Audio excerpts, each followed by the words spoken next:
Hello, hello, hello, boys and girls. Good mornings. You're doing? Starting a little bit early this morning. To be honest, I've been up hours. Coffee was ready. It was time. We're going to continue our little decor adventure. I mean, it's hard not to when it's so ridiculously. I've got dog slobber all over my glasses. The fact that it's still 100k an hour, like this long after decor has been introduced and at the end of an expansion, is just mental.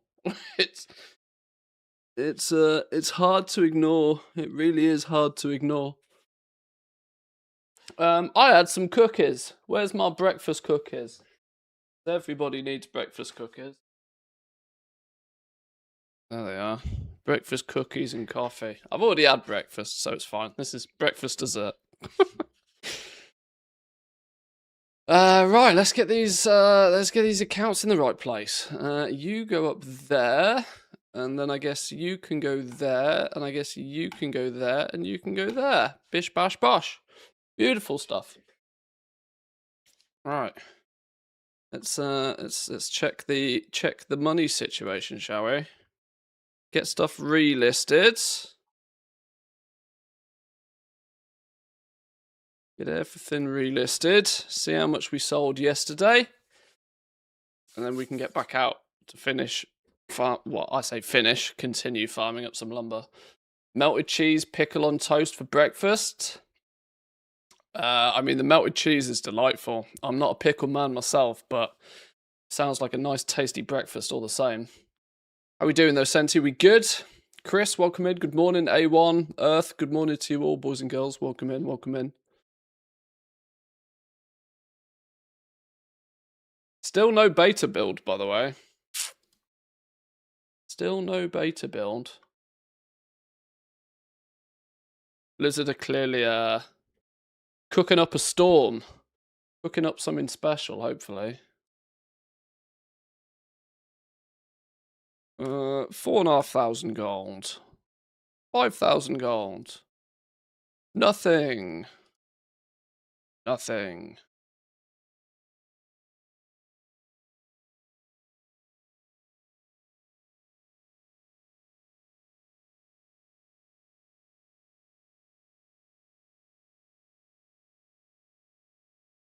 Do they usually do new builds? It varies.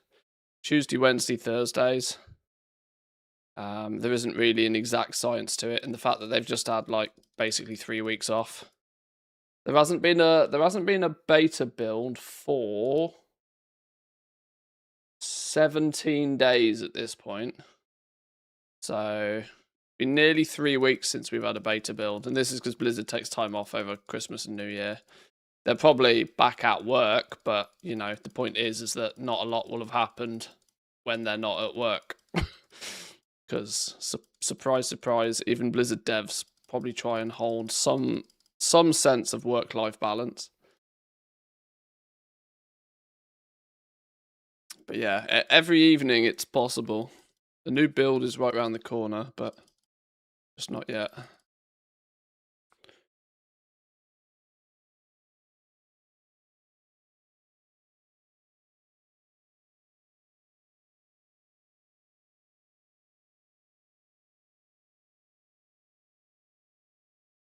The next build should hopefully turn up with all the profession changes and updates. I can't imagine they're going to wait too much longer to balance out everything. I mean, at this point, pre-patch is in like 10 days. 12 days, less than 2 weeks. Less than 2 weeks until pre-patch is actually met for the new expansion is actually mental, by the way. I feel woefully underprepared again, but at the same time, 30k, we take 30k.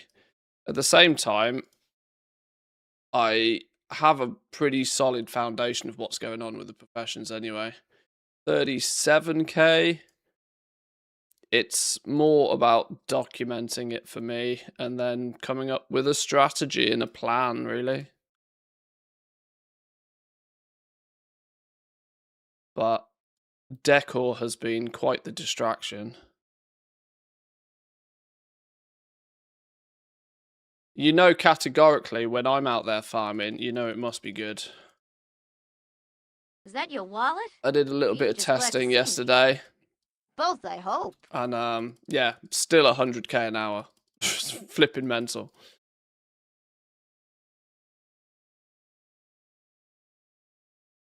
Euler with Prime, thank you. Welcome in. 13 months, fantastic use of the Prime there. I want to start doing midnight calculations, but that one beta build just won't come out.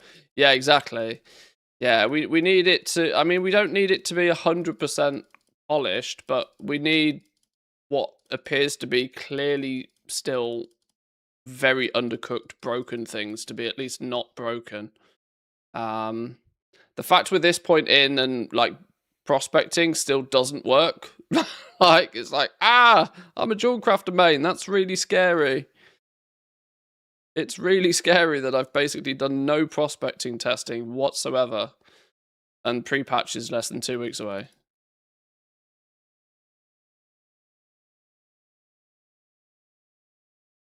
$50 stream streak. Go on. That is impressive work. Thank you for that one.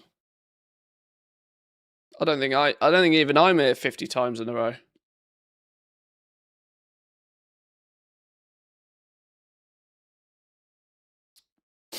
It's coming too fast. Is it too soon? Tell them to back it up a touch. It is an awkward time of the year to like be releasing anything though. Nobody has any enthusiasm in January for anything. 20k. Nothing. Nothing again. 10k.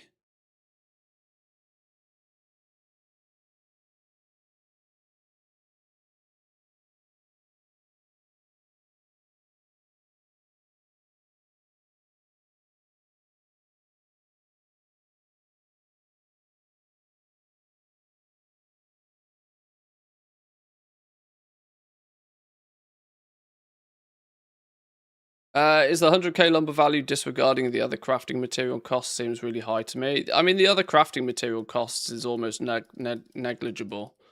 The percentage of other material cost is probably 10%. It's almost within rounding error. Outside of a handful of crafts. And my lumber value is also based on the DB region sale average. Now, you should be trying to sell your decor for above the sale average as well. So I would say it's the 100k is a very conservative number. It's 100k of value. Obviously, you have to do, a little bit more effort is needed than just throwing it on the auction house like materials to actually realize that value. But it's not as ridiculous as like, oh, it's going to take you 6 months to sell like transmog. So it's still pretty goddamn accurate of a number, I think, which is kind of wild. 2 weeks before pre-patch to be able to consistently make, or to let's put it this way, to add 100,000 gold worth of value to your account every hour is wild.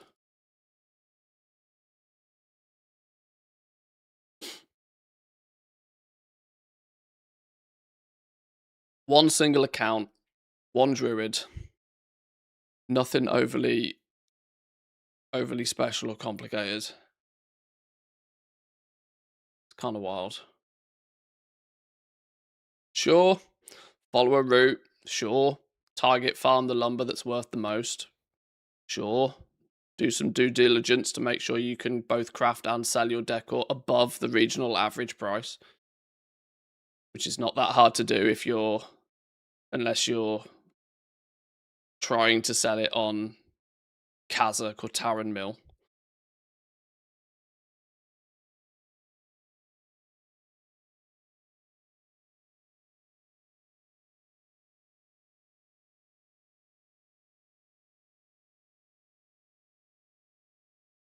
Did we not sell a single thing across these 4 realms, though? Oof.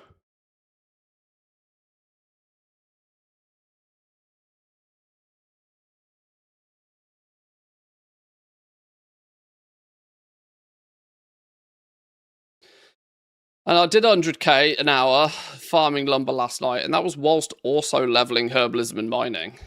So if I just purely lasered lumber and wasn't wasting time picking up herbs and ore all the time, it could have quite easily been 10, 15k higher, I'd imagine.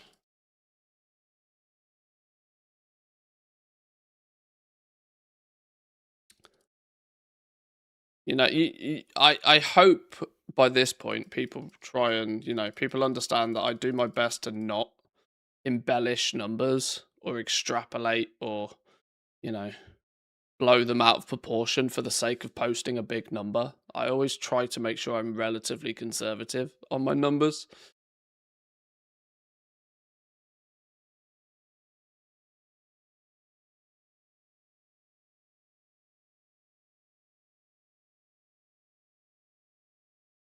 But it's still just quite surprising how much value is in lumber and decor in general. And I don't think it's going anywhere. Looking at the markets, I genuinely don't think it's going anywhere. The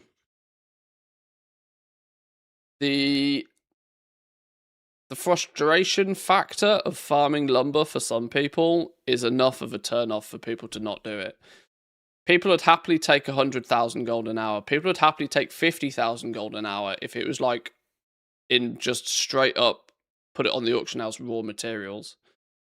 But it's clear as day that because you got to do a little bit of extra work to get actually, extract the value out of the lumber. It's more steps in the process than clearly people are willing to do. Okay, we sold stuff on all of those realms. That was good.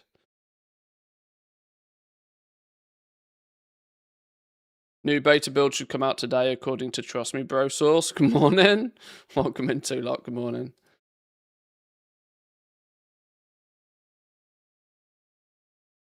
Well, if every day we say there's a good chance that there's a new beta build today, eventually it will be true, right?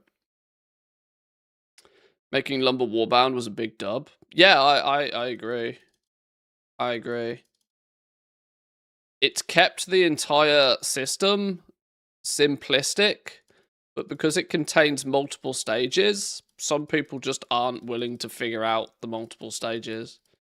I've been really impressed at how decor has ended up being a market that kind of pushes you into being a well-rounded goblin. Forces you to do a bit of farming at the beginning. Means you have to kind of get good at farming. I still am amazed when people don't believe that you can get like 200 plus lumber an hour. I was lurking in Mr. GM's stream a little bit yesterday, and the topic of lumber and farming came up. Oh no, it was the 250 lumber achievements that are coming in midnight. And I just dropped a message in chat that, that's like an hour's worth of work. And poor Dan looked like he fell out of his chair. But some people are like, what? You can get 250 lumber an hour? I'm like, well, 200 plus quite comfortably. This is the thing, right? There are so many people who are just like, not. The difference between an unoptimized and an optimized farming hour is so different. And it's all because of tiny little things adding up. One, do it on a druid. I don't care if it's a level 10 Volpera druid, like brand new, fresh as a daisy druid. Do it on a druid. Not doing it on a druid is shooting yourself in the foot for like probably 20% efficiency to begin with. Don't pick up herbs and ore whilst you're doing it, even though the distraction of doing it could be real. I actually had to turn off tracking for herbalism yesterday because an icon on your map, it's just too distracting. Gotta go get it. But picking up a herb, and especially picking up a piece of ore, is a net loss because that ore is worth less than 1/10 of the value of a piece of lumber. So the time spent out of your hour picking up that ore is better spent flying to the next piece of lumber. Druid with a planned route, Leatrix plus to speed up the looting, 300 plus is even possible, I would say. I would imagine if you were like hyper focused and you're in, you know, with a good route, no competition, I do genuinely think 300 plus lumber an hour is possible, yeah. A little bit of RNG on your side to get a few ×2 and ×3 procs maybe, but even remotely optimized, you can do 200 an hour.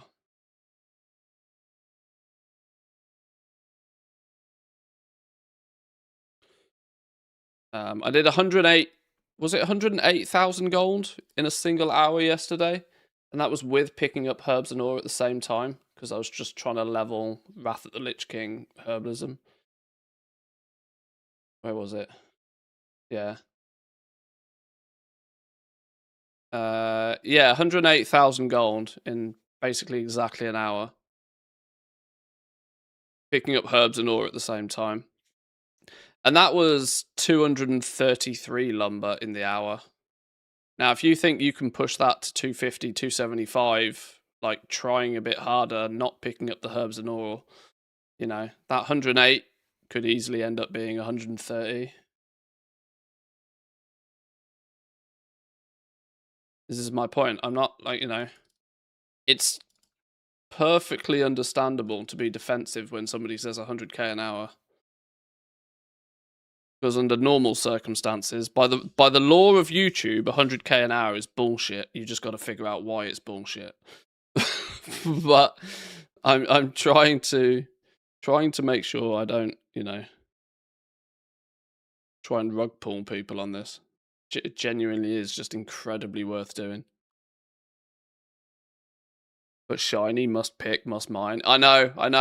I like even turning off tracking. Soon as I got herbalism to like max, I just turned off the tracking for it. So all of the herbs all of a sudden disappeared. I didn't actually finish. Did I? Oh no, I smelted my way to max in the end, but it meant the entire hour was spent also picking up ore whenever I saw it. So that must have been 80-ish nodes of ore that I picked up that hour as well. So if those 80 ore nodes were not picked up and that time was instead spent flying to the next lumber node, it could have quite easily been an even more bumper hour.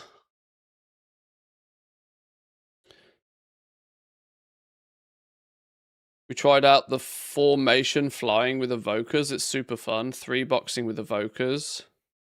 Must be fun to gather. Or squadron flying.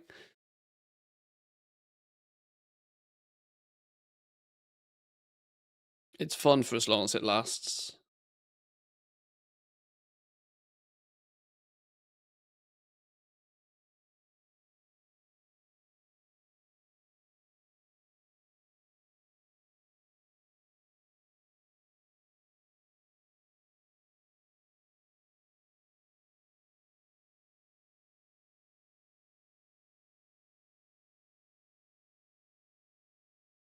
Still convinced the only safe multi-boxing is the hive mind mount. There's part of me that just, even if it's only for science, is tempted to just spin up a team of druids. Level them all to 80 with remix. Then get them, make them my hive mind team. There's part of me that's tempted to do it just for science, even if I'm not convinced I'll use it all that often. But purely the fact that you fly around as one thing.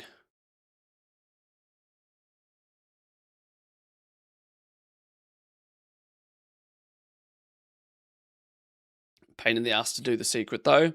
Just follow a guide. It's just nothing's impossible. Probably take you a while, but just do it, you know. Heck, you might even enjoy it.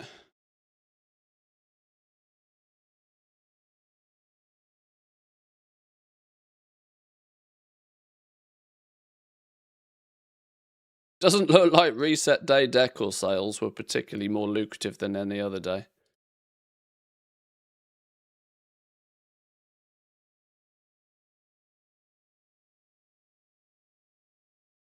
Could be a fun thing to try and figure out and go through on stream, maybe. Getting the hive mind mount. I'm sure I can find it. I mean, Zygor probably has a guide for it. Zygor has a guide for most of these sorts of things.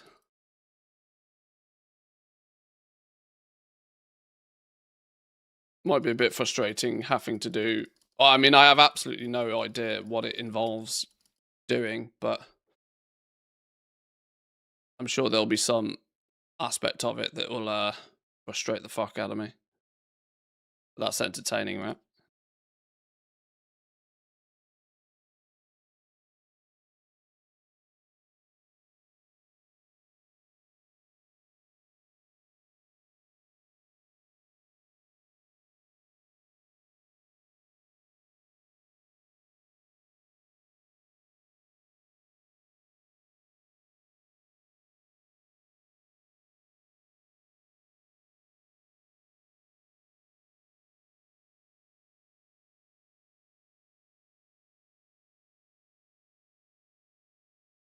$8K. So I've only been a single sale. Oh, wow. There's lots of realms where we've not sold anything here. 14K. Wasn't very, I think I only did one repost yesterday, which could be the cause. But we'll see. We usually have like a couple of realms pop off. The advantage of doing this across 80 realms is that you only need 1 or 2 realms to just magically pop off. And the law of averages means that one of the realms somewhere at least you're going to do 100k. Which definitely helps the total number.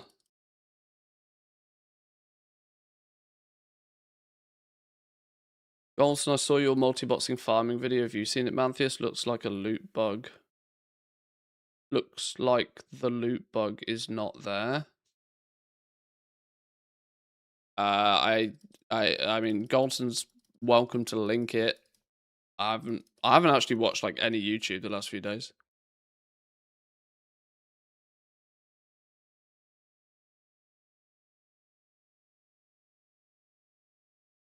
I've quite quickly been busy IRL as soon as the stream ends. Ooh, one of these dogs is fucked. I went to get me some breakfast, left the dogs in the studio earlier, came back and they'd nommed their way through a cardboard box that their latest delivery of food had turned up in because I'd stupidly left the cardboard box on the floor.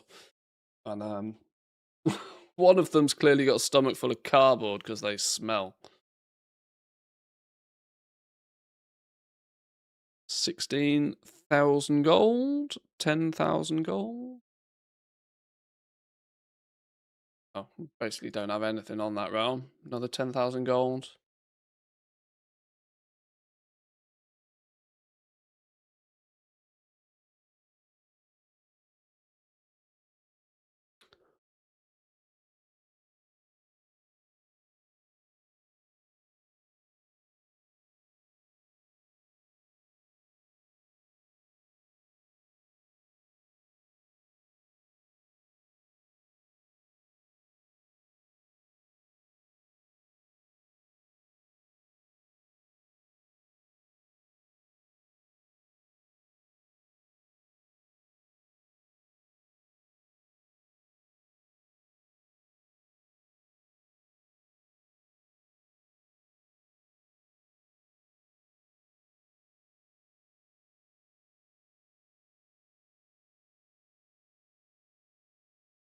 In the beta, it looks like you can farm.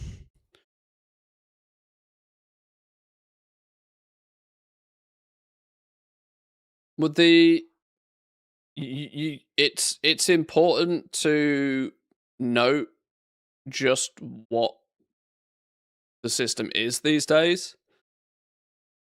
and it's that because it has clearly been tweaked. Like Like the aspect of the loot table that basically stops dropping after like a 2 minute window is BOEs. More importantly, like green BOEs. It seems to have been tweaked a little bit over time. 20k here. Because when it was first implemented, it was basically like fucking nothing. Oh, there we go, 46k. Need a few more realms like this. It was basically that just fundamentally all loot just stopped dropping after a couple of minutes of a hyperspawn farm. But it also seems to have been somewhat tweaked to now like white items drop, which often includes materials at a consistent rate still. Your epics, like actual genuinely rare things, are still on the loot table, but of course they're rare, so there's no guarantee you get those anyway. But it's more of a target to limit the amount of BOEs that is just mass produced. Green BOEs.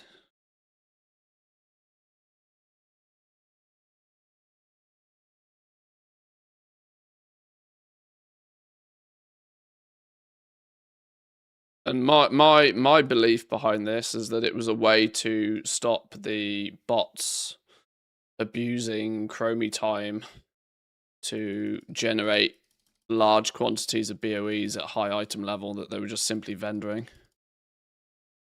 And nobody else has come forward with, in my opinion, a more compelling reason to why or how, yeah, as to why the system might be the way that it is.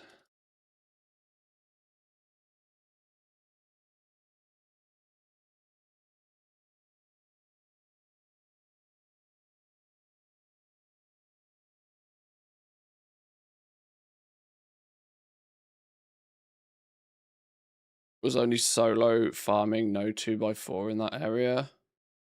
Oh, the whether you use a group or do it solo, it doesn't matter. It's the same concept of that if you were repeatedly killing the same mobs, then quite quickly their loot table just gets slashed.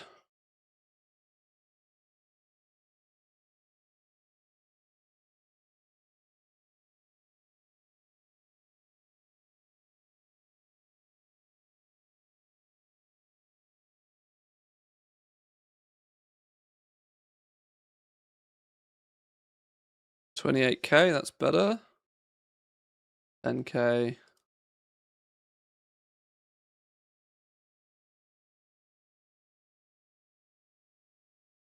$20k again. Happy if we keep getting 20k plus realms.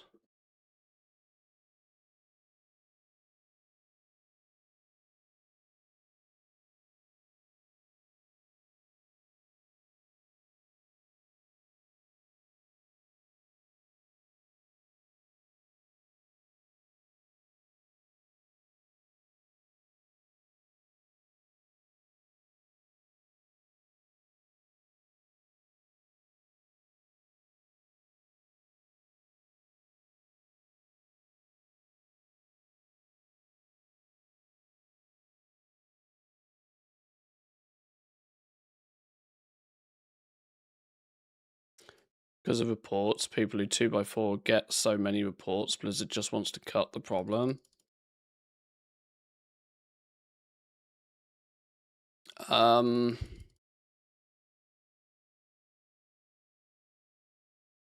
mean, maybe.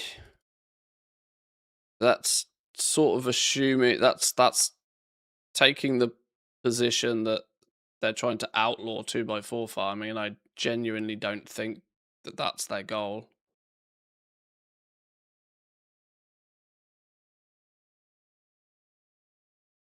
Because why would it?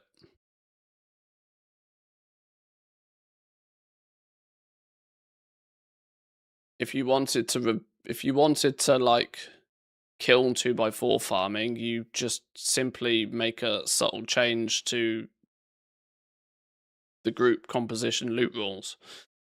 Like, it would seem odd to implement a hidden system of adjusting the loot tables of every mob in the game. That seems like a over-engineered way to solve that problem if that was what they were going for, but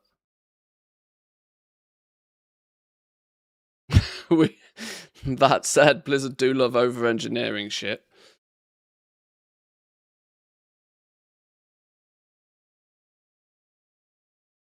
Okay, a few sales on each of those realms. This will add up nicely.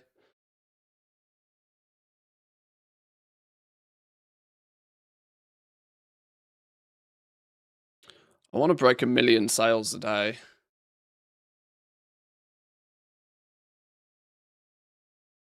Because 1 million is a nice round number, you know?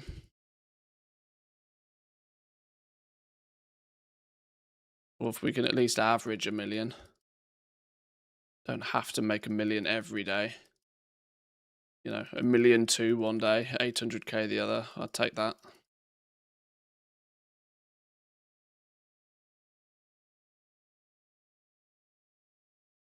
It's kind of not that dissimilar to the multi-box situation, honestly. In that people out 2x4 farming are implementing very, very, very, very, very similar gameplay loops. That's what, you know, 2x4 farming, the most optimum 2x4 farms is where there's 8 people just basically standing there spamming a button, which is only one step away from automating it, which is why, you know, bot farms pop up doing exactly that. Much like multi-boxing, the legitimate players just get caught in the firing line a little bit, but I don't think like the goal is to nuke the fun of the legitimate people. I think it's just unfortunate that the bots do something so very close to and so very similar that when Blizzard implements something to limit the botting capability, it has knock-on effects to legitimate players as well. The loot table changes just seem to be stage 2 of the multi-box changes, really.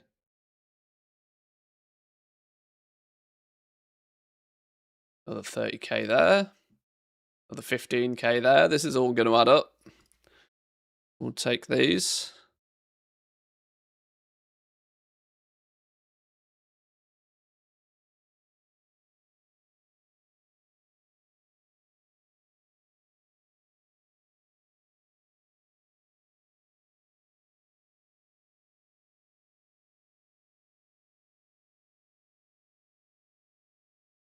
I mean, for the most part, Blizzard have always had a relatively hands-off approach with what people get up to in the game, as long as they're doing it legitimately.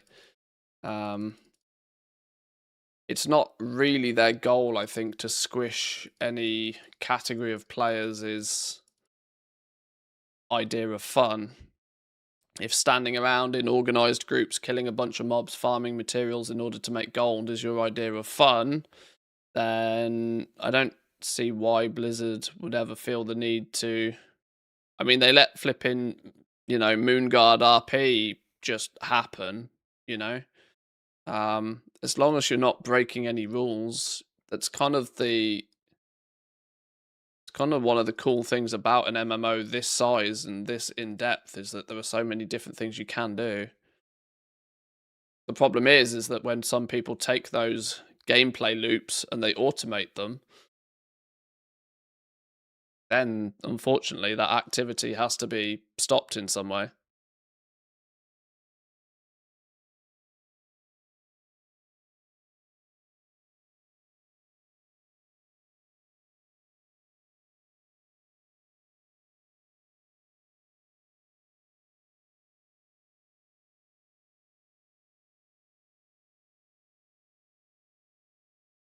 I mean, I'm very aware that a day will come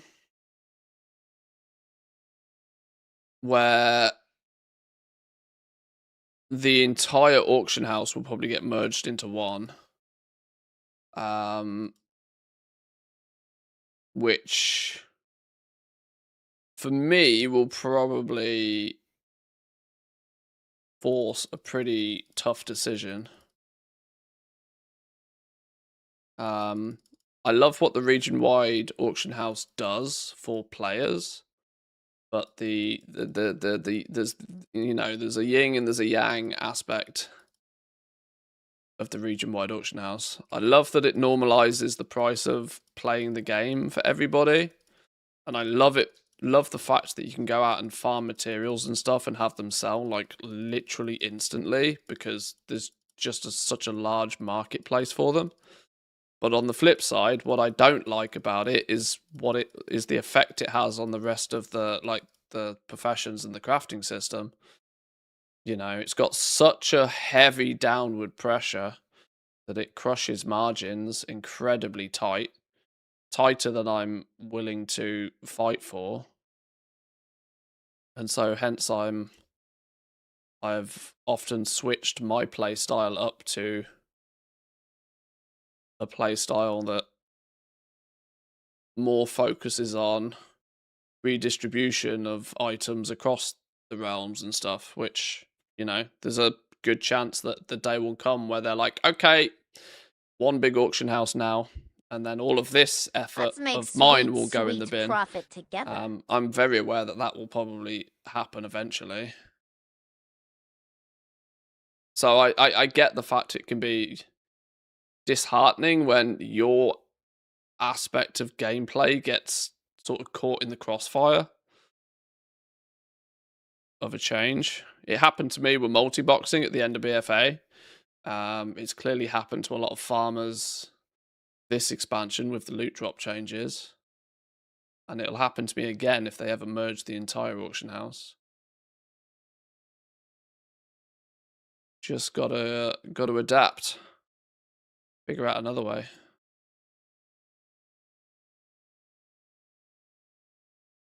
Gibbo with a 15. Welcome in. Good morning to you. Thank you for that. I appreciate the primes. I appreciate the subs. Thank you very much.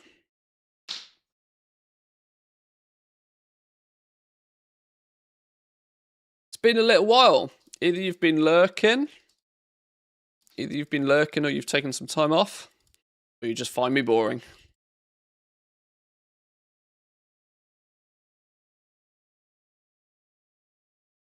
I must admit, though, I lurk in probably 80% of the streams I watch. I never say a single word in it. So I get it. I understand the lurking.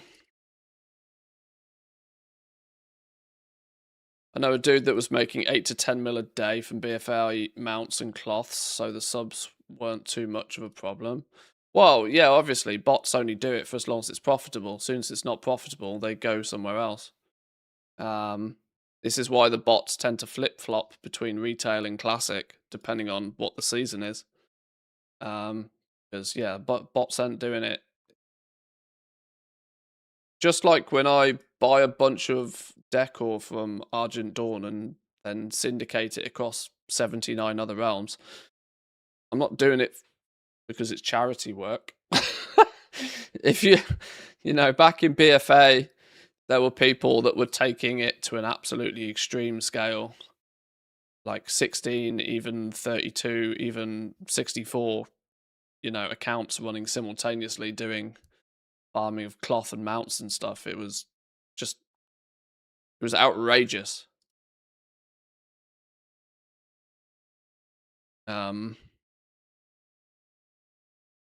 And the multi-box change was probably because, a lot of the activity, even if it was being done legitimately, legitimate players were maybe sitting there pressing one button for 8 hours straight, which could not be closer to an automated bot farm if you tried. And, maybe that is a gameplay loop that Blizzard doesn't want to promote. I don't know.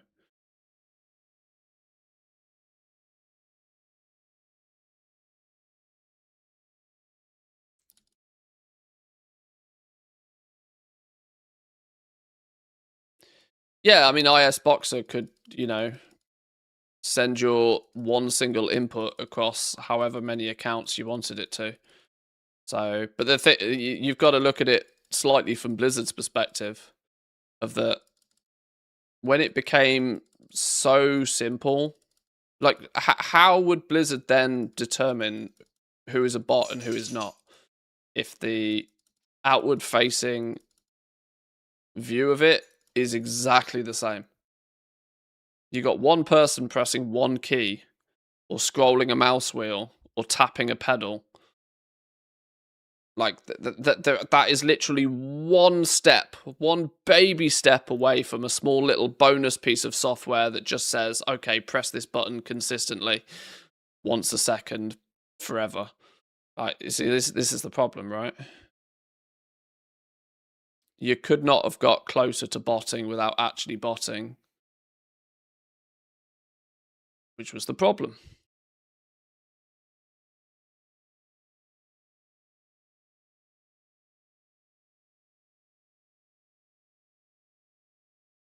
It came up yesterday that people still know people that do it, even to this day, but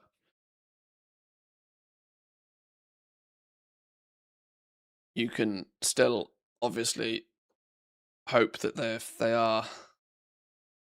are doing things that is outside the terms and conditions of the game, that they will eventually catch a ban and go away.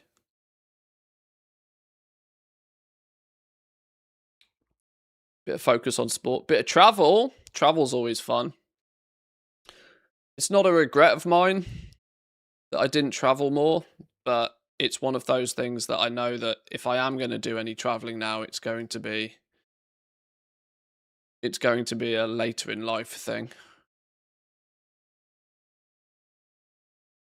There's that weird scenario where travel is something that you really either need to get done or you have too many adult obligations, or you need to save it until you've finished your adult obligations.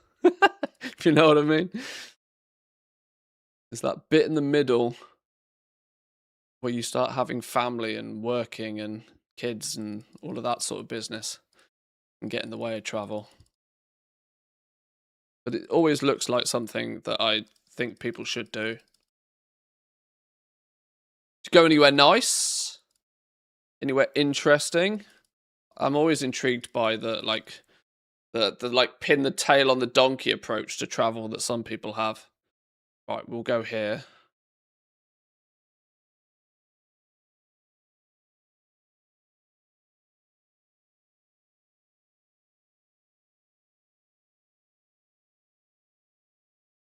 Problem is I'm British. We don't have a great reputation when it comes to traveling.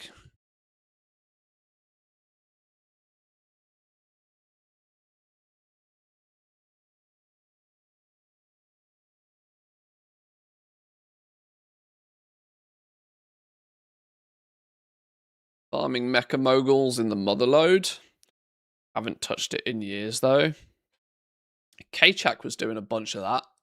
Like, I want to say even before The War Within launched.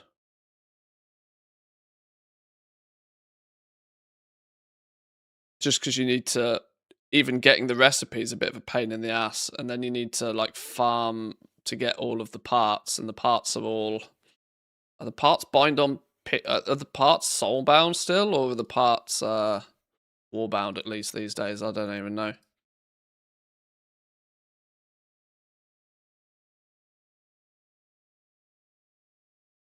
Not a new experience though, just end up there a few times a year. Hey, sounds delightful. Sounds delightful.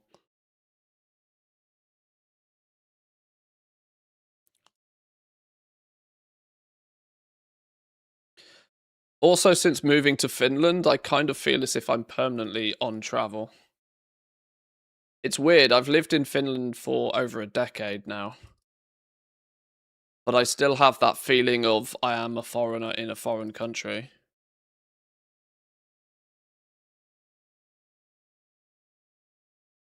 And when it comes to like summer vacation and stuff, we're quite fortunate that within the family we have a summer house. So most weekends in the summer we can go to the summer place.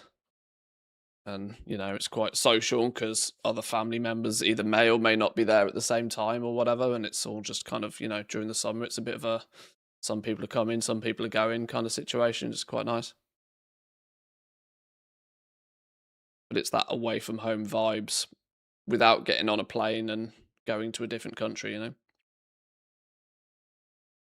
Moving to another country is pretty hardcore traveling, to be fair. Yeah, well, yeah.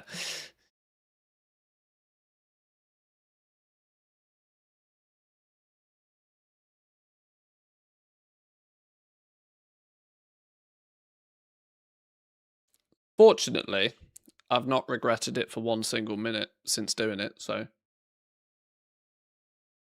Although, goddamn Finland, I wish you'd hurry up and get some proper takeout options. Oh, God, I miss the takeout culture in the UK. I miss the pub culture and I miss the takeout culture. The fact that living in the UK, I could basically order whatever food I wanted at any hour of the day and it would turn up at my house, which, like, couldn't be further from the truth in Finland. You can maybe, if you live dead central to Helsinki, maybe possibly get away with a little bit of that. But it's different leagues, honestly. And I really, really, really do miss the pub culture. There was nothing better than, going for a pint at lunch or going for a couple of pints after work just for, that. Doesn't need to be much. Don't need to be going out for a sesh. Don't need to be going out. Just very simply, just, you've been at work for the day.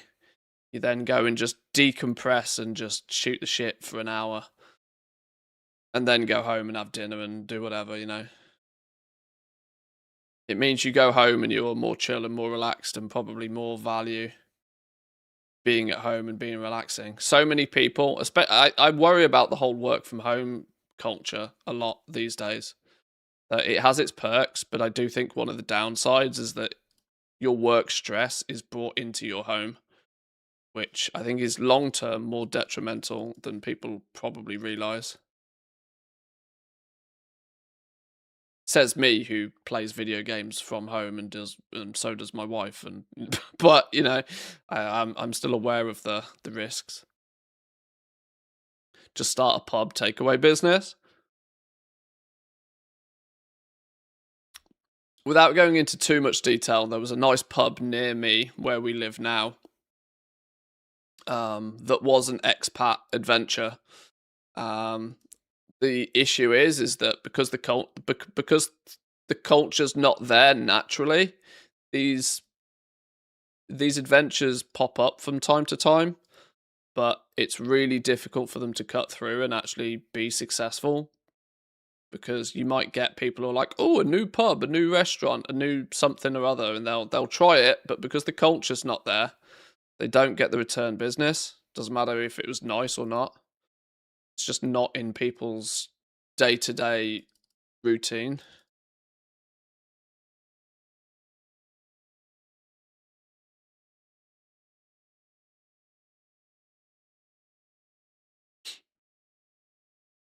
Relocating in a few months, fourth international move in 10 years. Holy, that's quite the adventure.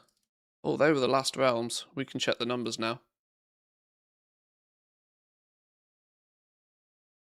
Yeah, 4 times in 10 years. That's too much like hard work. It took me 5 years after moving to Finland to be like, oh, finally, I feel as if I've got my feet on the ground. It was weird for me, though, because when we left the UK, we didn't instantly liquidate everything. Only 2 years before we moved to Finland, we actually bought a property in the UK. And so I was reluctant when we moved to Finland to instantly sell that. And so there was a transition period where we kept our property in the UK, we rented it out. And so we kind of still had ties to the UK for quite a few years. But fortunately, timings on this worked out nicely, that we did sell property and liquidate the funds before Brexit went and fucked everything up. Sorry, UK, but it's true. Right, calculator time. How much cash monies did we just pull from the bank here?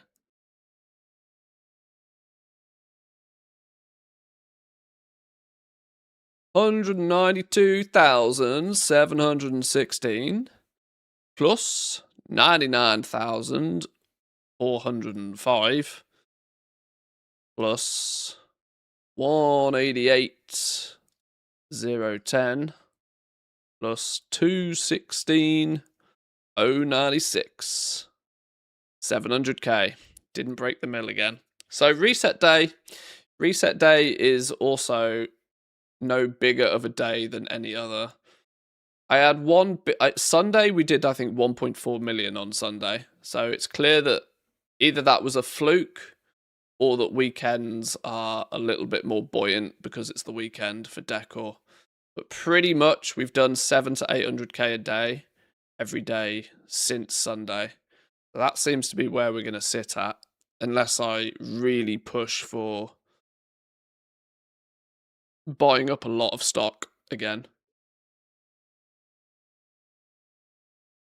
I also have to take into consideration that it's been a few days since I've actually bought a lot of decor and redistributed it. So, you know, the good deals, the spicy sales might have, you know, my inventory might just be a lot of the generic stuff that people either don't want or is slower sellers.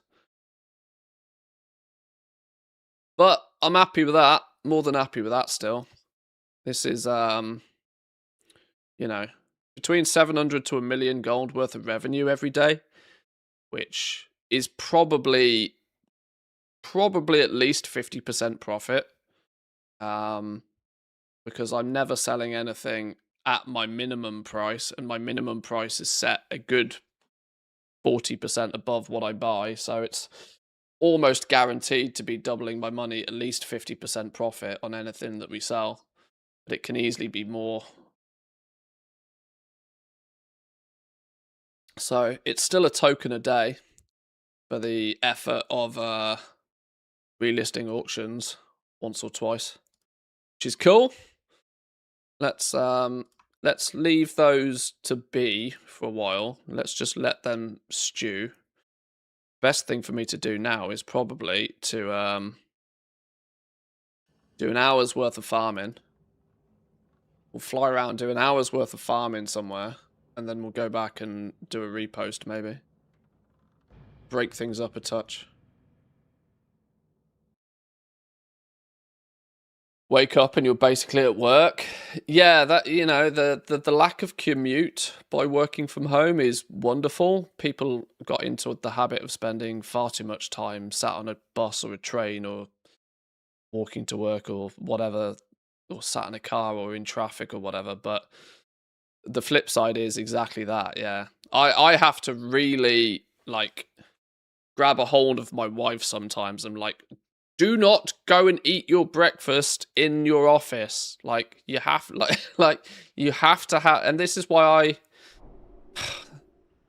this is a real luxury problem, right? But because this studio that I have access to is physically separated from the main house, I have to go outside to, you know, go to my bed and to my actual proper kitchen and living room and stuff.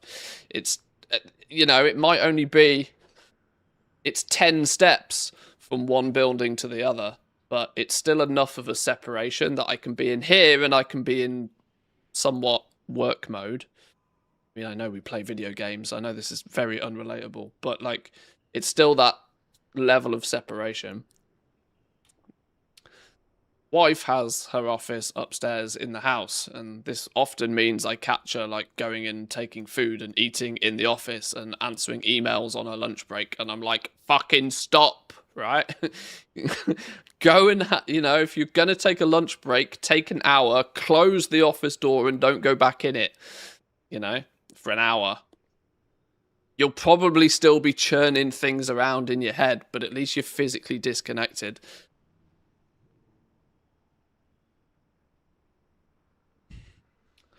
Right, where am I and what am I doing? I am going to chip away at Cataclysm, Herbalism and Mining here.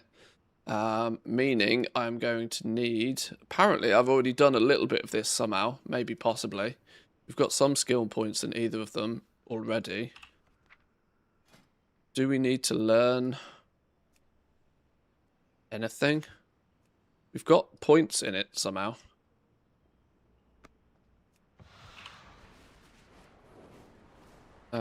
I actually wonder what Zygor is going to suggest to me as a zone. I'm pretty sure I'm just going to fly around Oldham for an hour.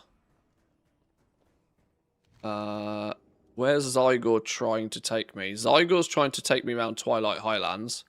I do have a lumber farming route for Twilight Highlands, but it's an absolute phasing nightmare, this zone, which means I am more inclined to go down to Oldham and do the Whiptail route. This isn't as good for mining, but it will get Cataclysm Herbalism leveled up easy peasy. You kind of have to go around the edge here if you want to do mining in Oldham. But there's going to be no trees there, so... Maybe we do Herbalism for half an hour here, get 30 minutes worth of numbers from this route, and then maybe switch to Twilight Highlands and see if we can fight the phasing game. If you've, if on your Herbalist and Druid, or on your Lumber Gatherer in general, if you've done all of the quests in this zone, it's apparently fine, but lots of people have said this is an absolute phasing nightmare if you haven't quested out here. You fly to a tree and then it just disappears.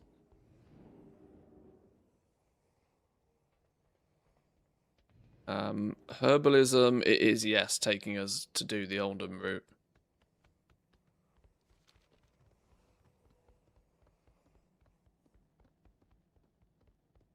Brexit was a complete disaster. As somebody who lived in Portugal and Spain and wanted to check out other countries too, it's just a complete disaster.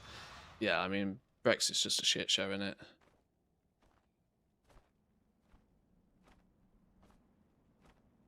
What is this? Go outside? Never heard of it. Outside? You mean where people and germs are? Ew. Icky. Is that the portal to Oldham?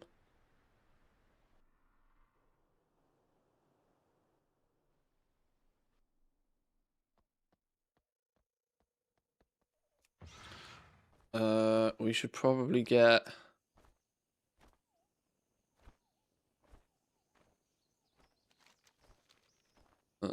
where is it? This one?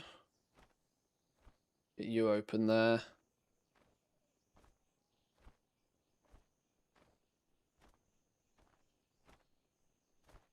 Move you up there a little bit. You can sit in there. Right. Go, go, gadget, go. Am I going to follow Zygor's route? Am I going to follow my route? Oh, we're in the wrong phase. How? I can't remember how we do this. Where's the NPC that switches? It's over here somewhere, isn't it? Down here? Ziridormi? Need help? Zidormi, whatever your name is. Light bless you. Give me old school.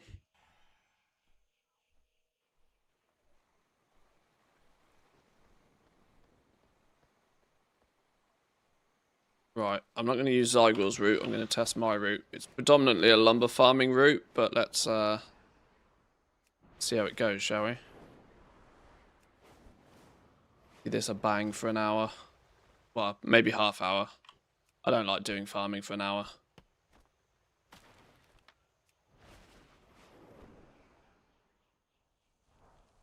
Pick up the odd piece of Elementium ore when we see it. Volatiles on the go.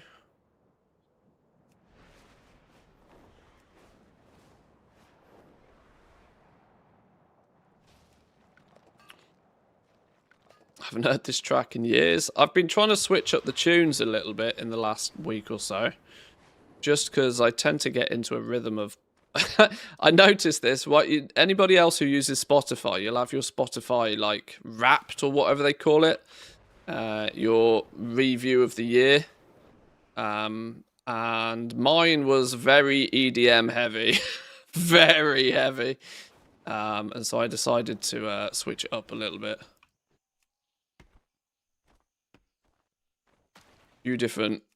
Tap away at a few different genres. I wouldn't say my taste in music is very eclectic, but there is some variety to it. But I do just, you know, the chill EDM dance music is very easy to just throw on and forget about. Good background music for me.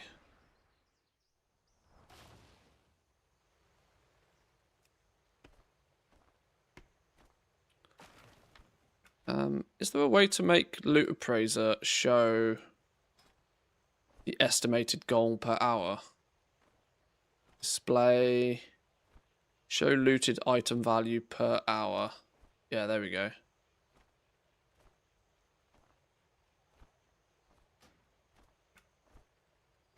Just so it gives an estimated per hour result, even if you haven't farmed for an hour yet.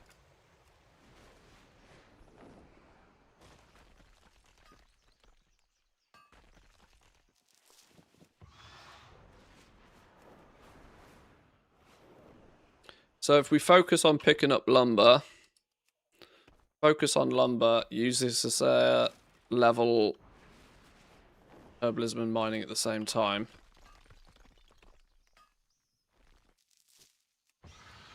Our lumber worth 300 gold each. I have a little TSM custom price source that values lumber based on decor sales. So it's dynamically adjusted price depending on what lumber's selling for. And that's the regional sale average, so it's not too difficult to get better numbers than that even. Now, it does mean if you sell your decor on the big servers, this of course is a region-wide average of the decor. You are selling your decor on Draenor, Kazakh, Terran Mill. You know, the really big servers, you are probably having to take a discounted price to get it sold. But I don't care where I sell it where it sells for the most.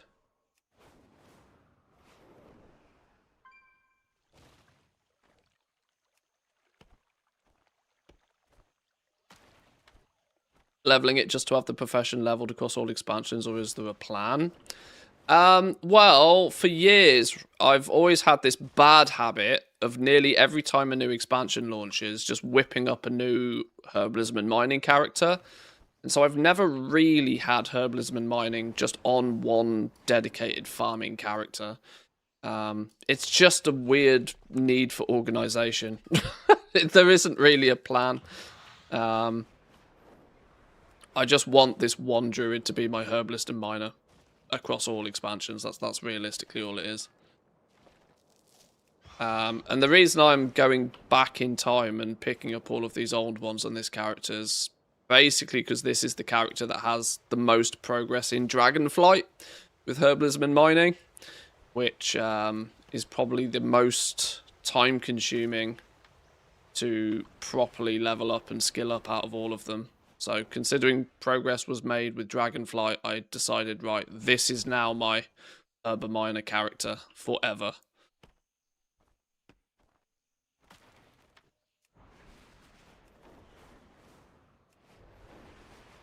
Flipping hell, how high up's this one? Oh, I missed. Yeah, so there's not really much of a plan to it. It's just more about trying to be a little bit more organized. I don't do that much gathering for it to like make that much of a difference to me. But you know, I guess it's a little I guess it's a little bit of insight into what my perspective is going into midnight, that I am not overly convinced that crafting is going to... I mean, crafting will always make shitloads of gold at the beginning of an expansion, but I don't see it having very long legs. I don't think general crafting is going to last a huge amount of time in Midnight. I think it's going to be very much like Dragonflight in that regard, where Well, a combination of Dragonflight and the War Within. The War Within, in terms of, I think, margins, are going to get crunched so fast. Like, so fast. And so I wanted to make sure that, you know, if crafting isn't going to add huge amounts of value unless you're doing it at an absolutely monstrous scale and taking huge amounts of risk, yeah, I can go and farm lumber for like 50 to 100k gold an hour. Why would I not be doing the lumber farm, you know? And at the moment, I'm wombo comboing, farming some lumber, leveling this druid, getting a little cheeky stockpile of the lumber from past expansions, so that when Midnight launches, we don't feel the need to do too much farming, because there'll be lots of distractions.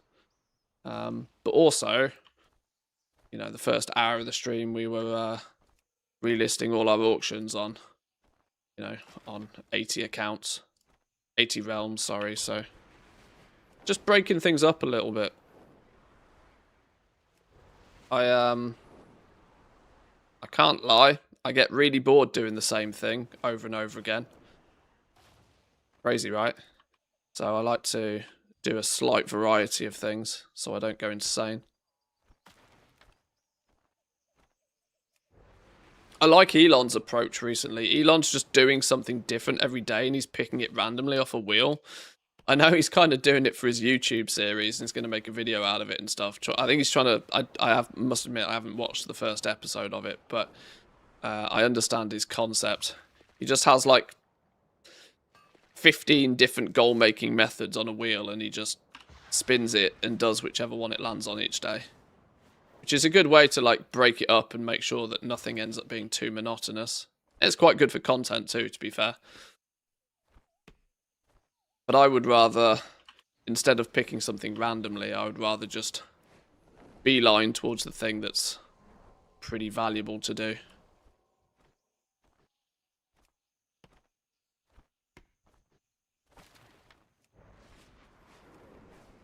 It's a good way to get like a well-rounded knowledge bank of goal making, though.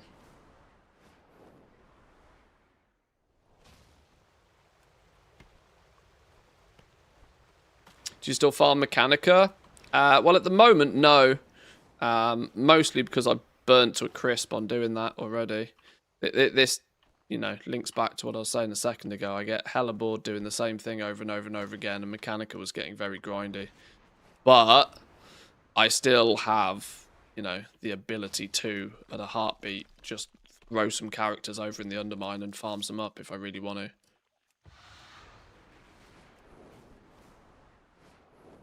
I mean, Mechanica are still worth about 25,000 gold a piece on the EU, so, you know, if you've got a setup to be able to get them at a reasonable pace, it's still pretty good value.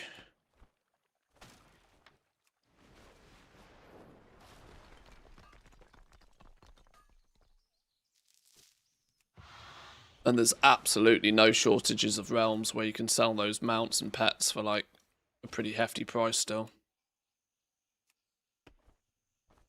Same logic again, that if you're trying to sell them on the big, heavily populated servers, then you're going to have to discount pretty heavily to get a sale, but...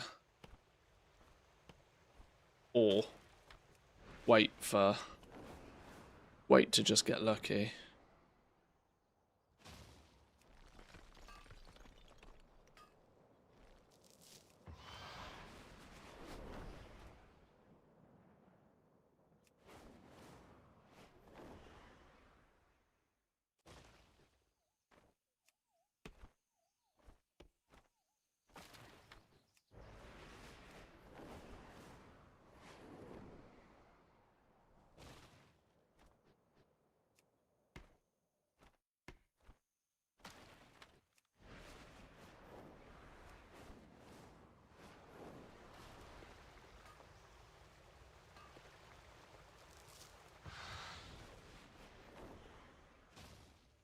Is this Kasabian? Yeah.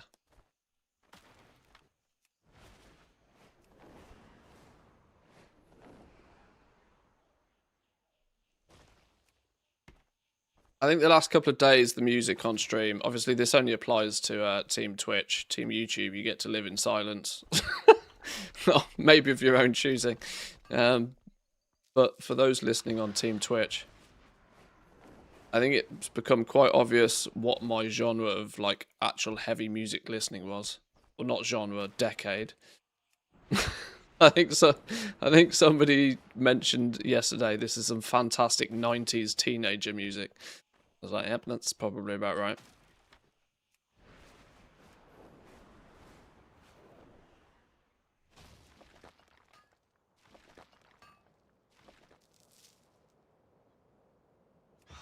Do you Spotify?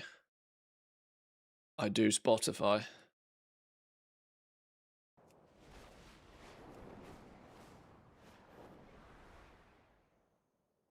I am known for Spotifying.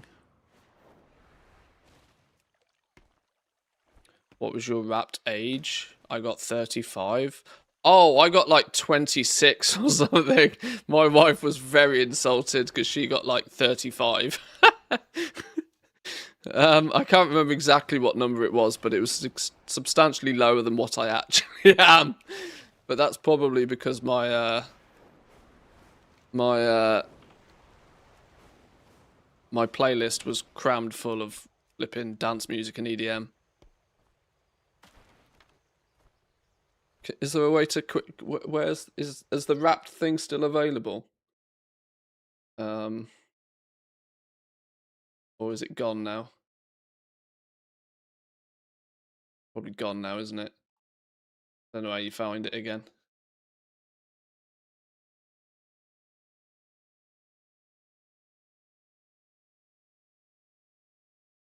I don't know. It's gone. Yeah, but my wrapped was a good decade less than what I actually am, which I thought was quite funny. Professional man-child. Confirmed.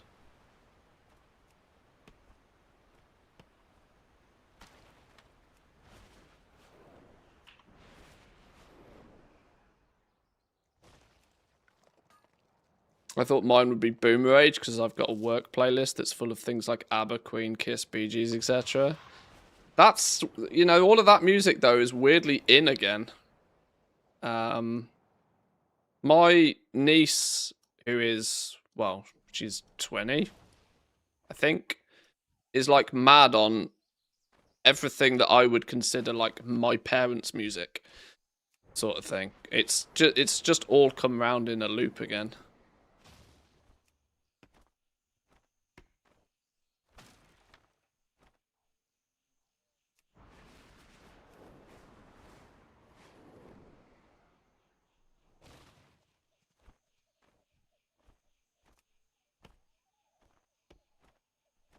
I'm Gen X apparently.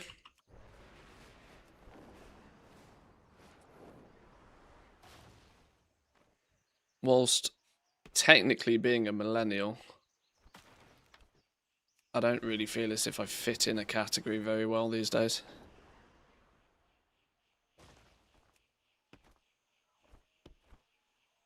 AT stuff is fairly evergreen. It just takes a new generation to quote unquote discover it every so often. Yeah, I mean it is because, you know, it was this is like one of the oldest phrases you could possibly say, but it's actual music. You know, it's chords and vocals and melodies, and you know, it's the base foundation of what music is. It's often played on an instrument. You know, it's actual music, which kind of makes it pretty evergreen. Everything electronic these days is very to taste. You know, and we've unfortunately had to live through the decade of auto-tune, which is been questionable for the longevity of the music. I mean, I have no voice of an angel, but 1998 was when they started using auto-tune. Was it really? Okay.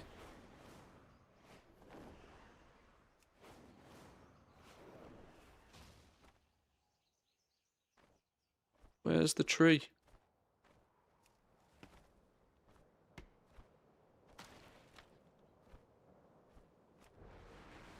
Up early enough to catch live. Welcome in. Oh, pyrite. First one of these we've spotted. Pyrite all worth these days. Fucking pennies. Okay. Nobody using pyrite to make true gold? True gold not have any value with within decor anywhere? I thought decor might revitalize that market a little bit. True gold is mostly a Vial of the Sands thing, isn't it, really? Should you be crazy enough to farm the recipe.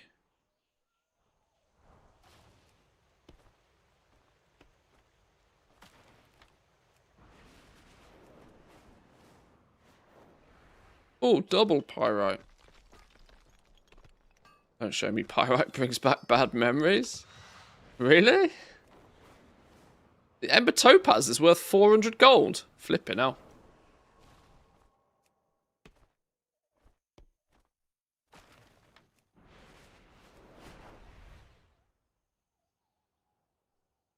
Whoa, triple pyrite.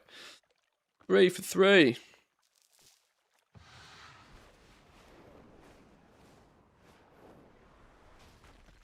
Ah, fudge muck duck. You know what I was like, I haven't seen many herbs recently.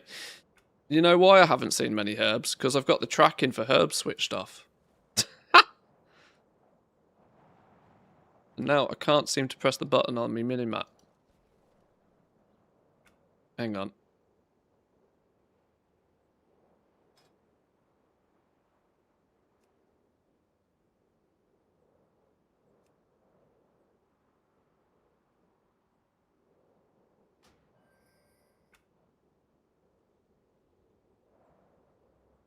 Let me click me damn... There we go.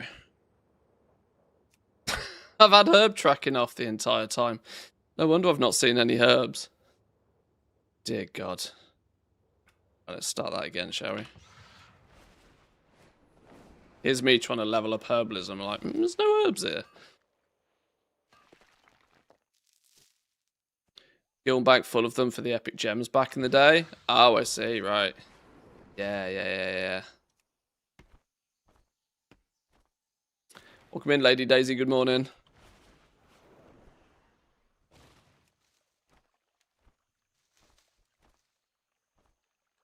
Archaeology's completely broken, is it? What have they done to it? My claim to fame is still that I got the Vial of the Sands recipe in my first canopic jar. To the great annoyance of anybody I ever tell that story to. The problem is it's a trust me bro situation because I don't have a screenshot of it because I did this like back in the day. I think my Vial of the Sands recipe is old enough to vote.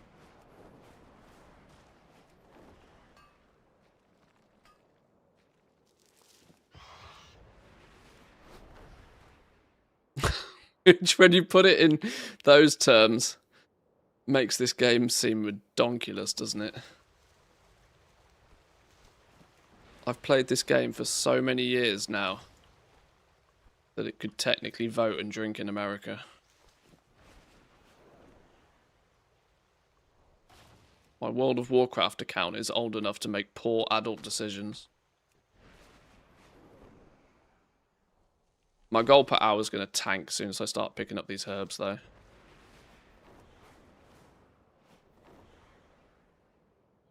Wasting far too much time picking up herbs. At least I don't have to dismount to pick up the herbs, but...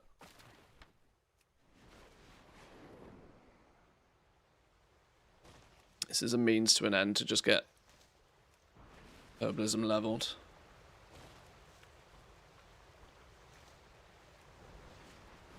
How would you screenshot proof it was your first anyway? Well, that's true. I don't know. Maybe due to my incredibly small amount of archaeology digs done or something, I don't know.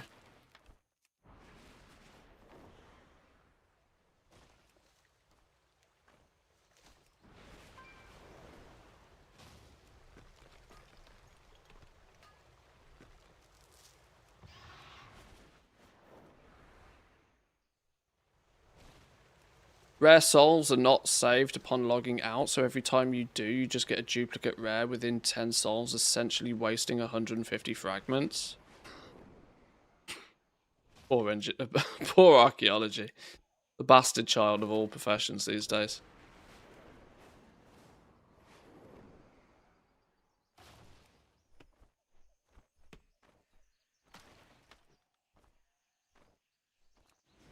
"50 years is a long time. With AI, I wouldn't count on being dead by then." I don't want to still be alive in 50 years. It's a morbid thought, but I've always had this kind of like, I don't know, kind of like, always a bit of a weird sort of Peter Pan vibe. Like, getting old is boring, and I never want to get, like, I've always said, and I know this is morbid as all hell for a nice chill farming session, but the second I get old enough where I can't start doing, like, I can't do things I want to do anymore, I'm done, right? I'm like, I'm not fighting through that chaos. Like, if I ever get ill, it better be fucking terminal. I don't want any of this half-hearted ill business. Fuck off. I can't think of anything worse, honestly. Which is why I don't envy anybody that has like these niggly, long-lasting, just kind of like ailments. If I get ill, I want to do it properly.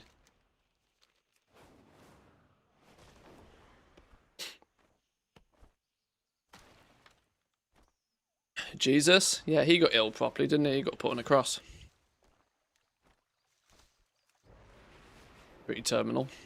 Or it should have been.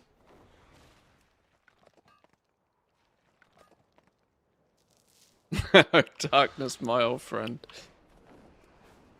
I just look at it as, you know, I enjoy life. As soon as life stops being enjoyable, I'm out of here.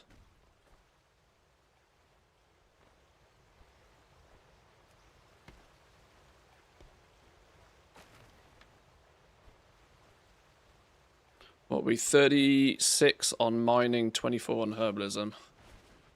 Okay. Might have to do a little bit more than the pre-planned half an hour.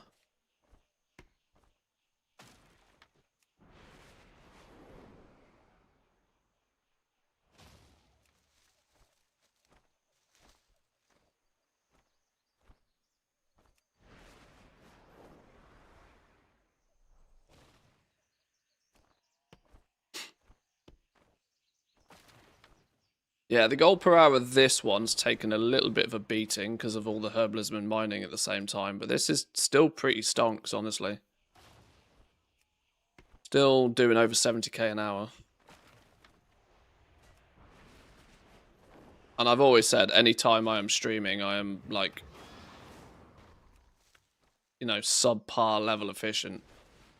Accidentally, you know, get distracted by squirrels, chatting to you guys. I'm certainly not spamming my vigor as much as I should be to get places. You know, all of these little things add up.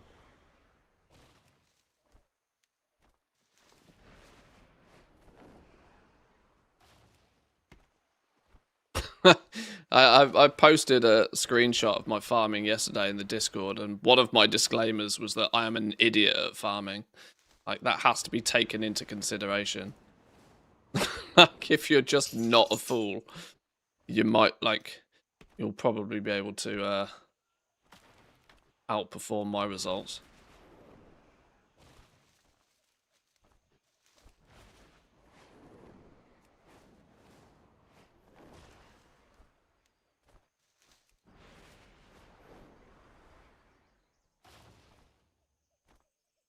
It would help if I could see the damn...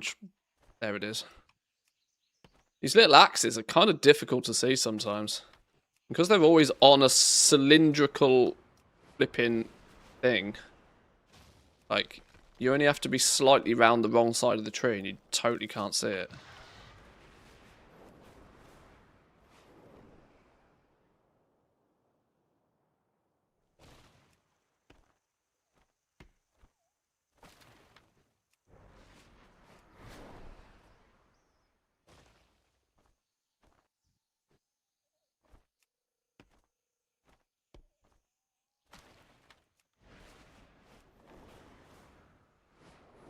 $37 on mining.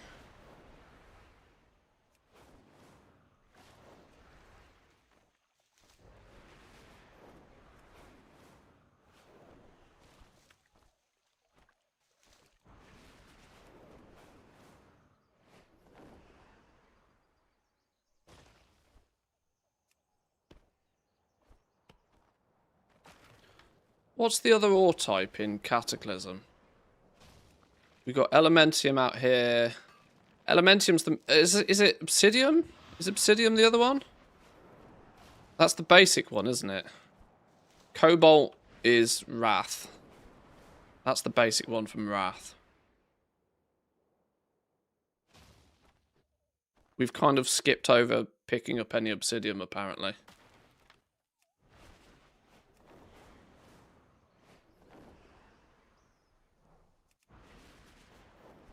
Obsidium in Deepholm, I think. There's no trees out there.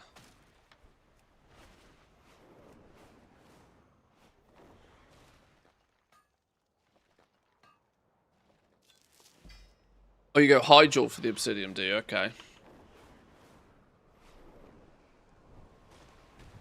Twilight Highlands was, technically the end zone, though, wasn't it? When Cataclysm was Cataclysm. Or at least it was for leveling. Yeah.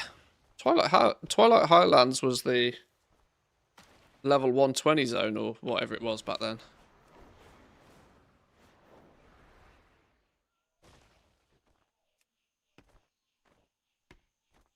Or does Twilight Highlands just have a bit of everything in it?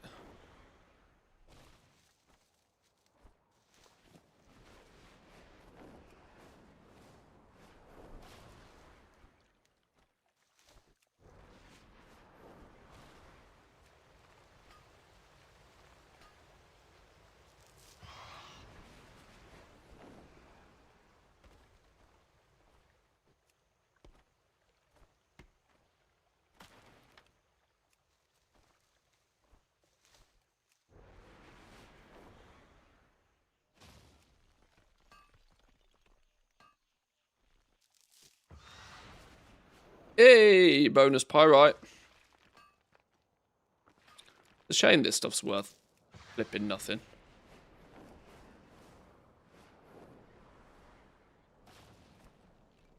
A little bit out of my way to be picking it up, but 43 on the mining skill, 38 on herbalism. Is Kata another 75 point expand skill tree? I think it is, isn't it? Rich one. I should leave the rich ones. I should leave these until I'm like capped out. Because they're the ones that will give me guaranteed knowledge points like right to the end. But some other pigeon will steal them if I don't take them.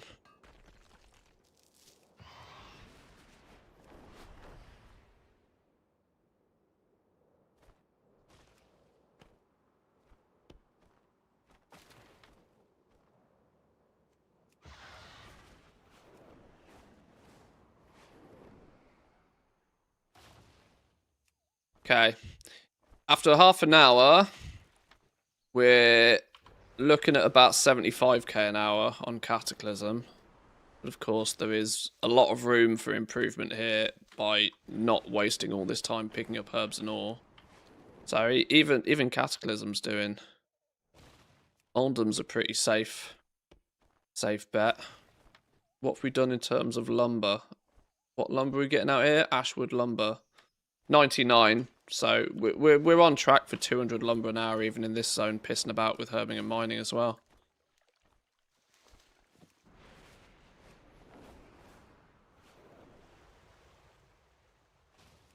+200 is possible here again.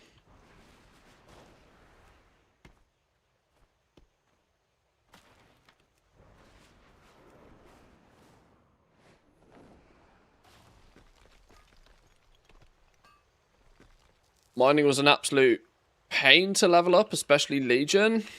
You're waiting on like dailies and you got to rank them up, haven't you, in Legion, which is probably a lot of the issue. Seams is yeah, good luck with the seams.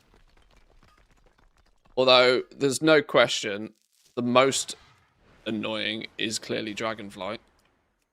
Because obviously you can get the bar to 100, but if you actually want the knowledge points so you pick up the, you know, maximum quantity of stuff, say hello to tens of hours of just mindlessly farming Dragonflight for no substantial gain.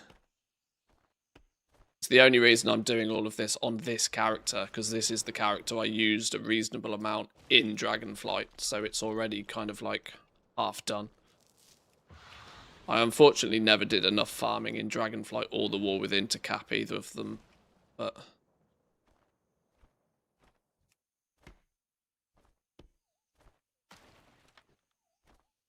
can only do the last 15 points with seams and the correct world quests. That's annoying to get the rank 3. Yeah. Yeah, I remember Legion not really being a sit down and one job it. It was the first time we started to see a bit of actual progression. They're annoying to go back to. I know a lot of people leveling the professions for crafting decor, for example, have like been fighting their way through Legion. Whilst they're annoying to go back to, I still prefer. I still rate Legion's professions as one of the best. Simply because they implemented gameplay into the professions, which is something they've basically never done. Professions have basically been a stand at a trainer and press buttons simulator. Which is fine, I enjoy that, but like, if crafting was ever truly a fourth pillar, it was in Legion. Because you could take, you know, you could take an hour out of your afternoon and you could go work on your professions, and there were some quest lines to do, and you would keep your eyes on, you know, you'd keep your eyes on your world quests and stuff, because, you know, there might be a recipe, a rank 3 recipe that you needed or something. You know, there was genuinely actually gameplay tied into the professions in Legion.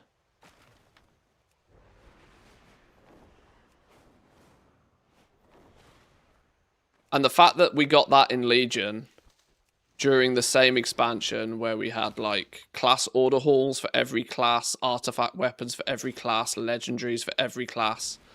Like, the amount of dev time that went into Legion is probably 2 to 3 times that of nearly any other expansion.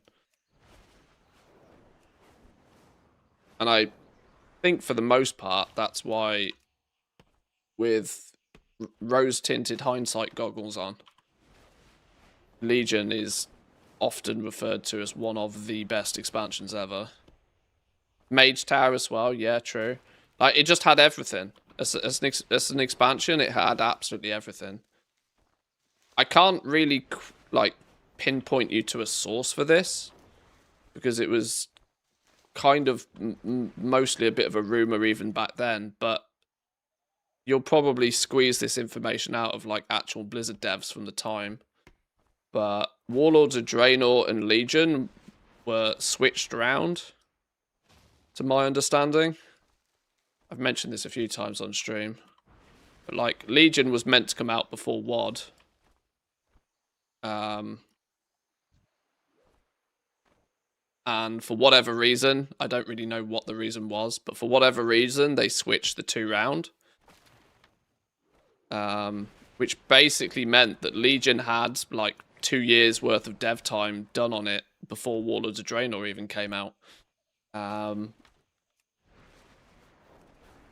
And then we had 2 years of Warlords of Draenor whilst they were then additionally working on Legion. So Legion did genuinely get, like, significantly more love.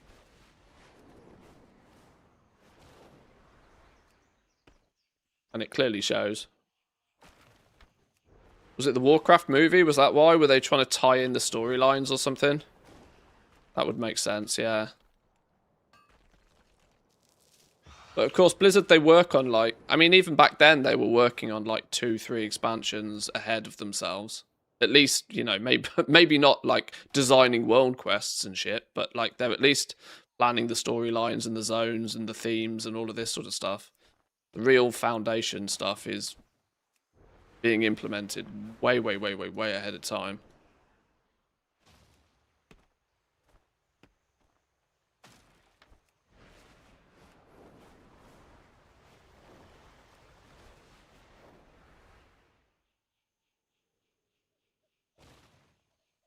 It's why I'm kind of intrigued to see what they've got cooked up after this World Soul saga.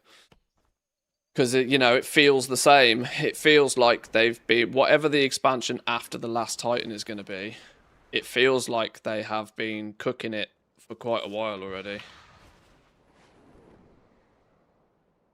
Because you wouldn't come out and say we're doing a 3-part trilogy if you didn't already have an idea of what you were doing after that 3-part trilogy. And that's also then set themselves up for up to 6 years of dev time to work on whatever comes after The Last Titan. Or they just close the doors and shut up shop. See ya! We're taking our billions, we're out of here.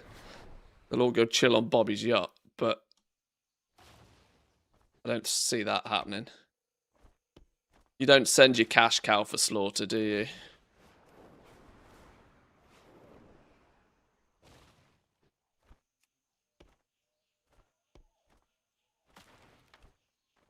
Been a lot of reused assets and systems. Even this Endeavor thing, like, even the Endeavors, I saw Mr. GM tinkering around with the Endeavors, and I'm like, this is just trading Post 2.0. Like, everything they seem to be implementing recently is a reskin of something they've already done. Now, I don't know if it's just the fact that I am far too cynical and have played the game far too long. That there is definitely an element of that. I'm not blind to the fact that I'm overly cynical because I've played the game far too long at this point. But near enough everything that's turning up is kind of like just a reskin and a repaint. Or they've taken the same exact system and, you know, they've given it to us in some shape or form. You know, they've gauged the temperature of it. Has there been any significant level of backlash? Has there been, like, any controversy with this? What was players' sort of opinions on it? And then if it's been something that's considered overall reasonably not offensive, they've just used it for a 2.0 or a 3.0 version. Fuck that herb.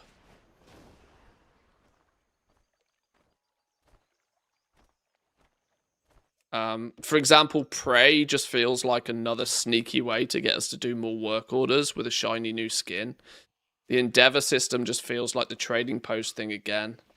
And they're just sort of basically saying, right, here's a bunch of trading post style, go out and achieve things. And they've just thematically made them fit with all of the different, like, mini factions of the game that we've been introduced to in the last year. We're going back into the flipping Zaralet Cavern and things again with Endeavors. But there doesn't feel like there's a huge amount of, like, new stuff being implemented. Doing flipping snail races again for Endeavors, it's like, ugh. You've played the game for more than 2 or 3 years. You've seen all of this before.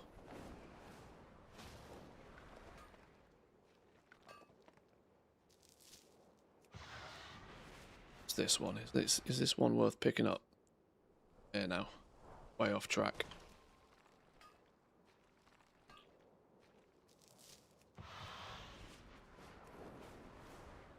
We're on Dragonflight 3.0 in my opinion. Well, I've for quite some time I've had this kind of perspective that this 3-part saga is actually only one expansion and they're just milking it across 3, hopefully to cook up another Legion thereafter. But, you know, is it hopium? Is it copium? I don't know. There isn't really any reason to do endeavors if you don't care about housing. No player power linked to it. I don't know in that much detail.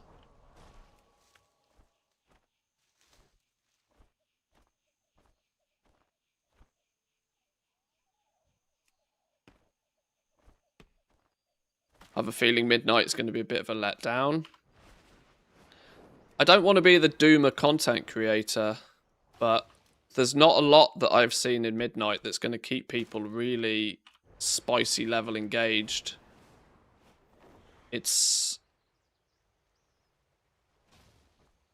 I mean, the War Within for me personally would have been... The War Within has actually been, overall, a pretty damn good expansion, I feel. Season 1 is never the first patch of an expansion is the best time in history ever. You know, there is absolutely everything brand new. You've got options on what, you know, often four new, brand new, fully fledged zones to go and explore and figure out. Like, you can never, ever complain about Season 1 of an expansion. Or the first major patch of an expansion. In Dragonflight, Season 2 was a bit of a letdown for me. I didn't like the Zaralek Cavern. I didn't particularly like the Niffen. I didn't like... Only because, you know, there was some... You know, they added some new embellishments. They added Dracothists. There was a few redeeming features of Season 2 in Dragonflight, but overall I thought it was pretty average. I was then kind of quite disappointed with Season 3, because the entire Emerald Dream Zone, or whatever it was called, was, in my opinion, just a copy-paste of the Zaralek Cavern with a different skin.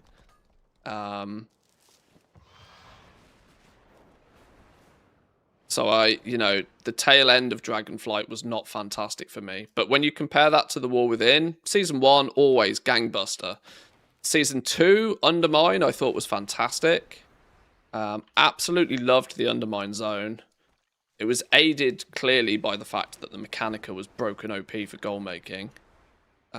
Which, you know, my perspective, my opinion, that definitely does help sway my liking of a patch or not. And then Season 3 of The War Within has been absolute dog shit. But it's been jam-packed with other things to do. You know, we've had Legion. We've had Legion Remix. We've had Alpha, Beta. We've had Housing. Like, it's been... Season 3 has been gangbuster full of stuff to do, even though Koresh was absolutely one of the worst zones and patches they've ever launched.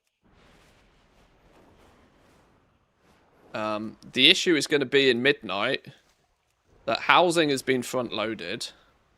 So, you know, part of The War Within was always waiting for Housing. You always knew Housing was coming. There was always that to look forward to. It's going to be questionable to see what they've got cooked up for Season 2 in Midnight. Because we're not going to have that big, shiny something to look forward to at the end of Midnight. I don't know. I don't know what's... Clearly we haven't seen it yet, right? But I'm not overly sure what's meant to, like... Because if they just spin the wheel again, if they just put us on the treadmill of, oh, here's a new Delve season. Is that your wallet? Here's a new Mythic Plus season. Here's another raid. Both, I hope. Like, their self-created problem of they can't just do that anymore. There needs to be something a little bit extra. Hey, crazy, right? But, you know, the best MMO on the planet for the last 20 years. some of us have quite high expectations of what we want to see in it. I don't know what Midnight is going to have to offer to us for the 18 months that we believe it's planned to last. Jargist with the 18 though, thank you very much. I'm trying not to doomer too much, but please tell me to shut off if I'm going down on the, you know, off the deep end. But no doubt, season 1 always incredible. They never.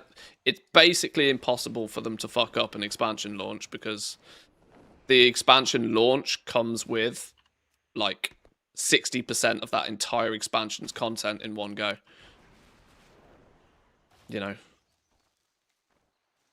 You expect 6 zones in total now in an expansion. 4 of them you get day 1, so it's like very, very front loaded with all of the achievements, a complete hard reset on everything. They can't, it's almost impossible to fuck up an expansion launch. Also the reason why I think they want to do 12-month expansions, because of that fact. They would like to have that absolute gangbuster, can't fail experience once a financial year.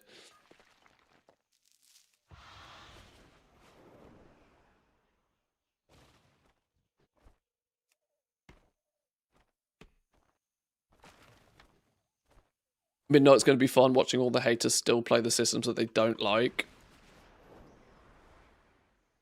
I've not looked or tested Delves all that much.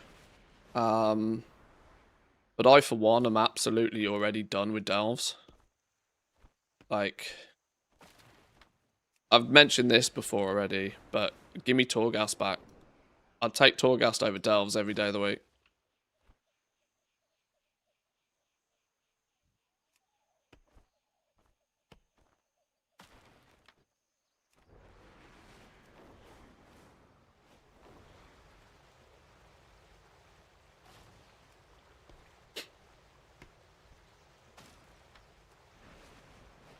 I mean, we get Valera this time, don't we? We get a new companion for Delves. But is it just 8 more mini scenarios? I think they've already figured out their formula to milk engagement from Delves. It took them most of the War Within to figure it out. If we look at Delves exclusively. Oh, hello, Choo Choo. Hello, Choo Choos. Forget my TED talk for a minute. We got Choo Choo action on the go. Hype train. Who triggered that? How did that pop off? Choo fucking Choo. All aboard the hype train, boys and girls.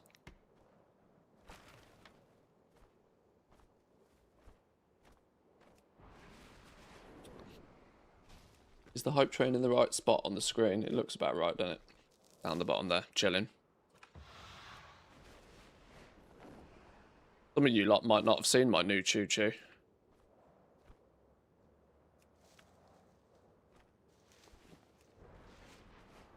Thank God no more brand voice lines. Well, season 1 of Delves, obviously it was brand spanking new and shiny. And so everybody dived in and everybody had a field day in Delves. But season 1 of the War Within for Delves, from Blizzard's perspective, there was clearly a point where people were like, they were cool, I'm done now, bye.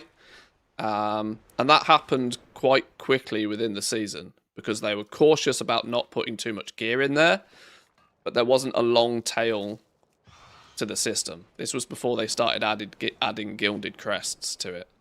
So there was a finite timeline on Delves for most players. Because once you've seen the storylines, you've seen the storylines. And once the carrot on the stick of rewards is removed, quite clearly people found other things to keep themselves interested with. So Blizzard decided for season 2 they were going to start adding crests into Delves. Was it Gilded Crest in Season 2? What was it they did in Season 2 to... Was it Season 2? I think it was Season 2. Yeah, pretty sure it was Season 2 they started adding Gilded Crests, drip feeding them in, which meant that more casual players like myself could push their weekly vault by doing 8 higher tier delves, which, you know, definitely helped prop up the engagement numbers for delves.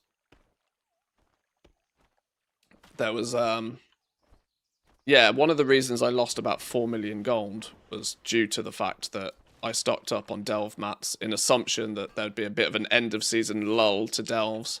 It didn't really happen. Oh yeah, in Season 2 we also had Turbo Boost being added, didn't we? Which then was like, oh yeah, by the way, go back in your delves again, because now there's more rewards in them. So they kind of, they took a couple of seasons to figure out how to keep people in delves the entire season. Now Season 3, I wasn't going to get tricked by that again. And I also personally have not had anywhere near the incentive to like zug max gear my character in Season 3. Because I didn't really need to. I was, you know, I knew that I was going to go off and play beta and alphas and do remixes and all that sort of stuff. I got my power trip without having to blast 8 delves every week. But I wonder what the gameplay loop for delves is going to be in Midnight. And are they going to be able to change it up enough to keep it interesting for 3 seasons? Or are they just going to copy-paste the exact same shit for 3 seasons in Midnight? Assuming we get 3 seasons in Midnight. We don't have a roadmap yet. Mr. GM pointed this out yesterday. We don't have a roadmap. We have no idea what's coming in 2026. Which means we have no idea what's actually being planned for the duration of what will be most of Midnight.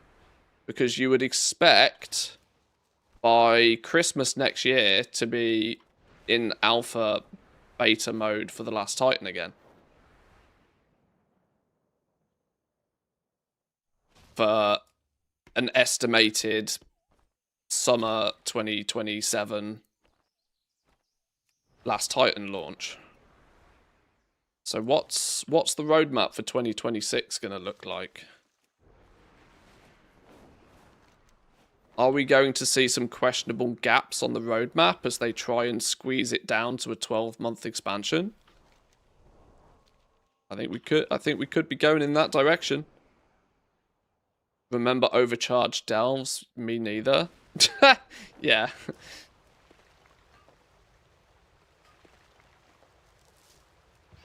Yeah, it was a little tweak, a little adjustment.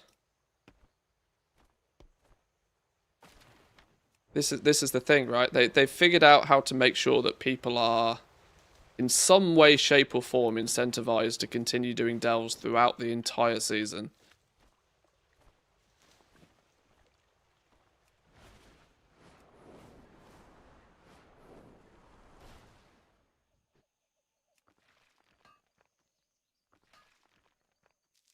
And the problem for me is why I would take Torghast over delves any day of the week is because the ways that they have increased engagement in delves are what I consider to be relatively gimmicky. Like, the foundation gameplay loop of a delve hasn't really changed. You know, it's a mini single player scenario. For the most part, it's a killer quantity of things, fill a bar. It's an exaggerated world quest. Whereas, you know, the reason I would take Torghast is because every run of Torghast was a little bit different. You picked up different powers. Every 3rd or 4th run of Torghast, you'd get like a wombo combo of powers that would like synergize well, and you'd be god mode for a couple of minutes until the run was over. I do think they cut Torghast short at only, what was it, 5 or 6 layers. You were just kind of starting to get a bit juicy by that point, and then they were like, fun police! So, you know, there was adjustments that could be made there, but at least every run of Torghast was actually gameplay focused rather than gimmick focused, rather than carrot on the stick reward focused. It got the name Torghast because the majority of people were doing their Torghast runs not because they enjoyed it, but because they wanted their silly Ash for their legendaries. But from an actual gameplay perspective, I think Torghast was much better. And if we were to see an evergreen minigame, I would take that over Delves.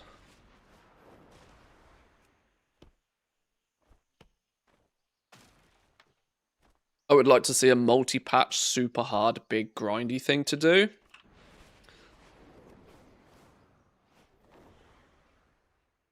You're sort of like...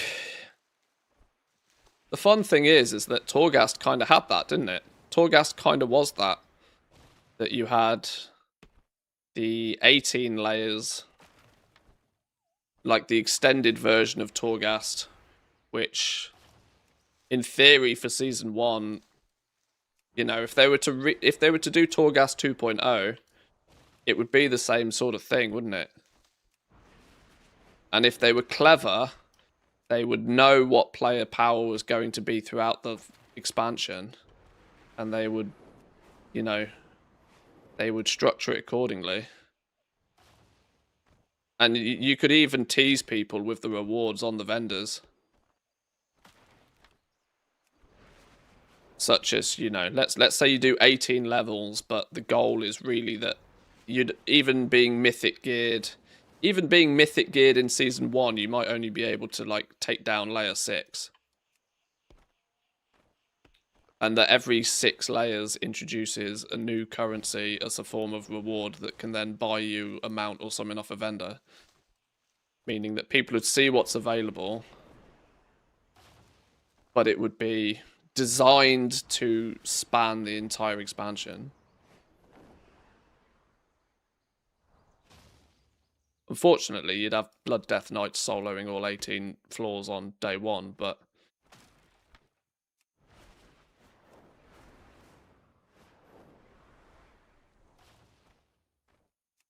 This is why you would hope some of Blizzard's devs are the best devs in the world. They can figure that shit out. Are you really farming? Yep. We're keeping ourselves busy between cancel scans of decor. Also simultaneously leveling up some old professions.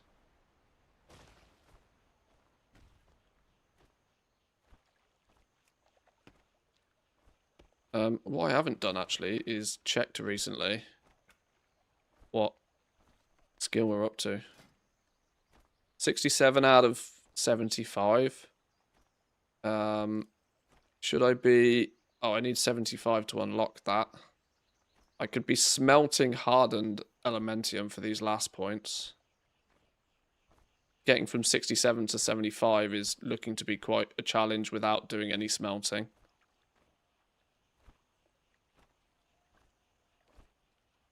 What's herbalism looking like? Oh, we've capped out herbalism already. I need to stop picking up stupid whiptail then.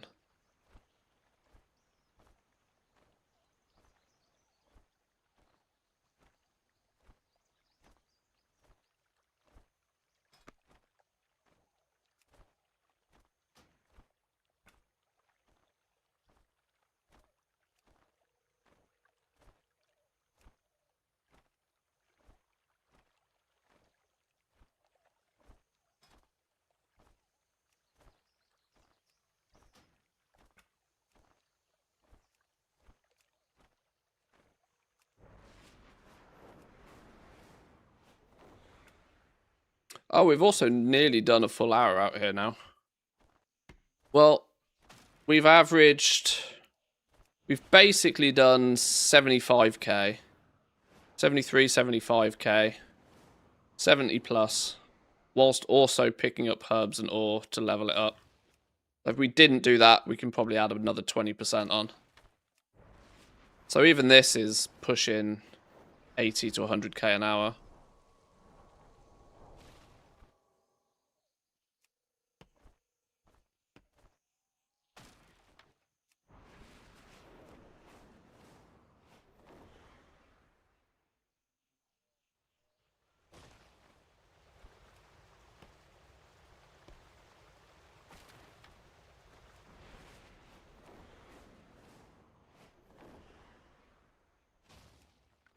Oh, it's still green elementium veins, so there is still a chance of chance of skill ups, even though it's very small. Maybe I'll just smelt the rest, get it done, and we'll move on to the next door. I'll do a repost of my auctions, maybe a quick cancel scan repost of auctions, and then bang out another hour in what's after Kata. Mop! We'll be moving on to Mop next. Some bamboo lumbers.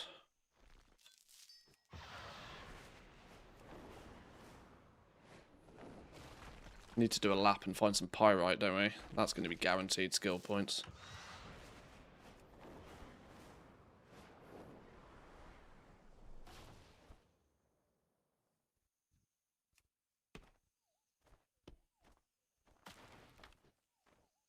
Mop's very easy. Remember to get the goggles for extra nodes.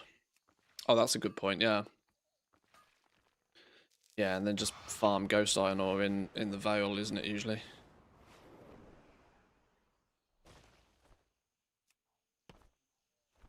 $68 on mining.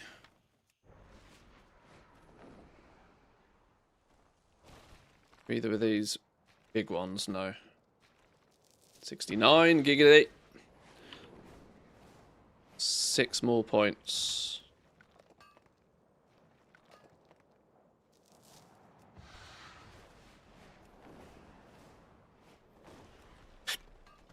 Have you seen the new lumber add-on with the heads-up display in the middle? Do you mean Farm HUD?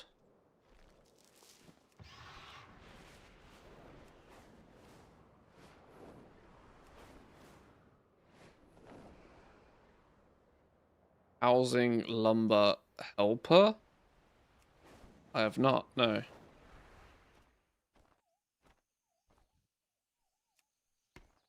Kinda like Farm HUD. What problem does it solve? Because I don't really like Farm HUD.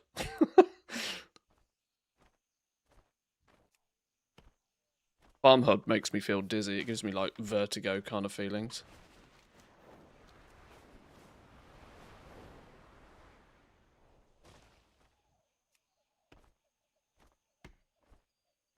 I'll link it, I'll have a look. Could be useful for others.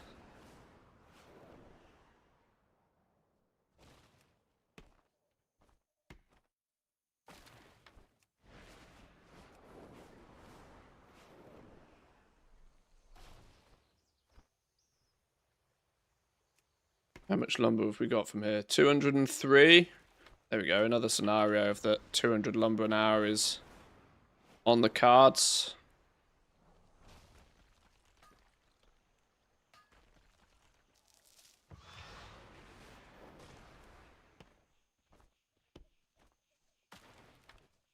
Right, we've done 200, haven't we? Let's call it there.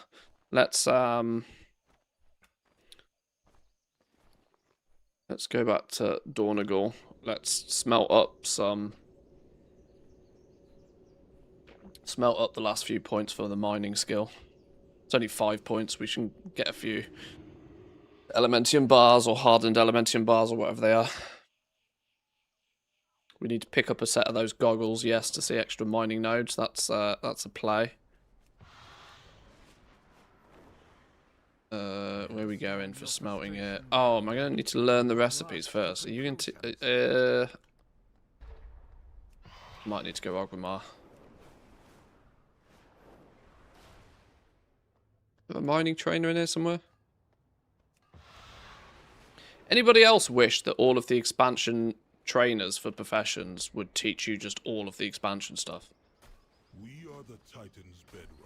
The fact that this is only a Kazalgar trainer is really annoying. My directive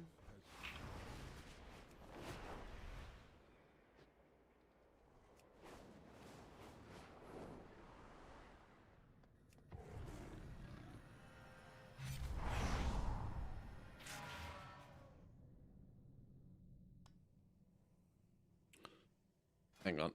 This has probably been triggering people the entire time that I haven't got that knowledge point spent.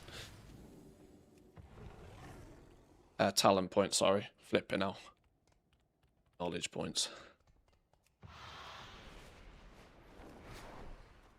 Where the Christ is the mining trainer out here? It's this way somewhere, isn't it? In this building? One of these buildings? Mining trainer.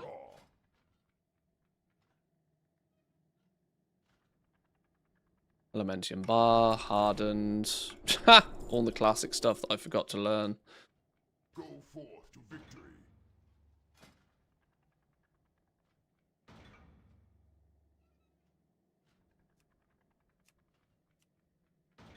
Oh, okay. I need elementium bars, so we got to smelt up a bunch of these first. Why is there a mining trainer without a forge? How's that happened then? How's that happened? Oh, you watch. I won't have enough flipping volatiles, will I, for this? There's a forge in here somewhere. Go.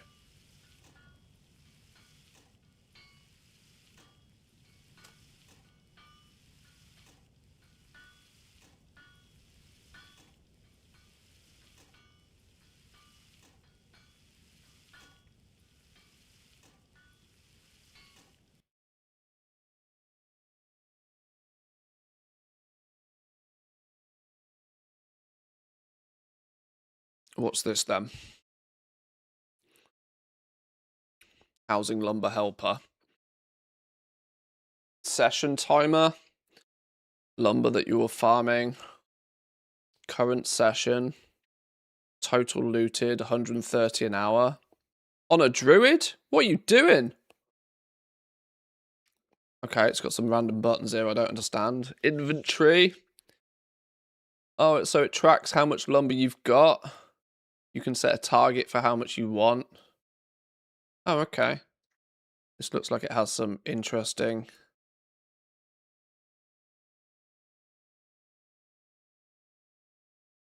totals. Progress bar shows craft percentage when queued.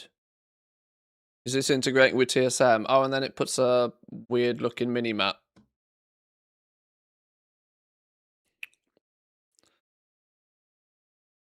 Oh, it takes it from TSM's task list. Okay.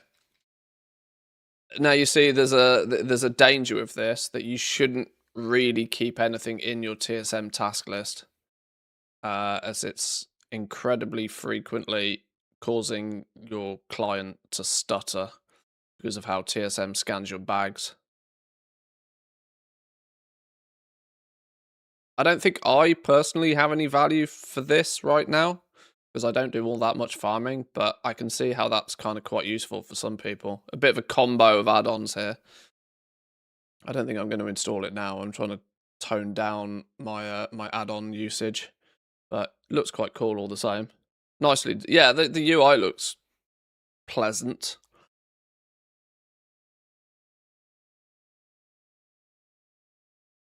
Paused auction house. Wait, what? Oh, okay. Now I do need to. Now I do need to have a look. What's going on here?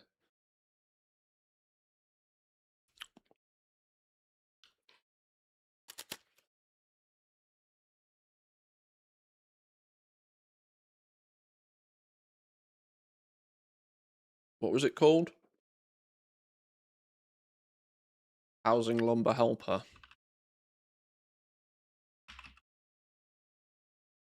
Apparently not.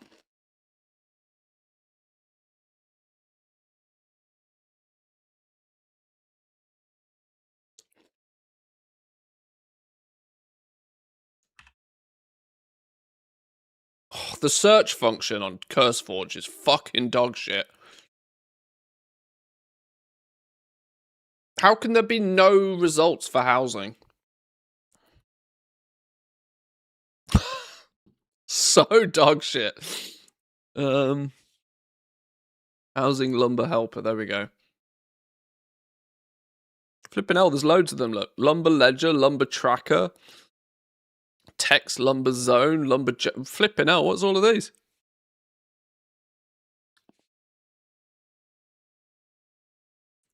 Lumber and gathering tracker.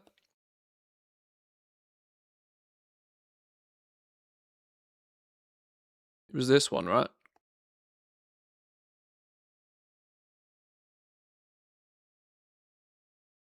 Complete lumber farming companion, live session stats, loot location mapping, compass HUD, auto deposit to warbank, and inventory tracking with TSM and PSL support. I don't know what PSL is.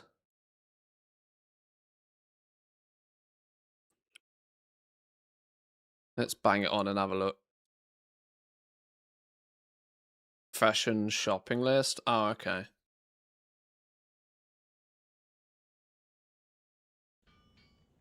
Right, we smelted all of that then. Oh, I need more volatiles. I need some more volatile earth.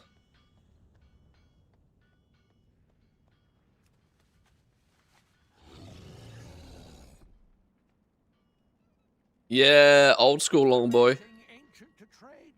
Kill the meme.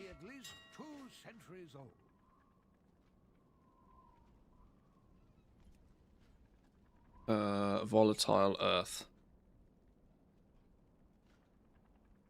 How many do I need?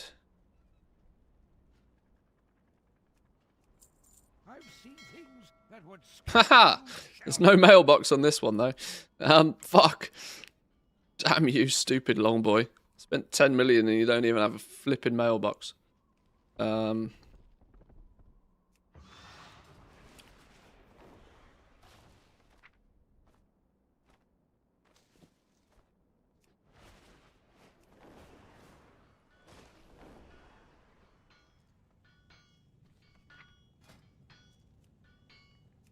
Right, go on. We've got 11 bars. I need 5 skill points. Don't fuck me, game. Not a single skill point so far. 1, 2. Ah, shit. It's going to be one of those, isn't it?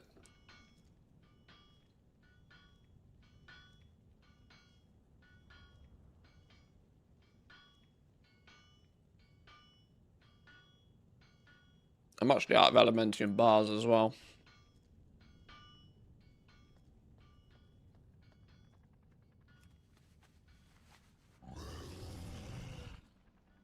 Have anything ancient to trade?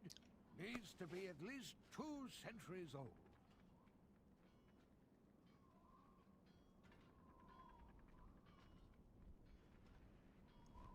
Search Elementium. 14 times 2. 14 gold apiece Elementium Warriors right now. Flipping hell. I should have, I can't be bothered crafting all of these. I'm just going to buy these. We're going to go 100. Then volatiles.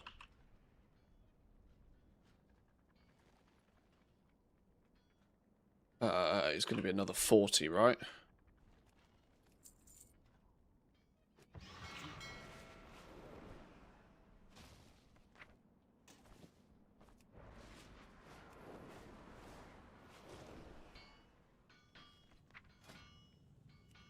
Right, let's try again. I need 3 skill points, game. Don't screw me.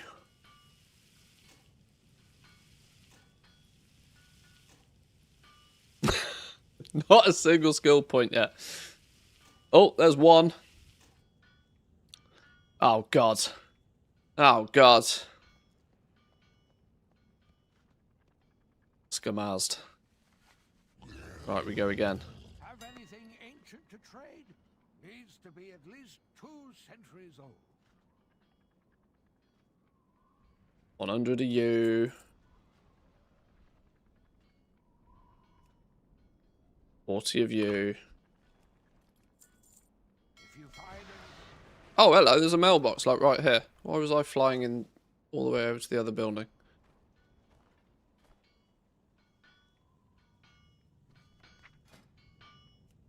Right, we go again. 2 points. Come on, game. 1 point. Do it. Do it now. Really don't want to have to buy more materials for 1 point. Yay! 75. Mashed it out the park. Nice. We'll probably sell those Elementium bars for like what we paid for them anyway. Right, so that does put us complete on Cataclysm. Oh, we've already got some progress on Panda, which is good. Let's see what Zygo has to say about it.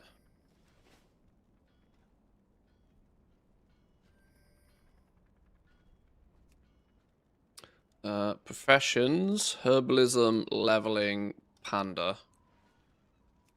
Professions, mining, leveling, Panda. Go. I'm already skill 49 out of 75 on Panda mining. I must have accidentally done some of this in the past already. Where's it trying to tell us to go? Is it going to try and tell us to go Valley for both of them? Herbalism, Valley. Mining. Oh, it wants to send us into the Dread Wastes for mining. I think we're probably going to go... My lumber route is in the Jade Forest. There is absolutely so much goddamn lumber out here. It seems silly not to do the Jade Forest. Although the valley is... does contain lumber. Maybe we'll use the valley just to tick all 3 boxes. But ultimately, you go pick up your lumber in the Jade Forest. You fight the trees just for the fact that there's just so many nodes out here.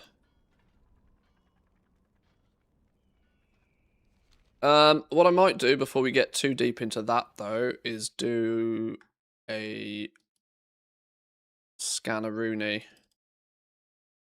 This will take me 20 minutes, half an hour. I want to do a quick repost on my decor.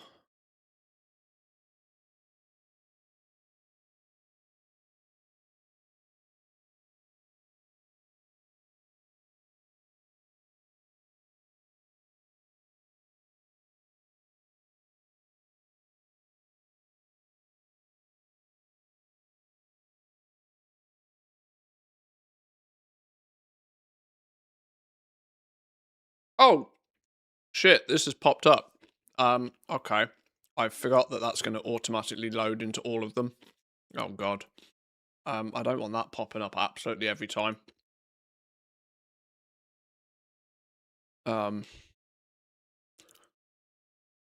Shit, what's it called? I really need to make an add-on profile for these characters. Really need to make an add-on profile for these characters. Hang on. These accounts are never, ever, ever, ever, ever going to need that add-on. So let's turn it off hard code.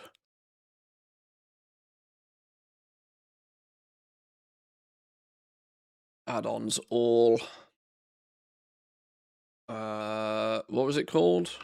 Let me just search for lumber. Housing lumber helper off.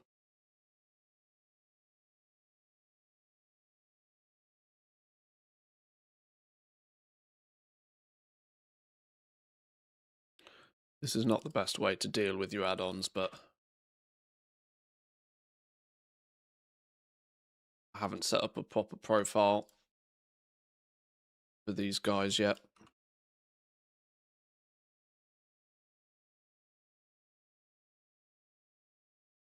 Another one of those, I'll do it tomorrow jobs.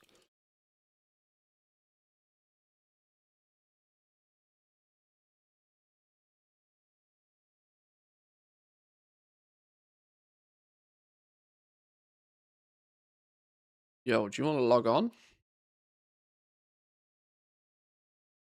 Hello?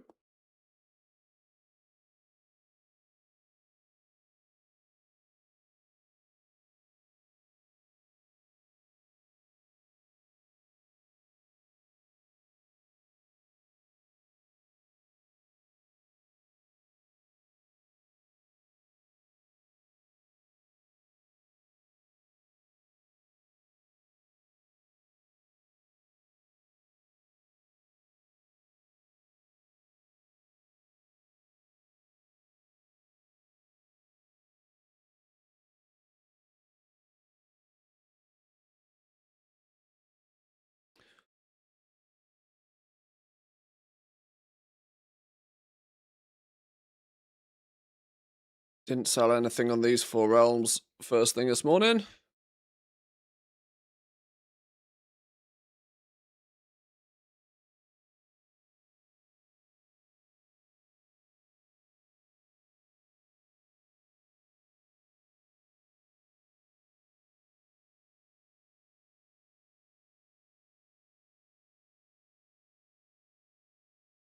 If I can quickly get me auctions relisted, usually takes me about half hour to do all 80 realms.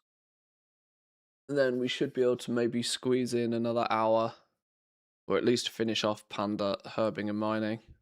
Get some rough, quick test of lumber and the lumber, see what that's looking like.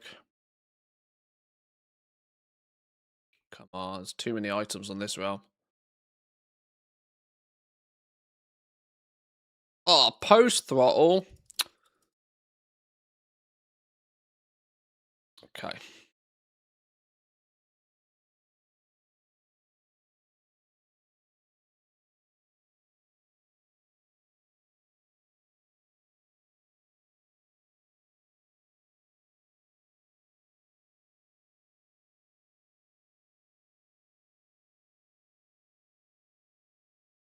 Did you spot a puppy? They're all snoozing right now. They're all doing their naps. I got 3 dog beds in the studio for 3 different dogs. Not a single dog in a single bed. I have I have a bit of a long-standing running joke with Mrs. Manthias about the dog beds. I think it's only fair to have a dog bed for each dog. Seems crazy, right? But because the dogs sleep upstairs with us overnight. Obviously, with 2 puppies, you kind of want them self-contained a little bit. So because I value my furniture. So we also have the bedroom door closed so that they can't wander in the middle of the night. Now, I'm of the opinion that it would be nice for each dog to have their own bed. Mrs. Manthis, on the other hand, thinks I'm absolutely stupid.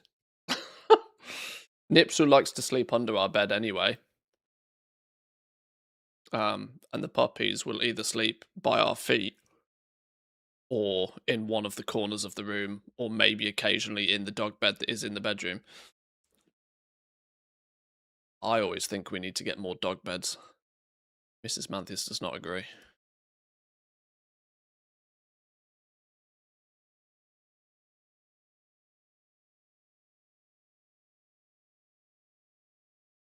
Just cover the whole floor with dog beds. It's called, well, yeah, it's called carpet, isn't it? I don't want carpet in the bedroom.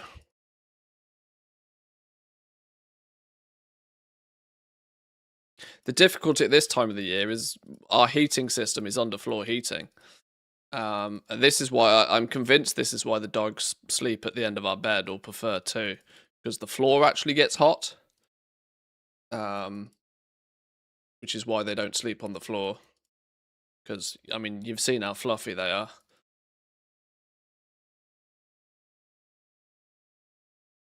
Carpet grazes your knees in the bedroom.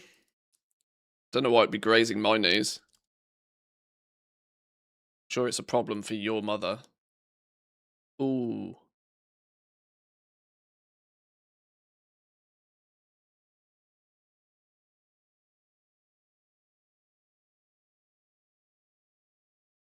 But no, I get what you mean. Whoa! 43,000 gold.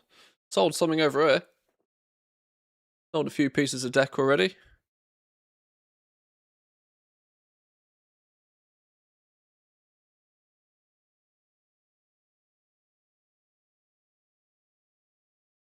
Real life floor is lava.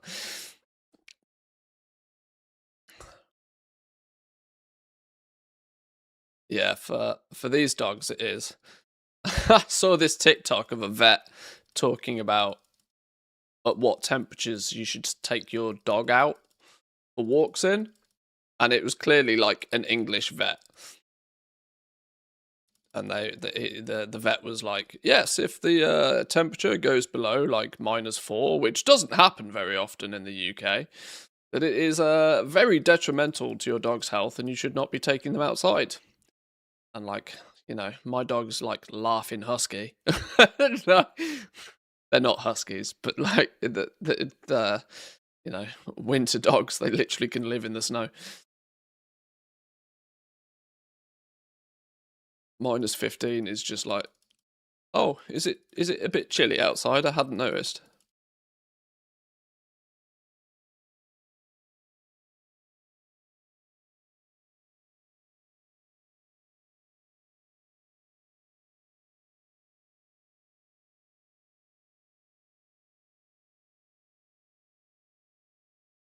We had carpet in the bedroom at our house in the UK, and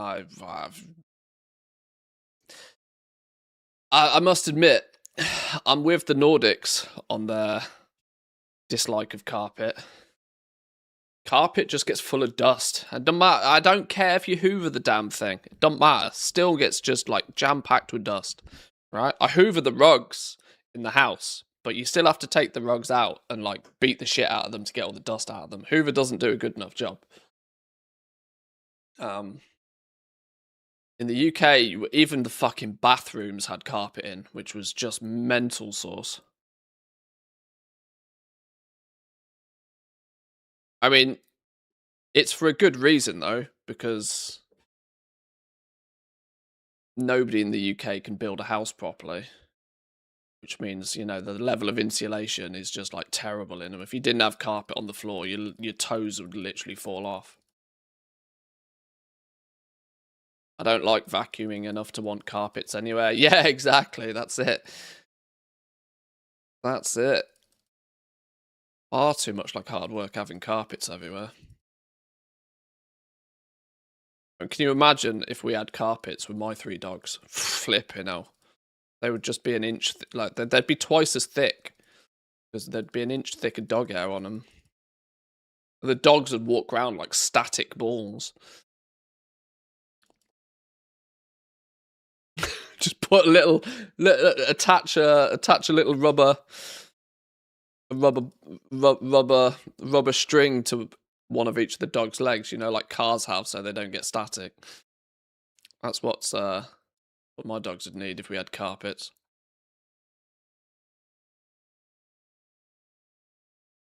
Do I genuinely just have nothing on this realm at all? I've got like 3 pieces of decor on this realm. Why is that? How's that happened?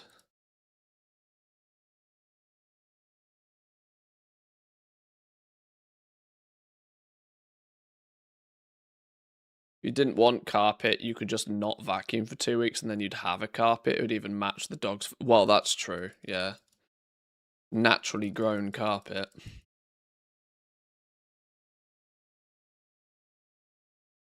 We've experienced -5 in the UK several times this week. Yeah, it's been chilly from what I've heard. Chilly. As low as -12 up north end of the UK.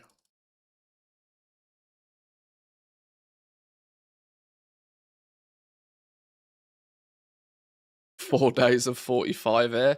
You flipping Aussies though, man. Jesus. 45 that is spicy. Opposite ends of the globe are having like opposite ends weather as well. I mean, it's probably about... Shall I go look at the temperature gauge? It's probably like -16 or 17 here right now.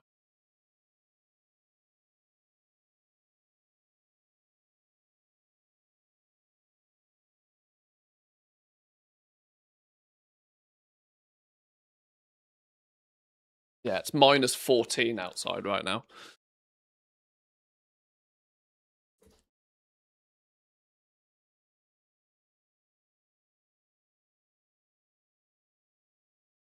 For -14 on one side of the globe to +45 on the other. Jesus.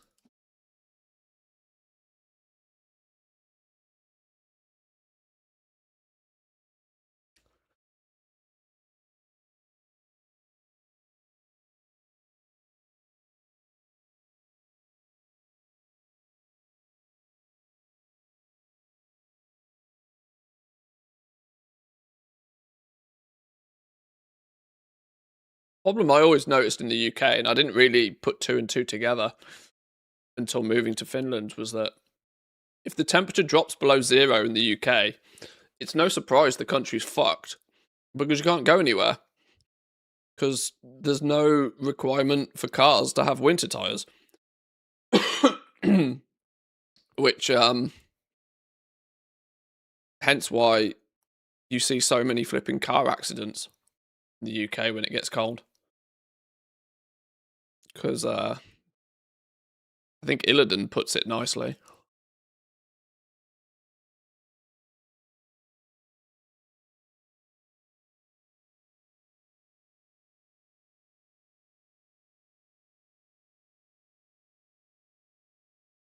Guys sound like the Sun's headline. Finland cold, Australian shocks. Shocker. In other news, water is wet. Yeah.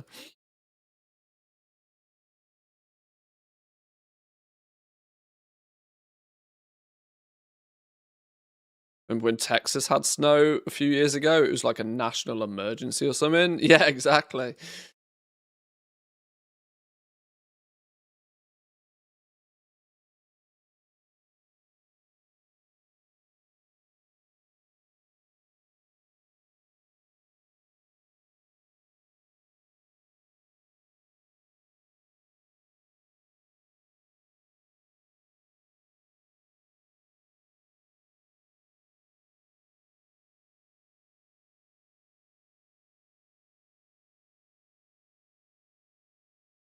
Nobody knows how to drive in the snow in the UK anyway. They either hurtle along at 70 miles an hour or crawl at 10. You see, the problem is, without actual proper winter tyres, both is equally as dangerous. Without winter tyres, the second there's even a millimetre of snow on the floor, your cars just turn into slicks. Your tyres turn into slicks. And it's like driving with slicks on a wet road. Like, you are not sticking to that road at all. You have zero traction. So yeah, whether you're doing 70 or 10, you are you're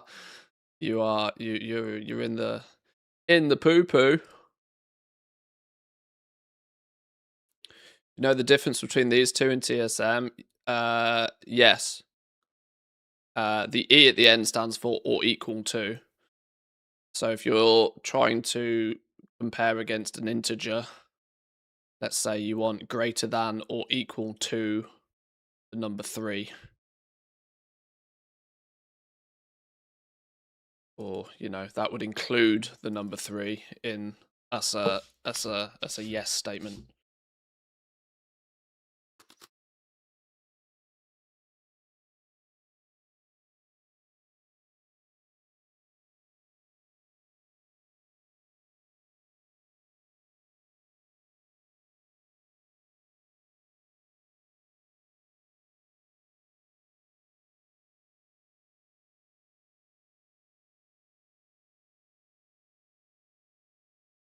Oh, flipping now. That's some spicy Aussie weather. Some spicy Aussie weather. Woof. Ever so slightly hot.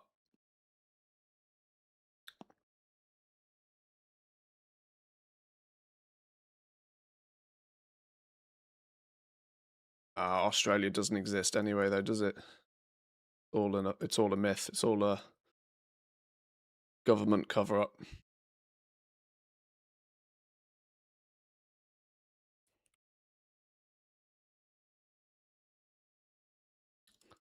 Christ, I'm in trouble on the weekend. On the weekend? Why? What have you done?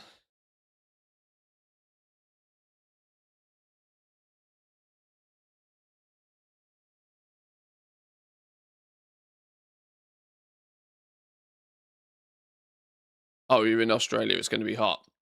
Yep. Yep.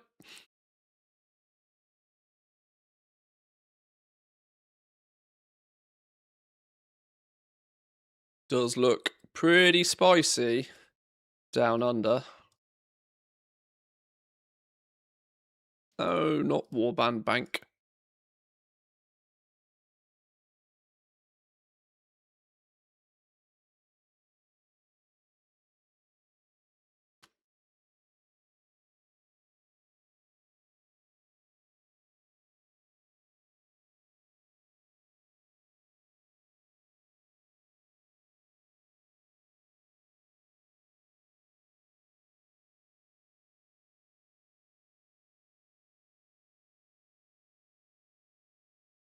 I mean, 45 is probably a little bit above my threshold.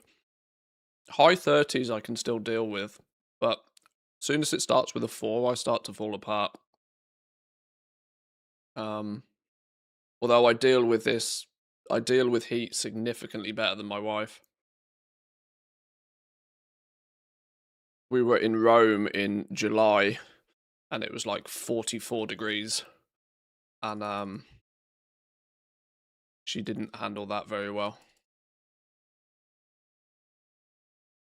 At that point, I was just like, I just had a permanent thin layer of sweat across my entire body. So I was like, I'm just cool. I'm chilling.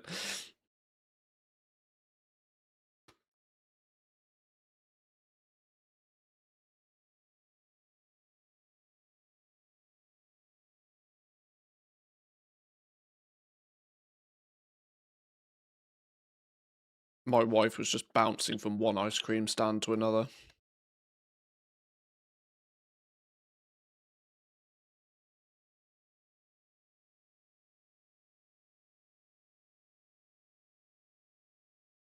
Anything above 22, 23 can fuck itself.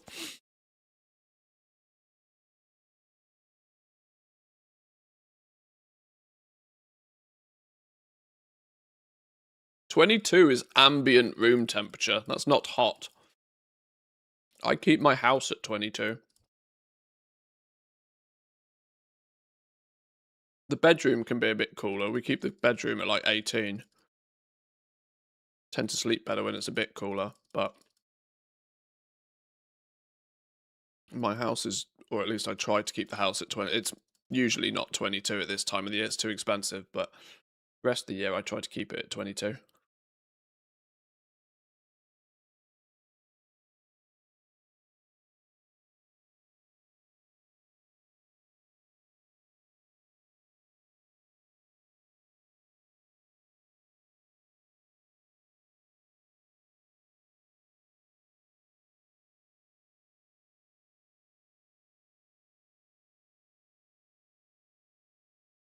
In a nuclear winter, the best place on Earth is apparently New Zealand, since you can still grow crops there. Is that true? How does New Zealand get a pass in a nuclear winter? Is it just because a nuclear winter is like, oh, it's dropped below 25? Oh, chilly. Is it just more of an illusion?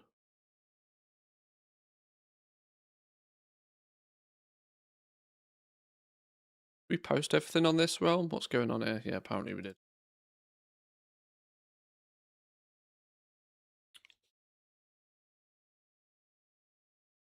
More tech oligarchs that move there, the more likely it is to get nuked, though. Jesus.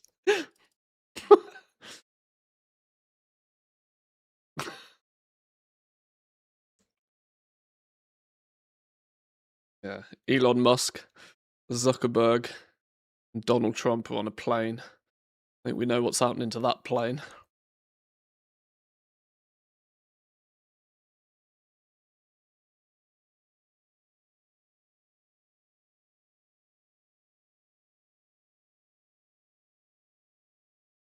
Cuba Pedy is where it's at. It's so hot the town lives underground. Real life Niffen. They're literally in the Zaralet Cavern. It's genius.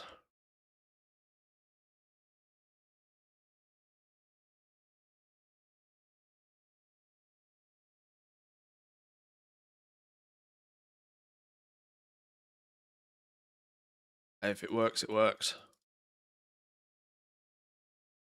Being above ground when it's too hot, you realize that keeping shit cool is incredibly expensive. Inverse in the winter. Being above ground in the winter, it's very expensive to keep it warm.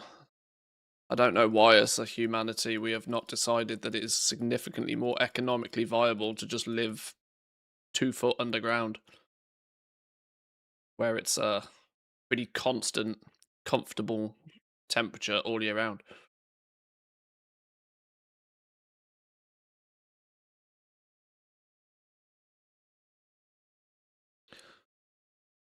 Oh, 30k of sales on here. What do we sell? A throne! Valdrakken throne.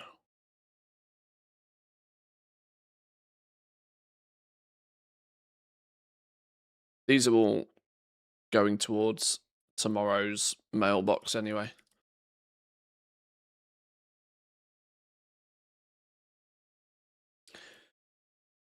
Do you think Blizzard will add more additional old world decor items to the already existing ones? I doubt it. I can't see why they would. Before Decor launched, before we started seeing it in its entirety, I was kind of convinced they were going to start by picking a couple of expansions and just give those expansions professions a couple of recipes each. The fact that they went as far as to make sure that every expansion's professions had something kind of makes me think they're probably just going to like draw a line under that now and say, right, they're done. So I'm not convinced they will add more.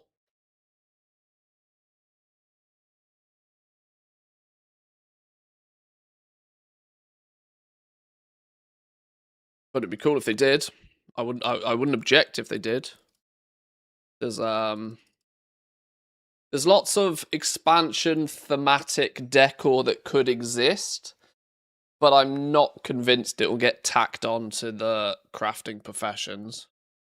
I think they've done their minimum viable product for past expansion crafting of decor. I think what we've got is probably what we'll have.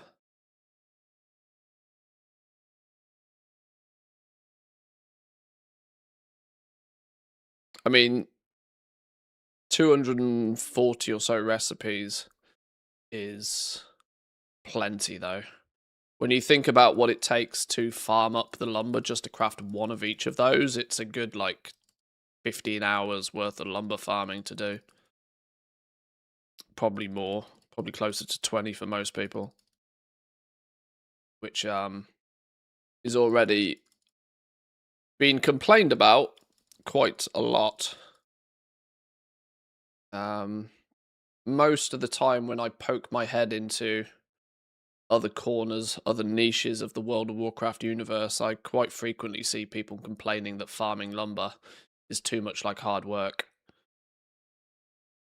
Yet, of course, most other players don't put 2 and 2 together and realize that if it's hard work to farm the lumber, then here's a crazy ass idea. Maybe go farm some of it and sell it because, 50k of sales.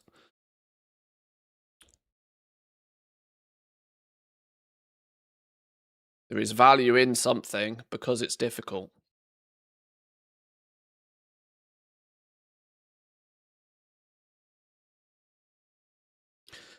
But the same people I have seen complaining that lumber is too difficult to farm are the same people who are also complaining that the cost of transmog was too high.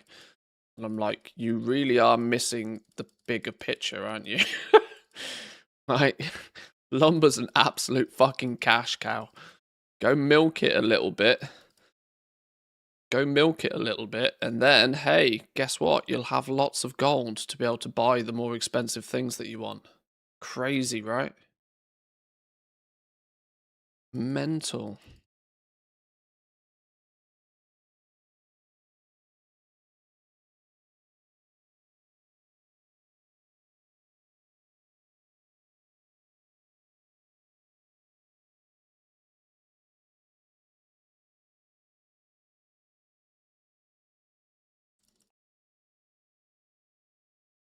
You think we'll see another surge on pre-patch midnight launch? I feel like a lot of casuals haven't really returned to the game yet.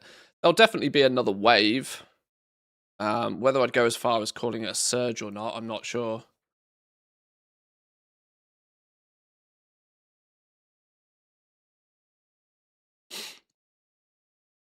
The thing is I reckon there's going to be enough of a backlog of pre-crafted stock now that it will be a ripple rather than a wave, and it probably won't be a surge, just because the market is already, you know, I wouldn't say saturated, but there's plenty of stock, right? There's plenty of stuff knocking around already. So even if a bunch of people do turn up with pre-patch and then go, oh, I'm going to build a house, there's plenty of stock already there for them to chip away from that. You only get spikes again, really, if stuff starts running out. I'm not overly convinced. At least, well, I mean, when Midnight launches, my only conclusion is that when Midnight launches, there'll be less people farming lumber. But is it gonna be? Is it gonna tilt the scale far enough to really make any difference to the price of stuff? I'm not sure.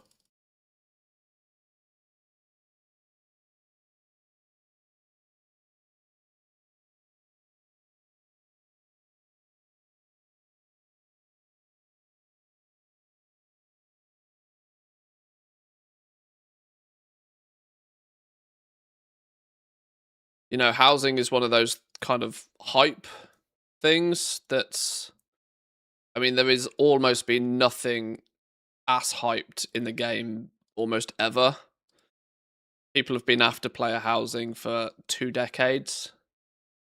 So there's a strong argument to say that those that were really passionate about it bought all the early access and are already doing it.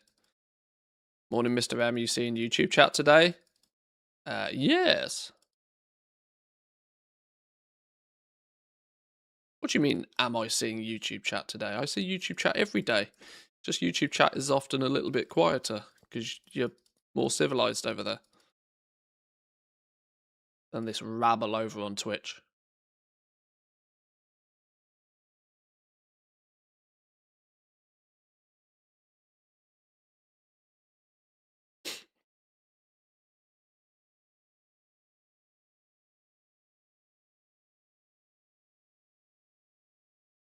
$6,500 lumber at the moment. Need 5,000 more to reach my goal. Been farming all week. Are you trying to get 1,000 of each lumber? Is that what you're doing?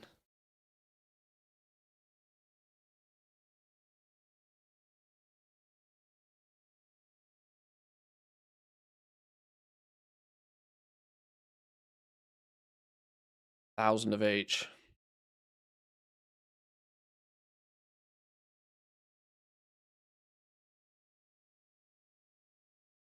I mean, if you've been, you know, if you've figured it all out and you've been quite proactive with farming lumber, a bit of a backlog. Because you got to remember the thing about farming that is often misunderstood is that the very second you stop doing it, guess what happens to your income of gold? It stops dead. Most people, when they're farming, they much prefer the quick and easy stuff to sell. This is why material farming these days is like the most popular farm, because you can sell those materials practically instantly.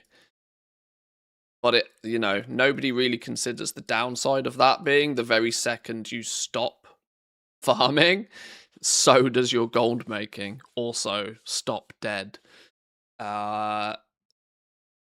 And so what you'll see is that players will have been farming lumber and will have been doing everything in their power to purge through any crafted decor as quickly as they possibly can to realize as much of their efforts now. But then Midnight will launch, and they'll want to go off and do all of the funky new midnight stuff, and then their easy token per month of game time disappears, and then 3 months go past and they realize they're poor again. But 3 months has gone past, and now their market that they used to dominate has now passed, and they need to find a new one and get stuck. So a bit of a backlog of lumber so that you can replenish what items you've been crafting when they sell. It's not a terrible idea. This is actually why I kind of like transmog. Yeah, I mean, transmog is one of those long tail markets that, you know, if 1 week of the month you choose to do a whole bunch of transmog farming, you will build up a nice stockpile of stuff, and, you know, you'll get drip fed sales for the rest of the month.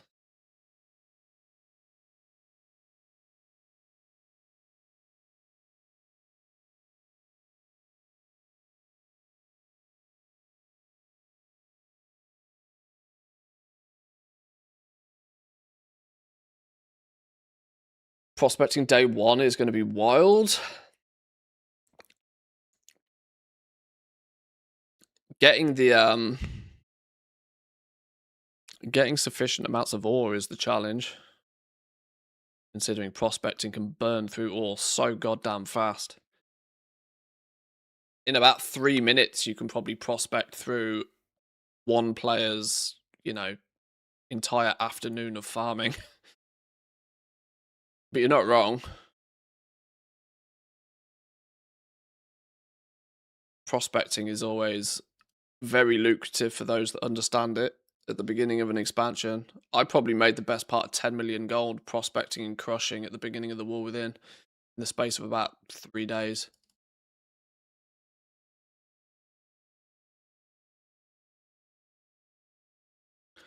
Also, no demand for the epic gems that early on. Well, that's true. But if there is any material that goes anywhere near leveling a profession, that's why prospecting does quite well, because people instantly need to buy stuff to level dawn crafting itself. Now, a lot of people just try to be self-sufficient and prospect, but I also go out there and tell people, unless you are going to heavily spec into prospecting, buy your materials, because there's somebody out there that's already going to be able to sell them to you for cheaper than you can make them, even day 1.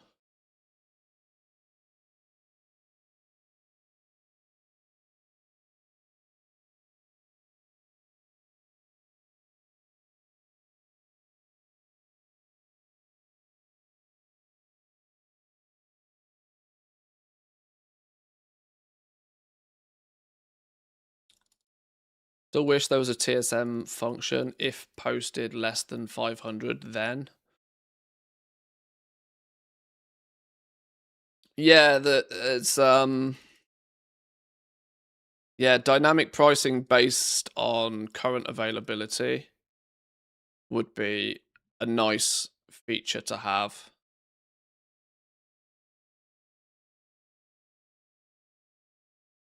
I've also, I mean, you can kind of do this, but it's a bit ropey. You can also post based on your own inventory, which is something I've sort of dabbled with trying to set up previously. So, you know, if I've got 10,000 of a thing, I'm probably willing to sell it a little bit cheaper than if I've got 10 of a thing. You can use like your own inventory value to do smart posting prices and stuff. But, you know, it kind of doesn't fit very neatly within TSM because of how TSM posts things anyway. Because TSM, you don't tell TSM to post at a price. You tell TSM to post within a price range. But I can definitely see how it would still be useful to price things based upon the current available quantity, yeah.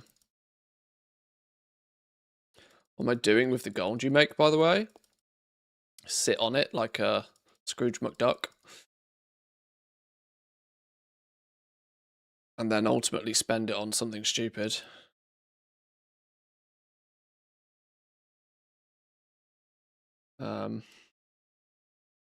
Running 5 accounts just with gold has a cost of about 2 million gold a month right now, so that's where a big part of my gold goes. And throughout the expansion, I basically have the luxury of buying whatever I want whenever I want it.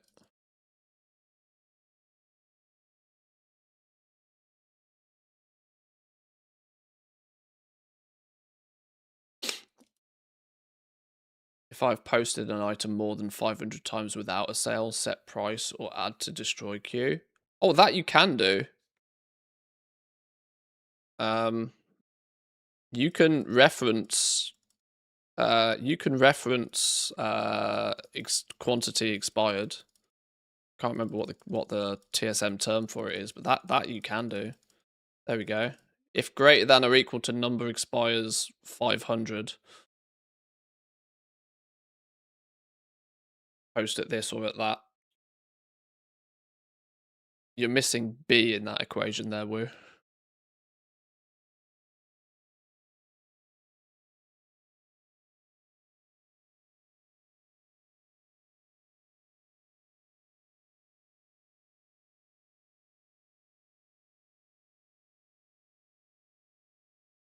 Yeah, I actually have that set up with within my flipping profile, so that if something expires, I can't remember what I've got it set to. Could be, it's probably 100 or something. If something expires over 100 times and I haven't sold it, I then start to like really dramatically drop my price range on it.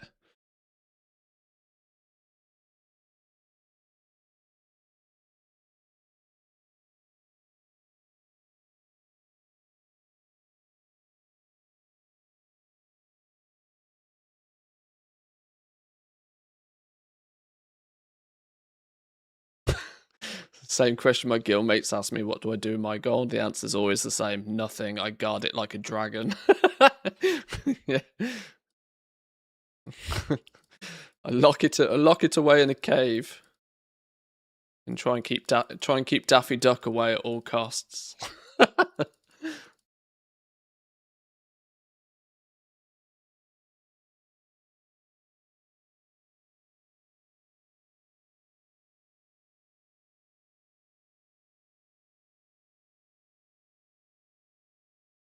You can make pricing dynamic based on the number of times it's expired too by using the number of expires as some sort of multiplier, e.g. dropping the price by 1% for every 10 times it's expired or whatever.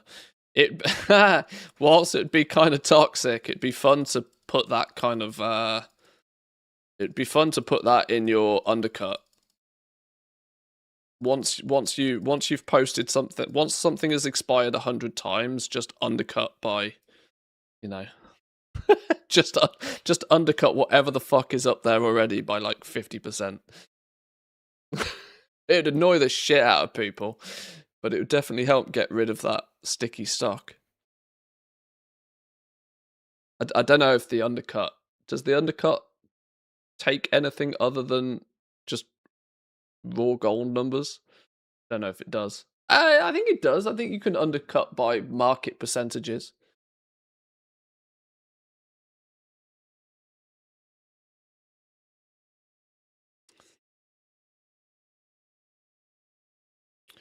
I mean, the people that live by the theory you should never undercut are having a heart attack right now just listening to this, but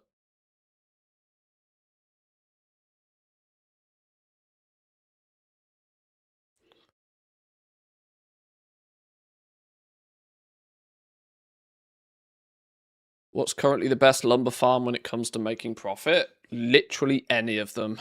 Just don't do the War Within.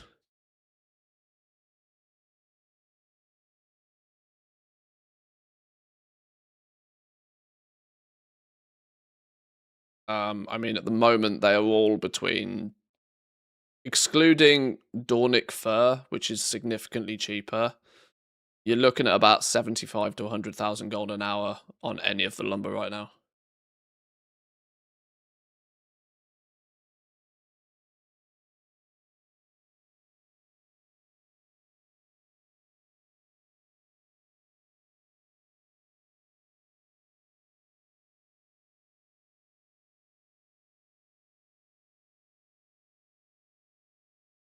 Yeah, it's going to be fun when when Blizzard launches the Goblin theme decor.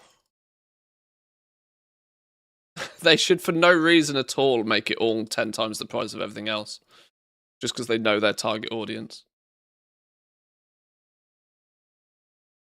Can you imagine they like made like a gnomish engineered goblin mechanical toilet decor that takes like 1,000 of each lumber to build? Can you imagine? Oh no, I hope they're not listening.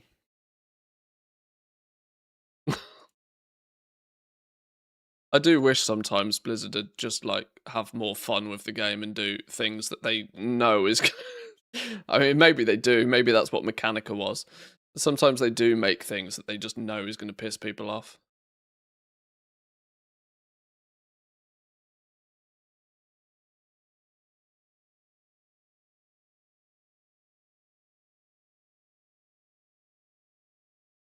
Remember when I got the miner's hat? Tried to sell it for every year.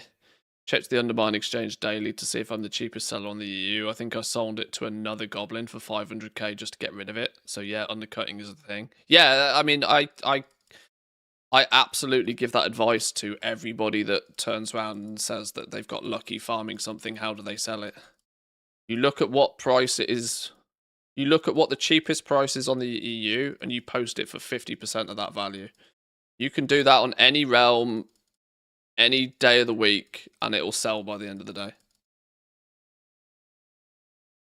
You are 100% better off if you farm rare items to pat yourself on the back for getting lucky, but sell it at a steep discount to somebody else that's willing to sit on it and try and sell it for its market value for 6 months. There's absolutely no point wasting your time trying to sell one item. Sell it to somebody like me at a cheap, like a hefty discount, who will just throw it on a realm with 50 to 100 other items they post every day and forget about it. It's a complete waste of time, you know, putting too much mental effort into selling one rare item. I wish that was a value in TSM, to be honest. Region cheapest or region minimum or whatever. Does the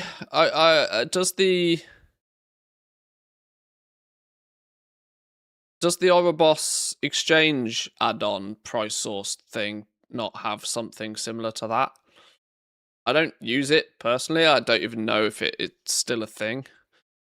I know Undermine Exchange used to have a.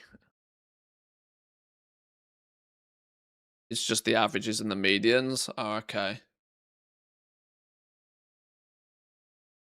Yeah, it's one of those that's within the realm of TSM being able to go, oh, you want this price source, boop, and just do it, I suppose.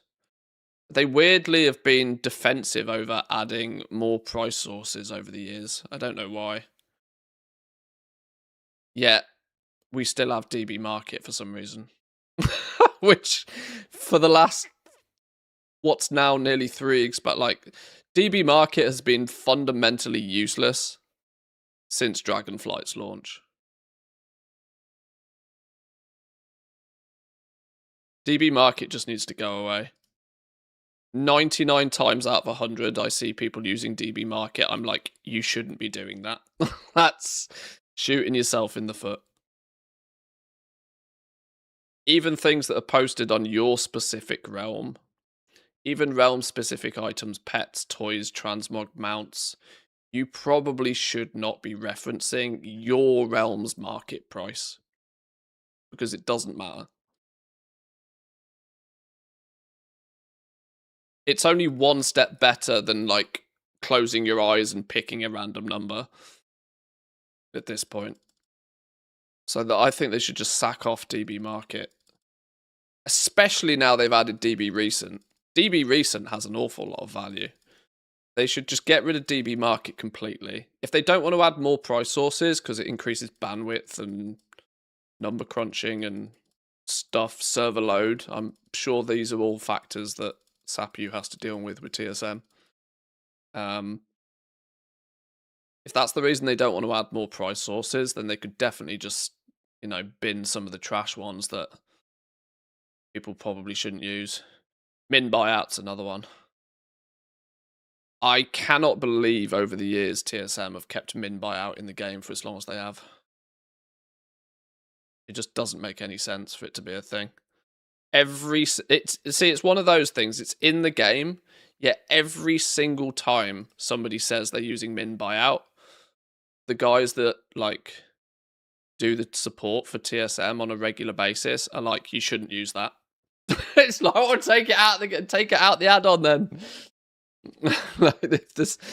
If it caught, and it's mostly because people use it for materials and then get suckered by baits.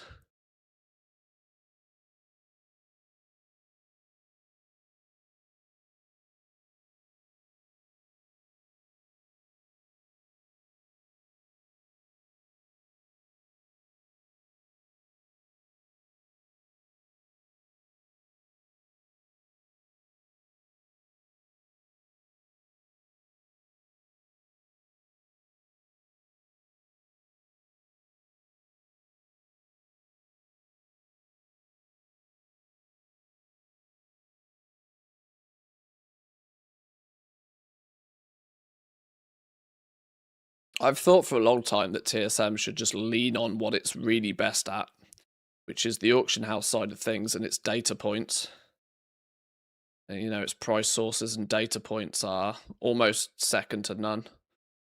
So much so that every time another add-on is built or developed, it tries to piggyback off the back of TSM's data because it knows it's significantly better than trying to do it itself. This is where I think if they did really lean into that, they would probably look at some of the price sources that we currently have and maybe add some new ones and get rid of some old ones.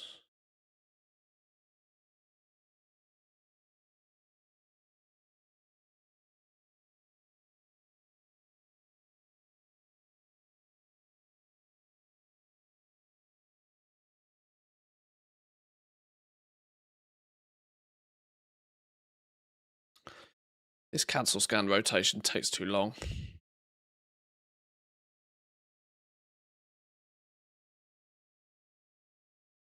I either need to somehow be more efficient with it or just not do it.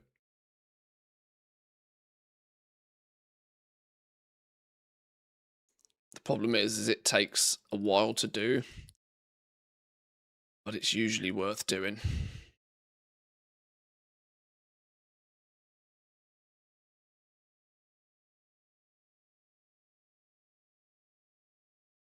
Yeah, just call it Auction House Master instead, yeah.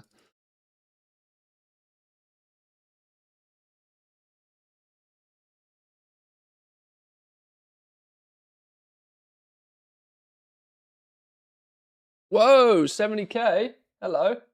That's gonna be fun to add on to, hopefully by tomorrow. Look forward to opening that.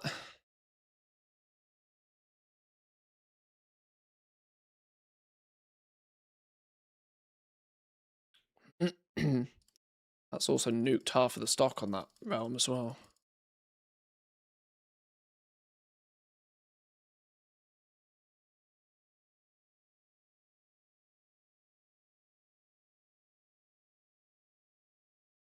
This is it. It's kind of like Decor now sort of feels it's about being at the right place in the right time. You can get your auctions listed just before somebody comes along and decides they want to build a house. I'm starting to notice more than anything, I either sell nothing or I sell a whole bunch.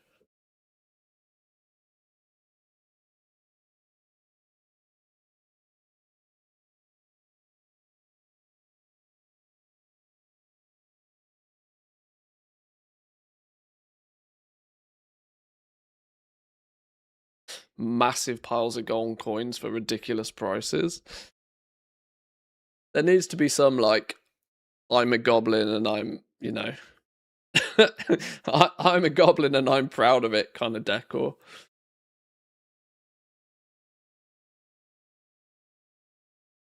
I want decor and I want player housing to like bleed me dry.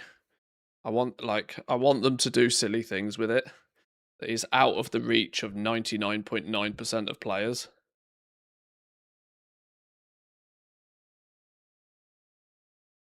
So then the 0.1% can do it just because they can. Whale bait.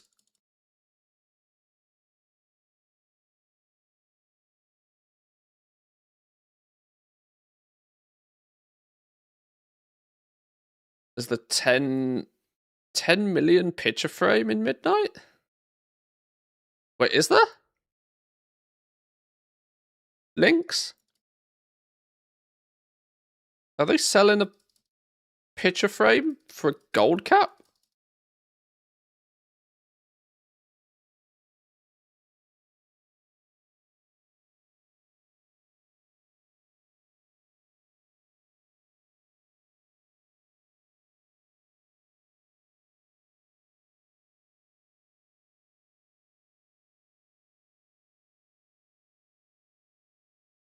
I mean, yeah, I could put some on the auction house for gold cap, I suppose.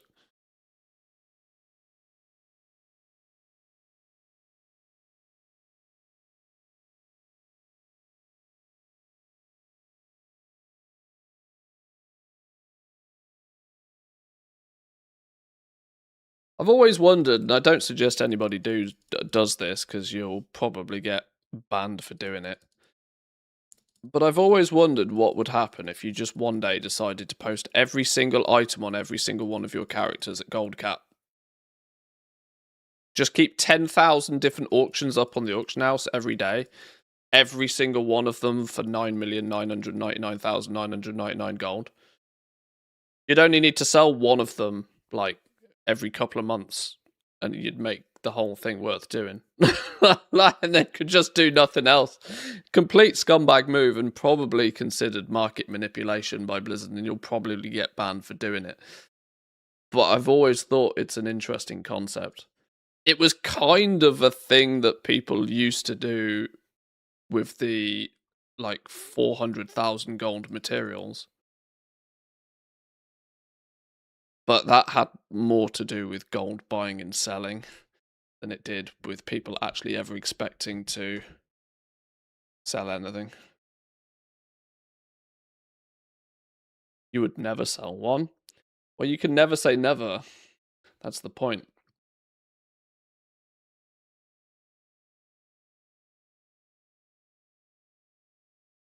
Why are there 4 accounts? It means I can do 4 things at the same time.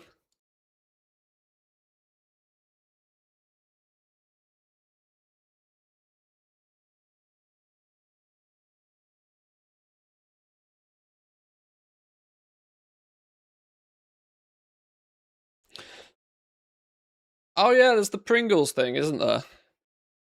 It's a no purchase necessary redeemed thing, isn't it? It's for red bow tie or something.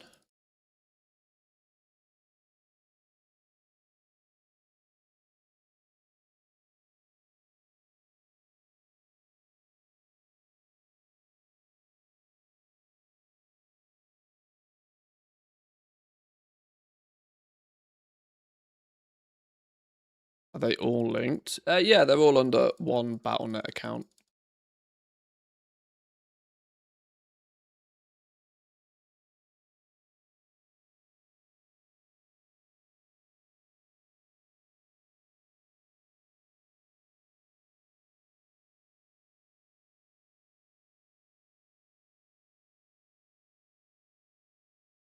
What's this?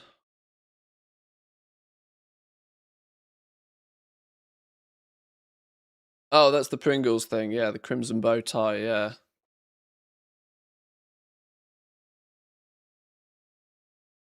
Perspective painting. Wait, Windows update. True hollow perspective painting. Expansion aesthetic legion size large painting added in 12.0. Where's the indication that it's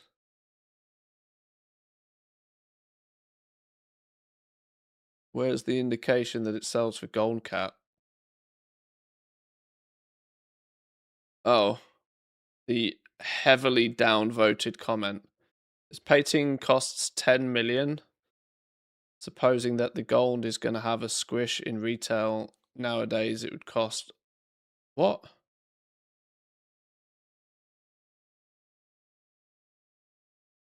Oh. Okay, interesting. I mean, that would be funny if they try it. I mean, to be honest, it's probably just a placeholder. It's probably just a placeholder value before they decide what they're going to charge for it, but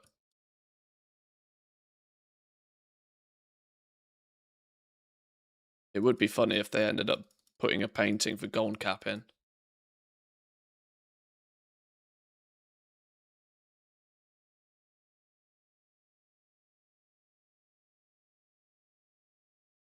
You pay for 4 separate subs. 5, technically. 5, technically.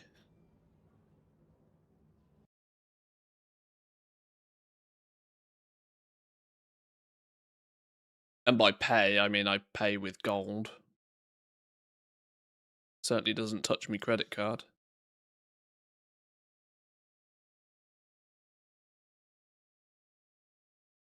Wait. I've done a boo-boo somewhere.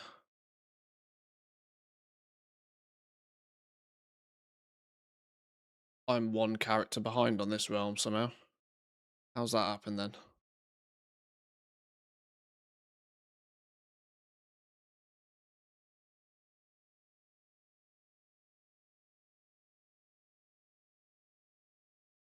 That means I've either skipped a bunch of tunes or I've gone whoopsie-doos somewhere. Oh, hello, 57k. Yoink.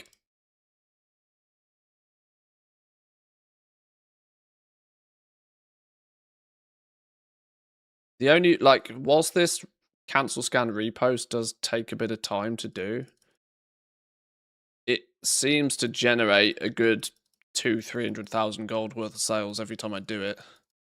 So, I mean, you know, if it takes me half an hour, 40 minutes to do it on all 80 realms, it's still worth doing. And if I do this while I'm not streaming, it's much faster. I actually pay attention to what I'm doing.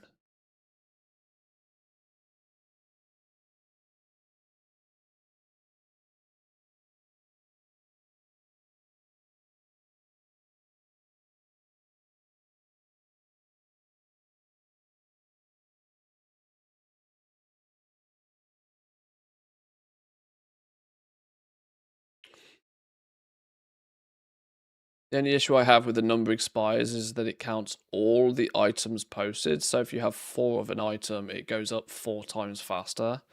Maybe that's a me problem with not having find my groups as well as maybe I should have with the tools available. Yeah, it's maybe just something you need to play around with. You would do probably 2 separate versions of an operation, wouldn't you? One for something that you only post singles, and then one you post for like you do a separate one for like materials or something.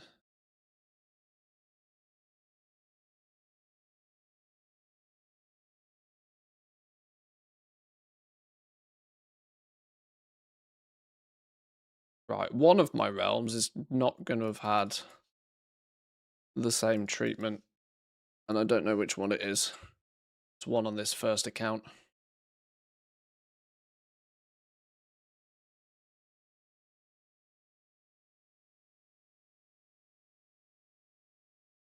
Nordenheim, how we doing? Welcome in. Welcome, welcome.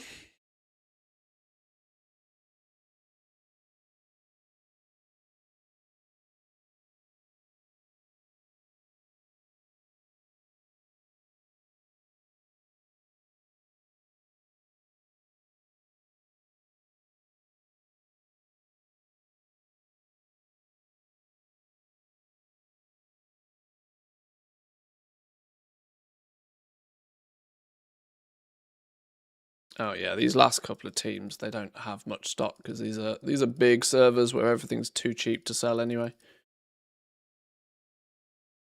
These are where we buy stuff from, not where we sell stuff.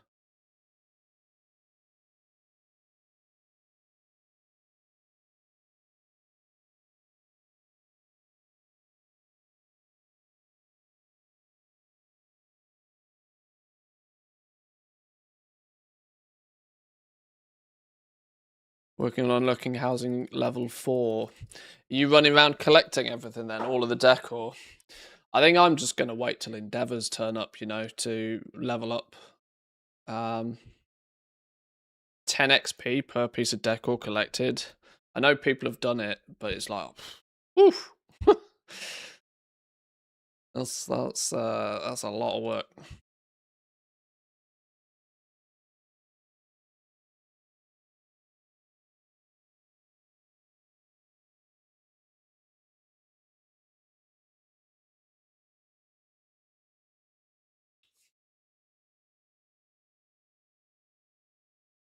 Oh, his screens are too small to see what's going on.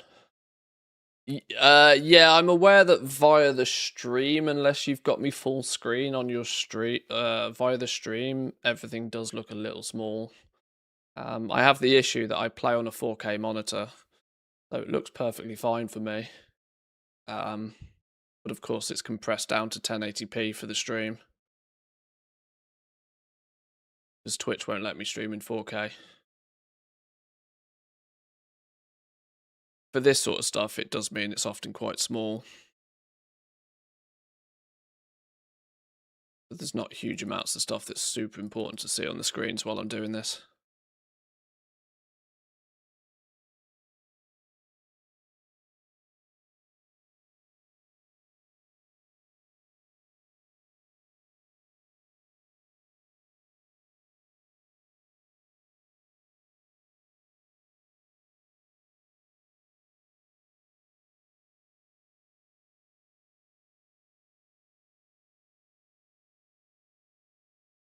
Okay.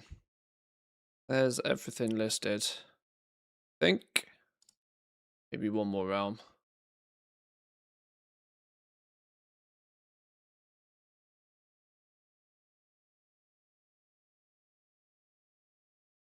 Trying to have an alchemy shop build I want to work on ASAP, but I'm capped.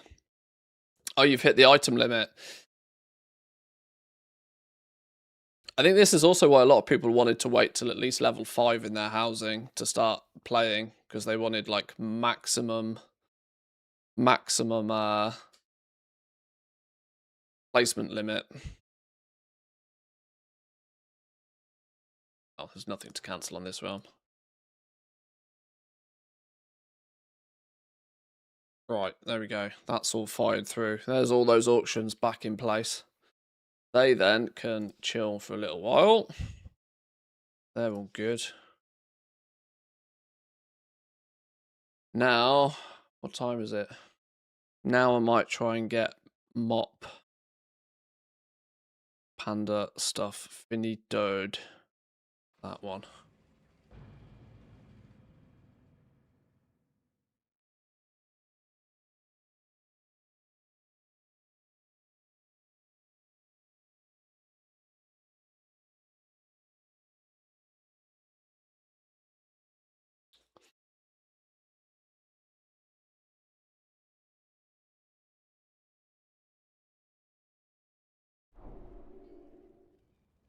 Oh, here we go. Is this housing lumber helper? This is a character where it's useful having it. Has it automatically pulled up the numbers from the warband? It does. So we've got, apparently, according to this, I've got 1,569 lumber in the warband bank already. I need to do a craft session, clearly. I haven't got anything queued or crafted. Local time. Lumber in inventory 8. Warband in your bags plus warband bank. Of ironwood lumber. Oh, okay. It's sort of like you're in a vanilla zone, and so it defaults to vanilla lumber. What are these? Lump view counts for all expansions. The zone map. Toggle mini map. Oh, that's the mini map, yeah. Auction house mount. Clever. Very clever. Compass. Oh, okay. Oh, they have clearly just yoinked. They've clearly just stolen Farm HUD code for this, haven't they? Portable warband bank. Interesting. I'm not sure this is really something I need all that much, but let's go over to Pandaria.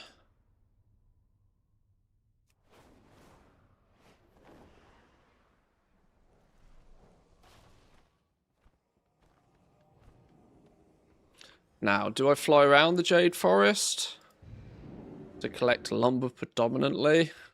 Or do I just go get herbalism and mining finished off in the Vale? That also probably works quite well.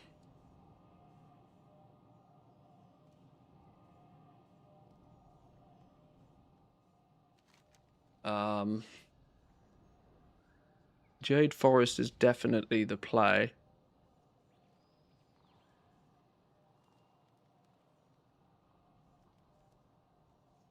Song is basically the background music for every insurance advert that's ever existed.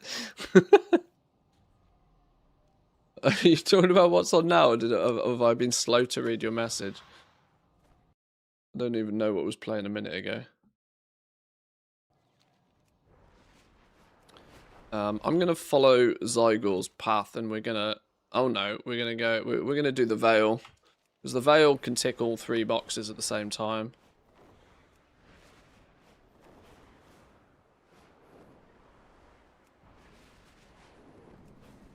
I like the fact that this has your current speed and stuff in it as well. I'm not sure I want 15,000 different UI elements on my screen though, so I'm probably thinking I will not use this housing lumber helper. But we'll get loot appraiser up instead.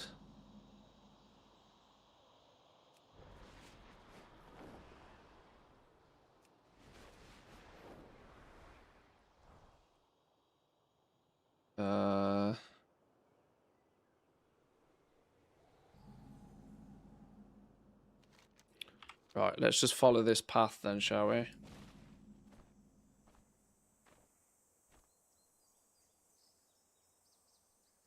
Let's give it a go. Let's get like a good half hour out here done. We'll pick up herbs, we'll pick up everything until we've clearly got herbalism mining finished. Shouldn't actually take too long. Panda mining is already 50 skill.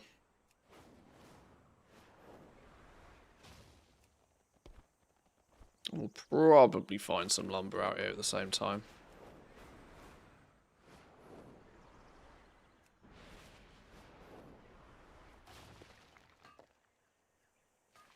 Is this my full-time job? Yeah, pretty much. We stream Monday through till Friday.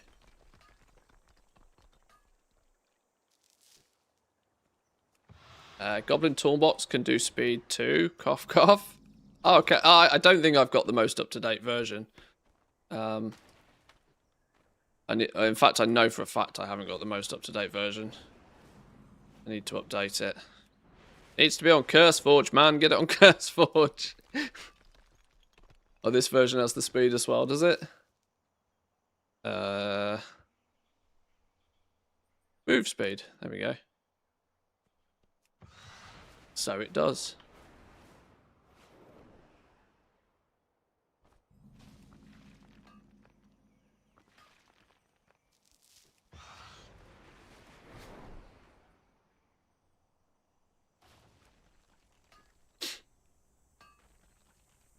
Gonna do a bunch this weekend. Nice. Before pre-patch will be good. I'll do I'm gonna kick off some YouTube content again soon. So I'll probably wait till it is on Curse Forge, and then I'll do a little video and point people towards it.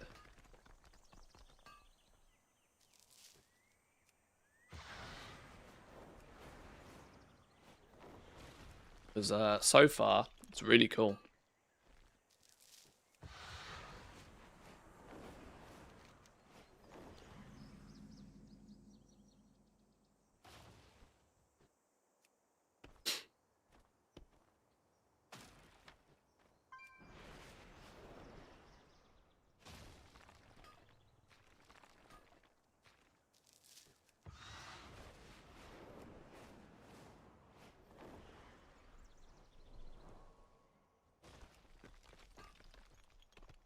How many skill points do we need for... Is it 70? It's 75, isn't it, again? 75.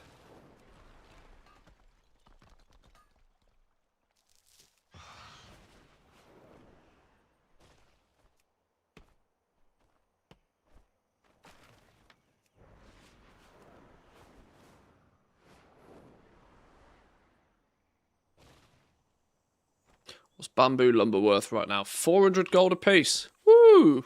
We take that. That's that feels like one of the more valuable pieces of lumber. Where's the herb? Oh, where's the... Hello? I'm not trying to figure out where that is. In a cave or something?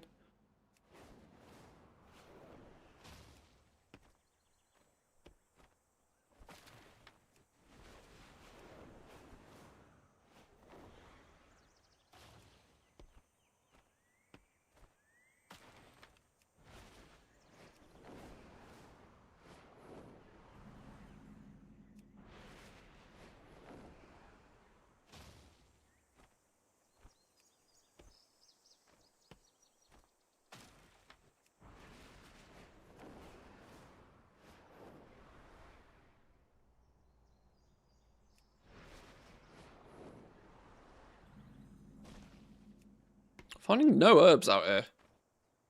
Have I not got herb tracking enabled again? I've done it again. Fucking idiot.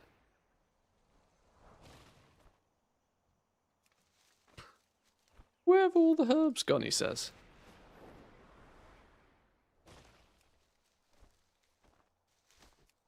Right, herbalism 28. Oh, is it? Green tea leaf is not very good for skill points, is it? No, it's not. It's because it's the default basic bitch herb. Silkweed's good, though. This is guaranteed skill points.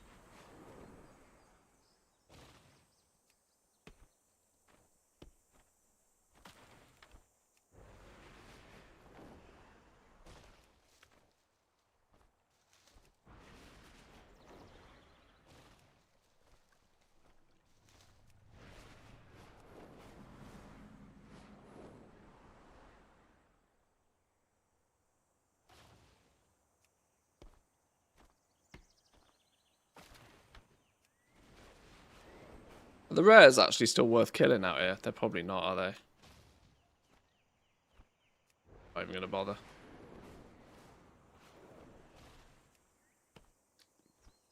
Does anybody else wish that rares would actually go back to being rare?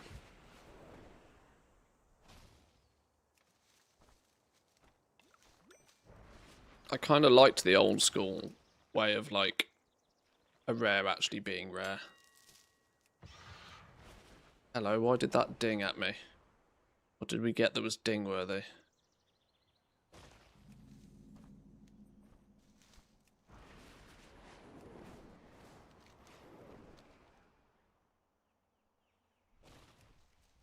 Green tea leaf is actually pointless picking up, so let's not do that anymore.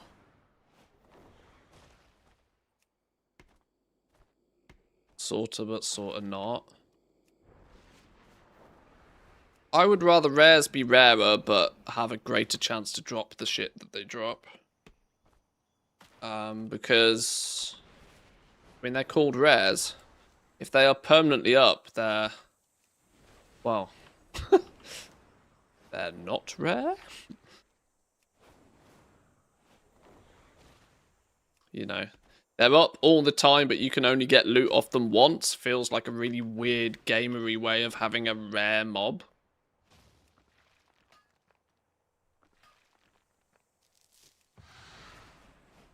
Oh, I'm way off my path now.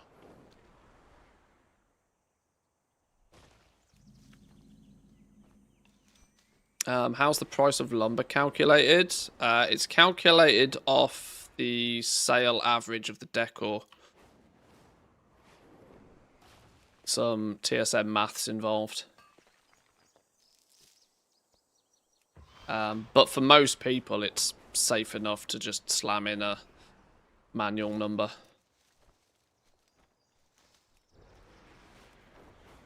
Obviously, you have to farm it, so it's kind of up to you what you charge for it as well. I don't do all that much farming, though, so I built a TSM price source for lumber.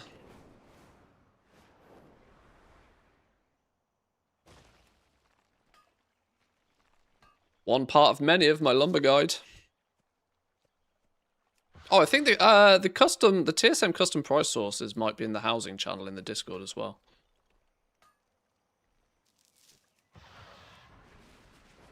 You're savvy enough with TSM to implement them.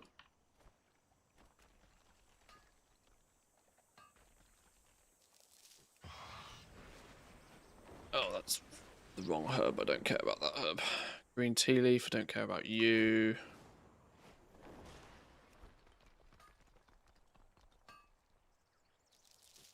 Not if you want to make the decor dyes. Oh, well, that's true.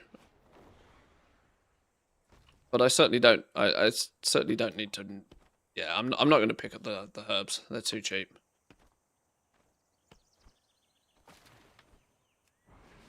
I, for one, do not miss camping a rare for 8 hours. Just to miss the kill and having to wait another 16 for the next one. What? Yeah, that. I mean, yeah.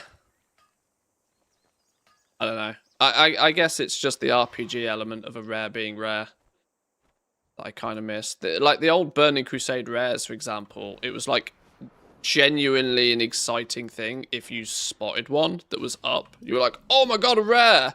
You know, it was just a cool moment.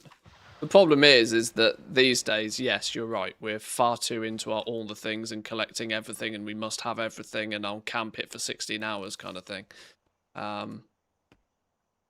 There's a strong argument to say that that's a you problem.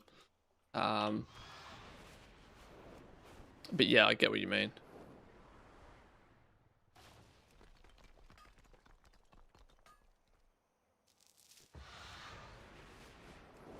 Maybe gamers need to be protected from themselves.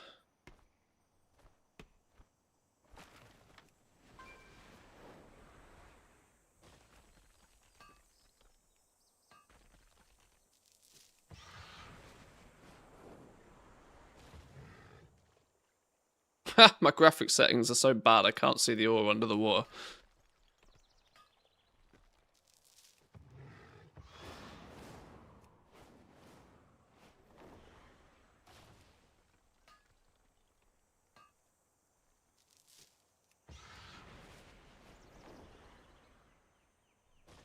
Okay, these herbs are worth picking up. Silkweed is worth picking up. That's guaranteed skill points.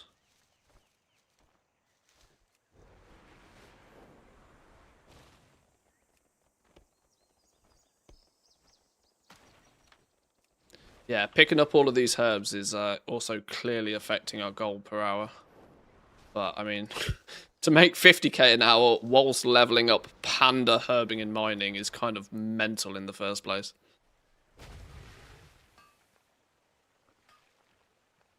Did we get a new beta build? No, unfortunately not.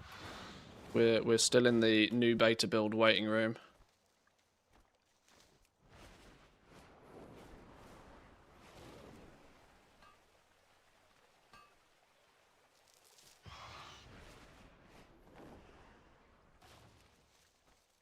Soon as it happens, though, we can start paying a bit more attention to Midnight. And in fact, soon as we do get the new build, if that is, it contains like some solid updates to the professions, we'll then be able to basically switch focus completely to Midnight then.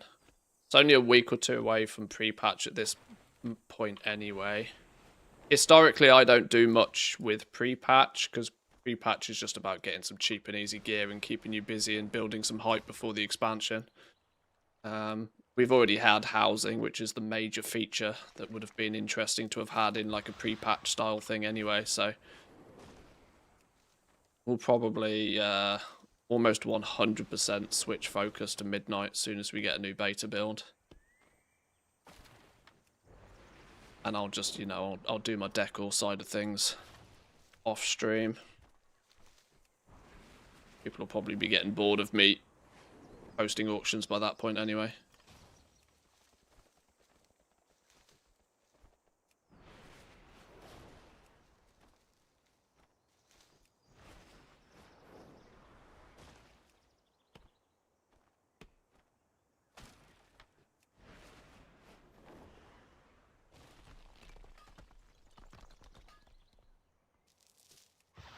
Wow, Billionaire Simulator. Well, it's IKEA Simulator at the moment. Which just so happens to coincide with WoW Billionaire Simulator as well, yeah.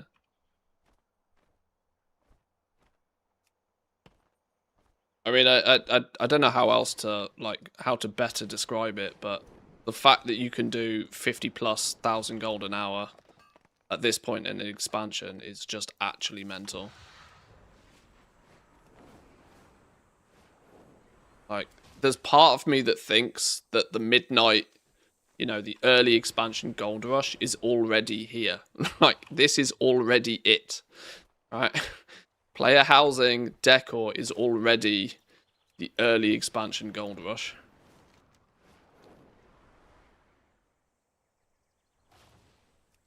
By the time Midnight turns up, sure, we'll have a whole new slurry of professions and materials and stuff like that.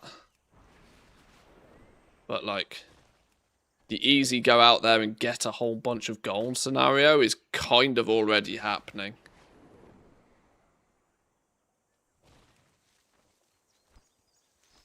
Which is kind of new in WoW's history in the first place. Usually everybody at this time is like, oh, well, if I can make 10,000 gold an hour, I feel as if I'm winning.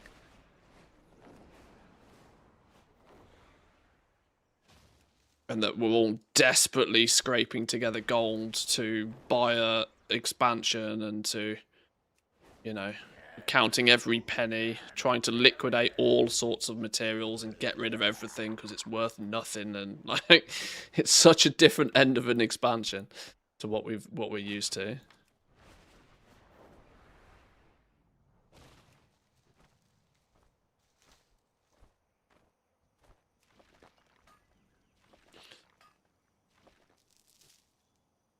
See, this is where Zygor's guide is failing. It's saying to collect green tea leaf. Green tea leaf doesn't give you skill points anymore. Zygor's guide needs a bit of an update. The green tea leaf is grey.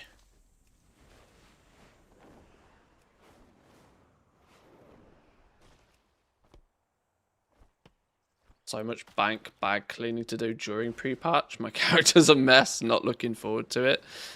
Yeah, try doing it on 80+ relatively active characters. Fortunately, I try and keep on top of it most of the time. My main actual played characters, there's only really 4 of them, so it's not too bad, but yeah, my bags are always a mess. I'd actually do a bunch of it if you can before pre-patch, because of course when we have the squish, the vendor value of everything is going to tank into the floor. So you're I mean, it's, you know, it's not going to make anybody super rich, but selling off any old gear and stuff now is a much better thing to do, whilst it's still worth like 100+ gold a piece. It'll be worth like 10 silver by the time we've had the level squish. If you're like me that stumbled across a whole bank worth of like mid-expansion catch-up BOEs, just vendor them all. It was a few thousand gold. Quick win.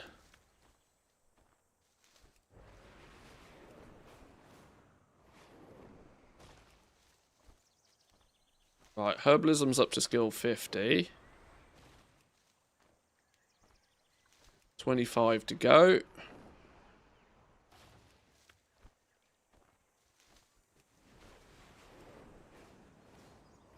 I don't know what my mining is.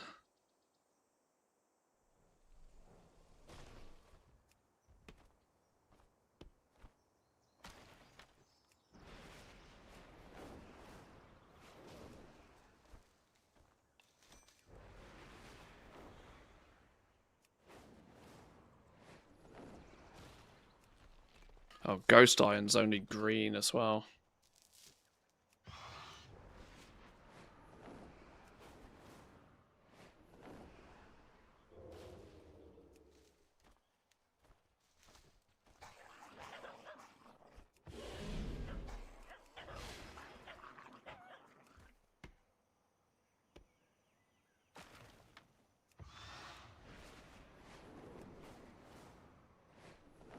If they nuke the vendor value of gear, does that mean the repair cost is also going to be significantly cheaper?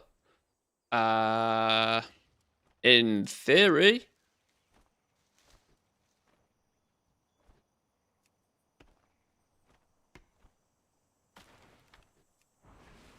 Is repair cost based on?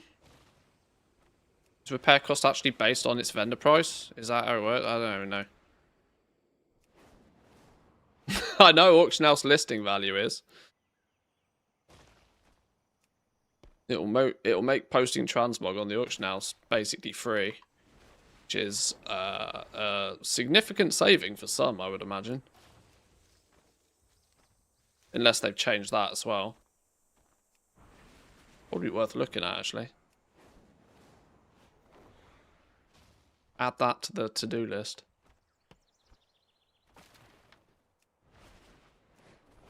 Yeah, if you're posting 4,000 or 5,000 pieces of transmog every day, that, you know, could easily set you back 20,000 gold just posting stuff.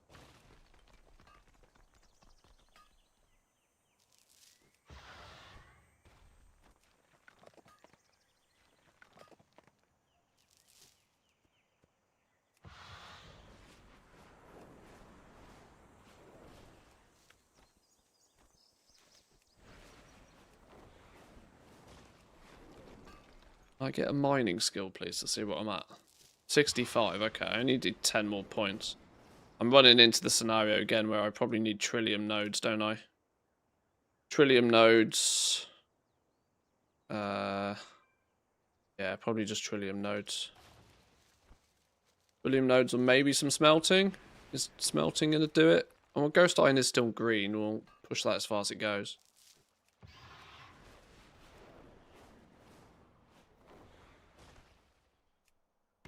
Shouldn't be focusing too much on the herbs and ore anyway. I should be focusing on the lumber really, but...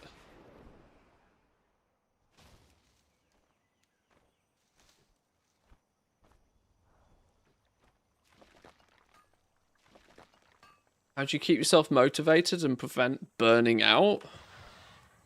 Change things up. You know, don't, like, the easiest way, in my opinion, is just to don't grind the shit out of something. Switch it up. Do different stuff. I know categorically my best goal per hour right now is me sitting on these 4 accounts in the background, just rotating through them all day long, cancelling and reposting the auctions. If I was to do that literally all afternoon, I'd make a couple of million gold tomorrow. That's literally my, without doubt, best way to like generate gold right now. But it would drive me insane. And I'd do it for one day and then cry and quit and not do it again. So sometimes it's worth being slightly less efficient and doing a variety of things just so you don't cook yourself.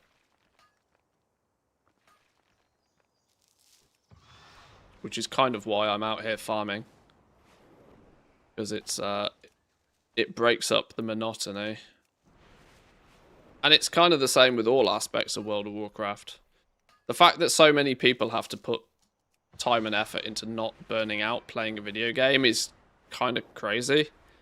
But we are gamers, we are grinders, I suppose. When the fun stops, stop. Or play other games. Yeah, crazy as it sounds. But more often than not, I will...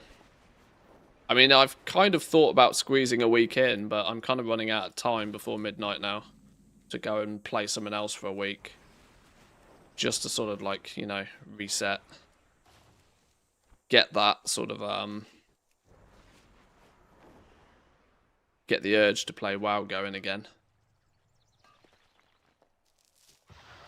It's kind of risky when I go and play the beta so aggressively before a new expansion that I'm often half bored of it before most people have even seen it.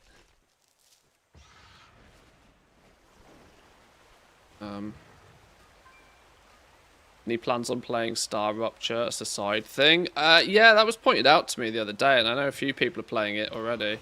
It looks kind of cool. It looks like a sort of, you know, I mean, it looks to have most definitely taken inspiration from Satisfactory. There's no doubt about that, but it's tempting to maybe go and have a look at. It's one of those, though, that I don't know how, I don't know if it's one I'd want to stream. That could be one of the things that I would more enjoy to just, like, tinker my way through it. Whilst not streaming.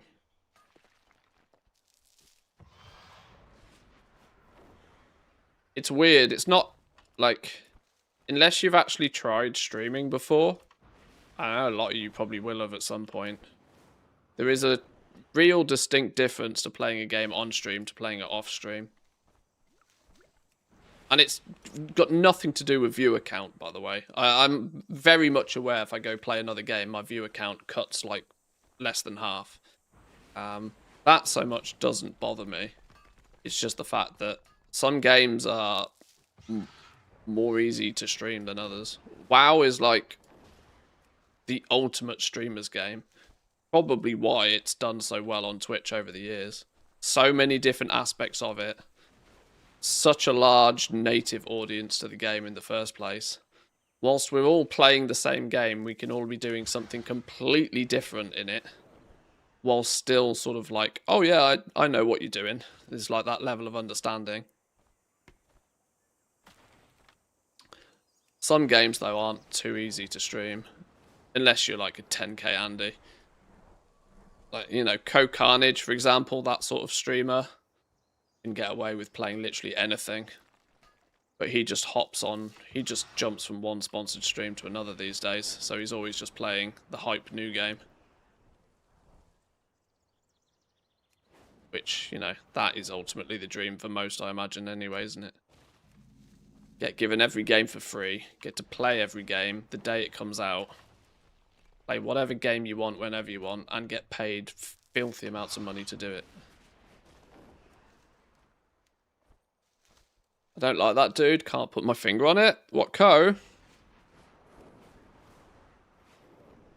I don't sort of, I don't watch his stream, but he's streamed for so long and is basically part of the furniture on Twitch. So I just kind of know of him because of that. But he's not somebody I proactively watch.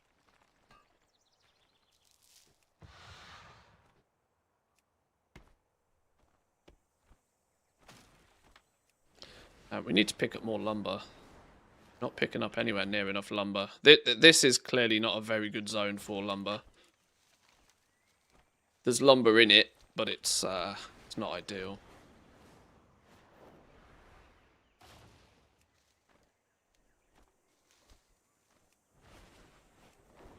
Stop picking up this green tea leaf and all. Wow, kind of burnt out. From now, my guild decided not to progress Mythic. We've got a guild best 6 of 8, but don't know what to do on WoW now.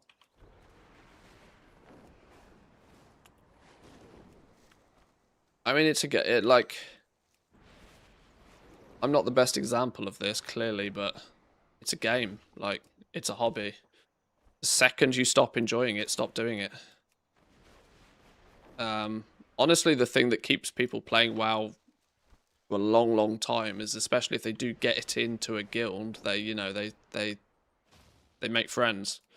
They jump on Discord to talk to people, guild mates and whatever. Playing the game is just like something that just, you know, happens at the same time. But you can still be in the guild Discord chatting shit with people even if you're off playing a different game.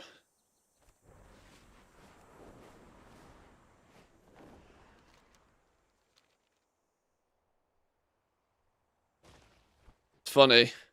WoW hasn't really done, or Blizzard haven't really done a great job, I don't think, over the years of like fostering that community side of the game. But the player base has done a reasonably good job of it itself.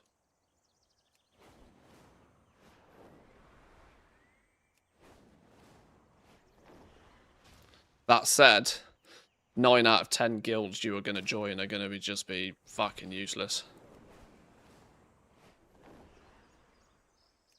I mean, I say that as a GM of a guild myself. But, you know, No Refunds has a very niche clientele. And I'm quite upfront with the fact that it's not the most pumping social community side guild. It's a nice place to have your main crafters because there's a good chance at peak season you'll pick up a bunch more work orders. That's what No Refunds is about.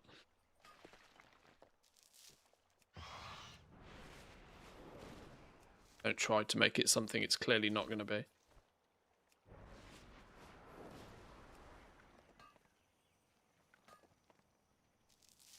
Never spent much time in WoW until I joined a guild in Dragonflight. Never spent as much time in WoW now than the guild. Yeah, I mean, like I said, there's no issues with that, but also don't forget those people are still in Discord. You can still chat to those people even if you're off playing another game.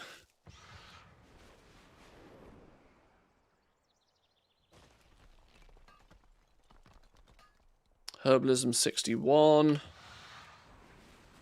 I don't think we're gonna... Why are we not getting any skill points from this? Okay, Silkweed is only occasional skill points from this here on out. Ghost Iron Ore is a green. Probably why this is slowed down a bit.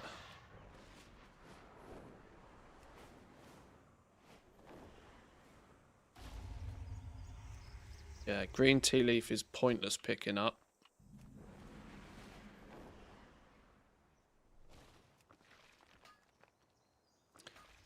Yeah, this isn't a great zone for lumber, and whilst also wombo comboing it with herbalism and mining is why we're only doing about 50k an hour right now. But no, still can't complain. 50k an hour is kind of cracked at most points of the expansion. I'm only QQing it because I know there's better out there right now.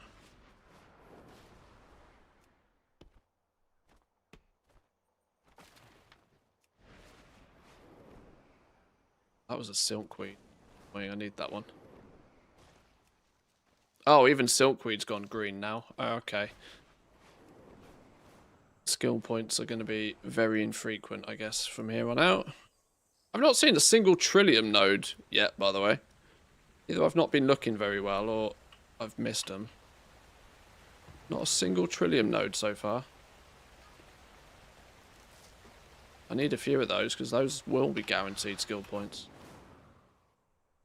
Trillium, how does it work in Mott? Trillium is a rare spawn of Ghost Iron, right? So I kind of annoyingly should pick up all the Ghost Iron in order to trigger Trillium. Is that the math?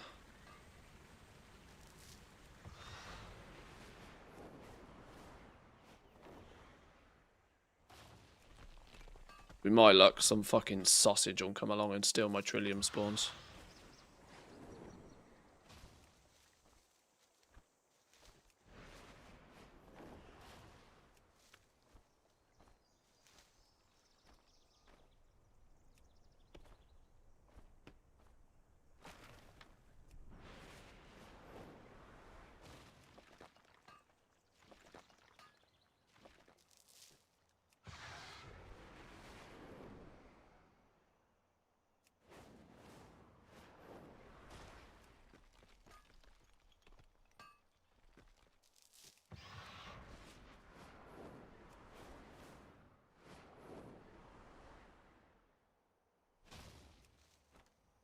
kind of dog. Oh, Alma's awake.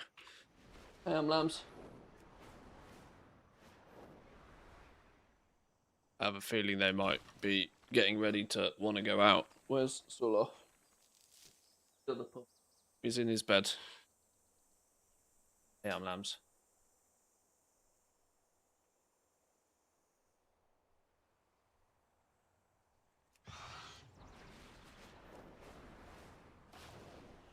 Maybe I might have to activate human duties.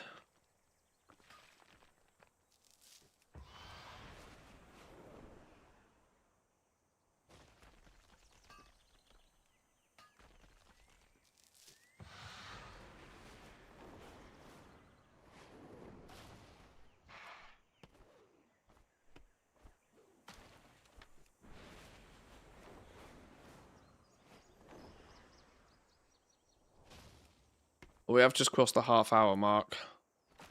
Maybe. Be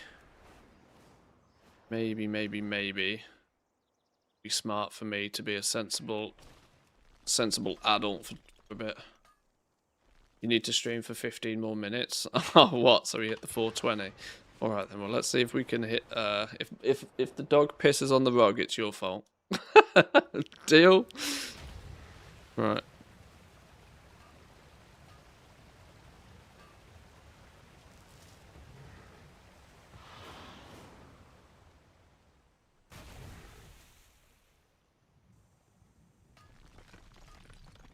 Mining at 71, mining at 72. Oh, maybe we'll get mining finished at least.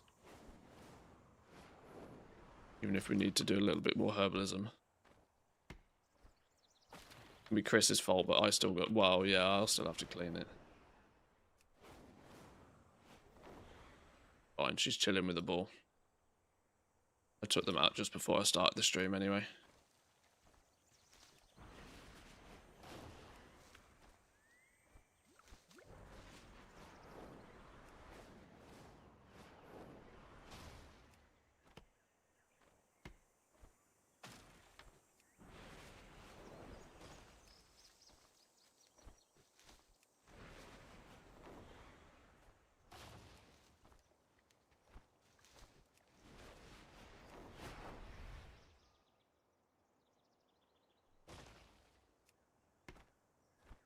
Yeah, we're only 64 on herbalism.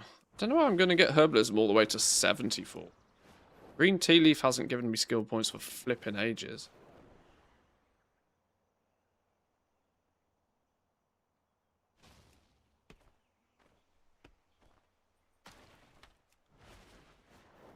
Maybe it is just a grind with silkweed.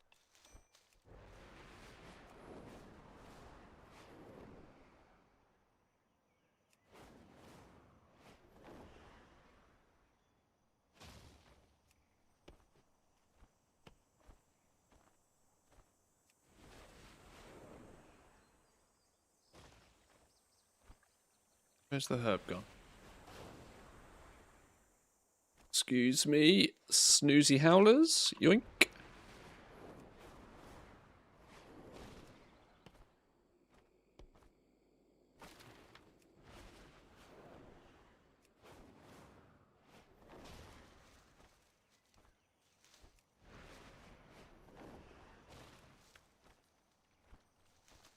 Okay, there's loads of silkweed down this path. Snag all of these.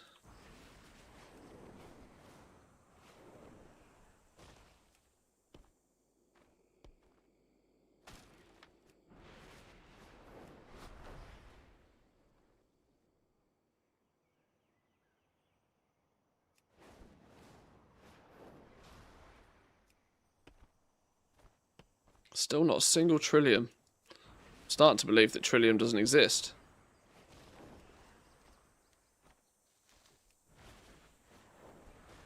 Has trillium seen a spike in interest due to housing at all?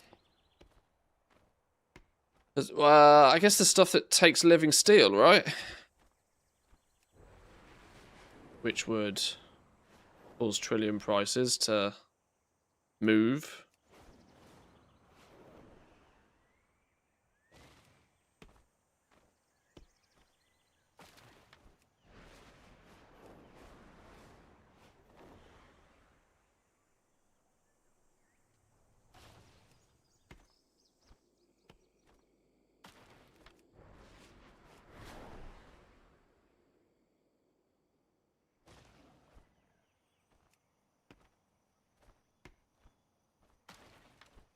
you just chilling at the tree? Chilling at the tree and then instantly logged off. Nothing more sus than somebody that instantly logs off when you spot them. Or when you target them. Nothing more sus.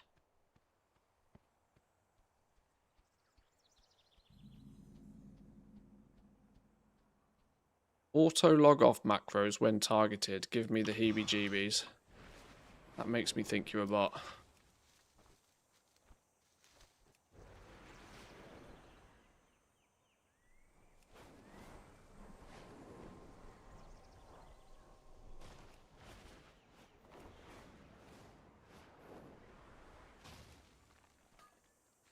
Perhaps I'm really scary. Maybe. Log off takes 20 seconds unless it's auto quitting, then yes. I mean, it would have been very coincidental for them to decide to log off at that exact moment I target them. On the hill with the monkeys and the goats is where the Trillium is. Oh, that's true. Yeah, it's not all spawns that qualify, is it? Yeah, my brain remembers now.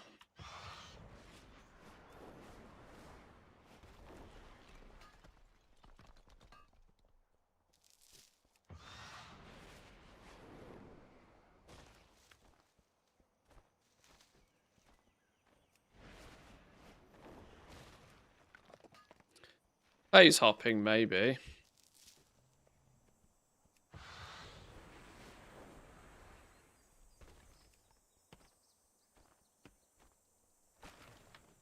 Phase hopping would also expect for you to see multiple of them.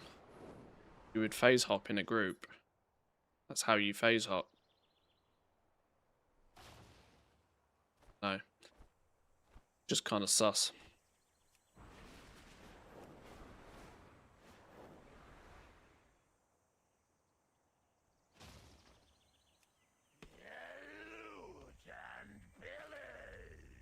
Feels like a very bot thing to do, Alt F4ing when somebody targets you.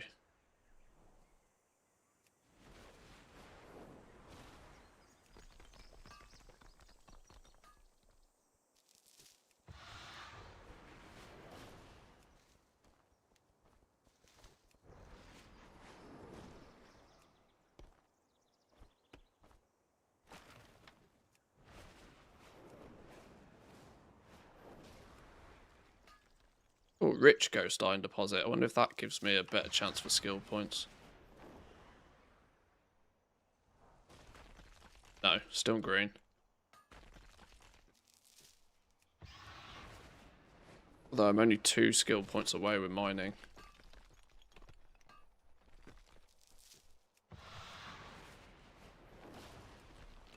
Doesn't a character stay in the game for 20 seconds anyway, even if you are F4? Not sure.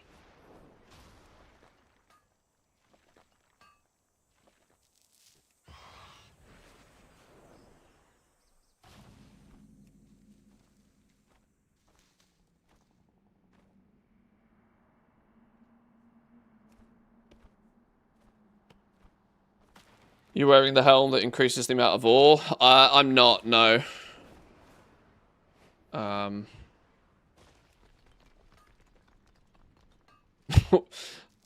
A, only because I forgot. But B, it doesn't seem to make much difference because I'm clearly the only one out here.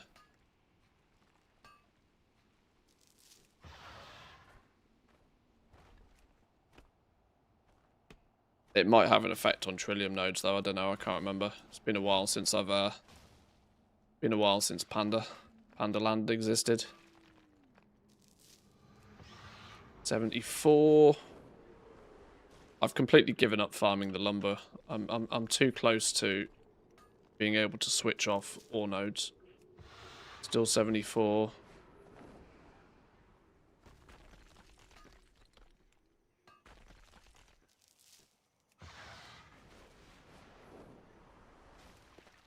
Yeah, you see, there's no shortage of ore nodes at the moment. Come on, one more to go. No, never lucky. Maybe we should just go tickle the goats and see if they've got a trillium more. 1 trillium would do it.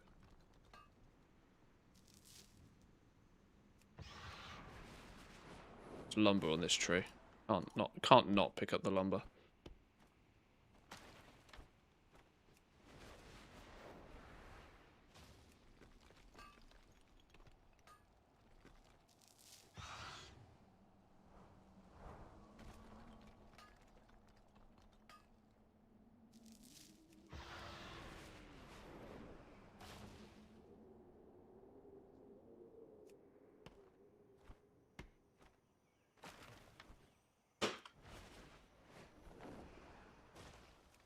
Maybe targeted him the second he hit the 20. I mean, I don't know. It's not that deep. I don't care. But it was just kind of sus that I targeted him and he went invisible and disappeared.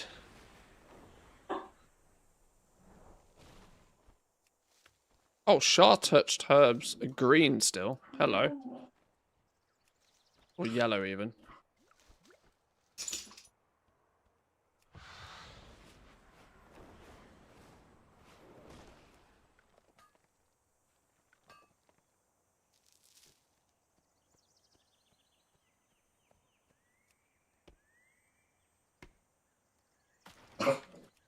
Yeah, I should grab a pair of the goggles just so that if I'm ever out here again in the future, I've already got them and don't forget them again. Might not be a terrible idea.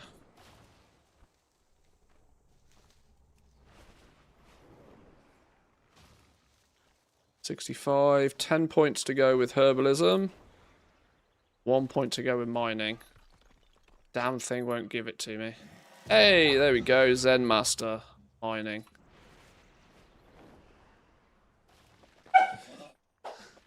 Zen Master mining.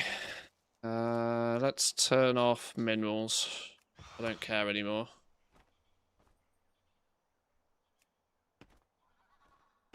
And actually, if desecrated herbs are a win. What about Kuiper? Is it called Kuiperite? What's the orange one? What's the orange ore? Is that considered higher than ghost iron ore? I don't even know. I've completely given up with the lumber farm here, haven't I?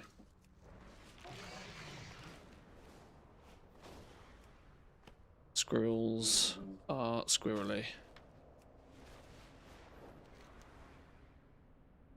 Plenty of lumber in the Dread Wastes, actually. Why wasn't I here in the first place? Why wasn't I here in the first place? Would have wombo comboed the whole thing in the Dread Wastes. I think this is actually where the game suggests you go do mining. Oh.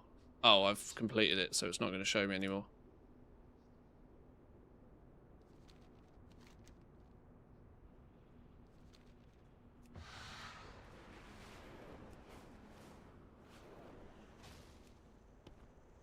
Oh, yeah, sorry, not squirrels, beavers. Yeah, distracted by beavers. Beaver like wood.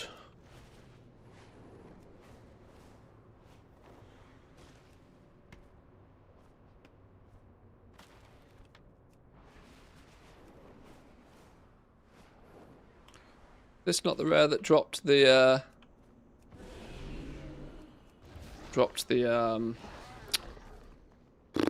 what was it called back in the day? Huh. The EXP potion, what was it called?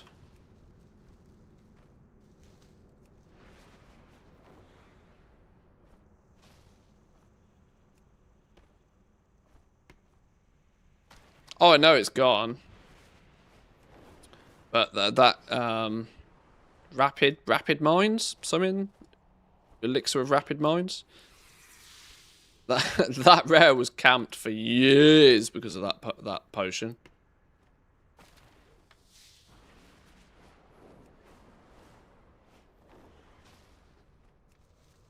Hissing tea leaf.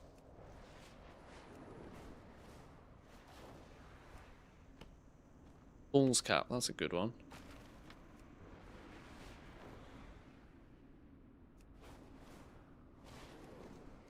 Oh, Fool's Cap's a guaranteed skill point. Hello. Give me all the Fool's Cap.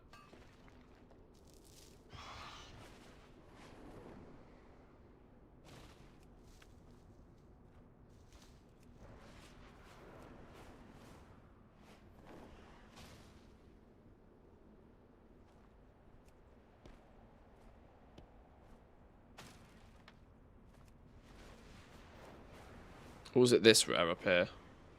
When was it? I think it was this dude actually, Crawl the Rare. Crawl the Blade. Once upon a time had the fancy potion. 420 reached, you may now leave, champion. Thanks. Go away.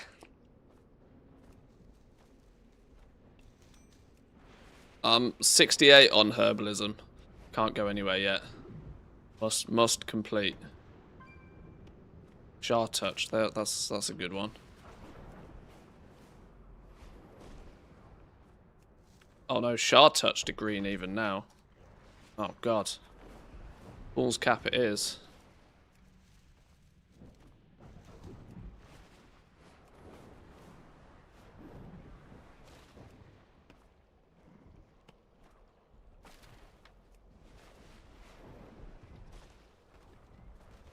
At least it'll boost our last 10 minutes of this farm by actually picking up more lumber.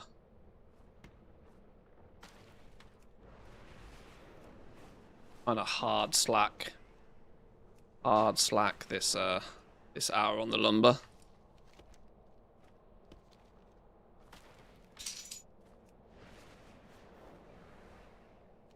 Does Taolong Steps not have that much lumber? Or is just the lumber not documented as well? Probably just not documented as well.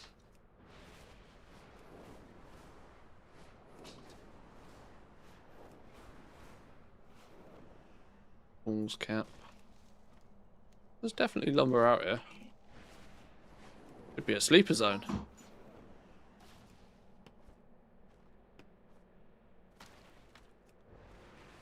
These are awake now. It's getting risky business. I'm playing with fire. Fool's Cap. 70. 5 points to go.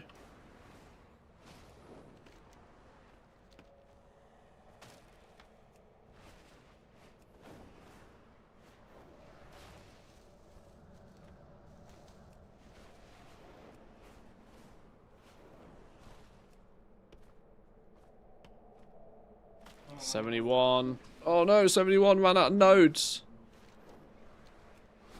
Zoom. Find shit.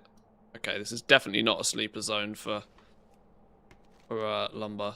It's here, but it doesn't feel as if it's too spicy. Although it's like really open.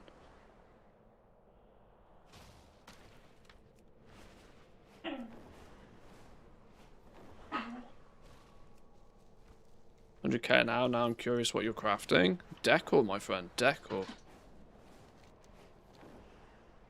Not about what you're crafting, it's about where you sell it. And I sell on all 80 realms in the EU. So I get to cherry pick the best places to sell it.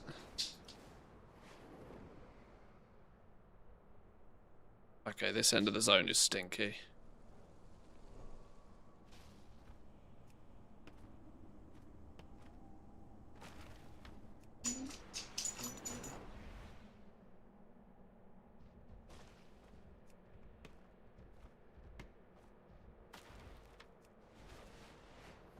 Double lumbers. We take double lumbers. Green tea leaf. Can you sod off, please? Bamboos.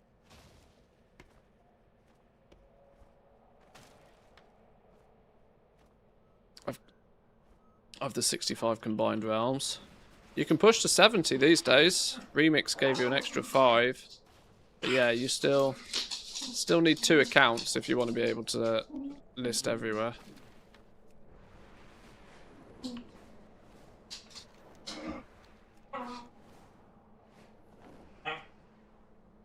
Doggos are going mental behind me.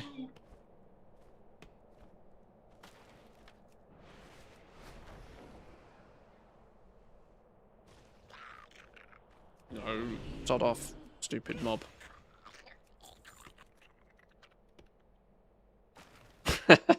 Yeah, I know Jade Forest is much better for lumber. It also is 99% green tea leaf, so it's not going to help me with my last few herbalism points.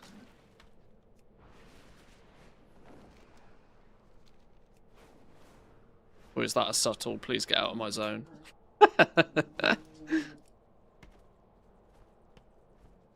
I'm responding to this whisper verbally, assuming that you're in stream.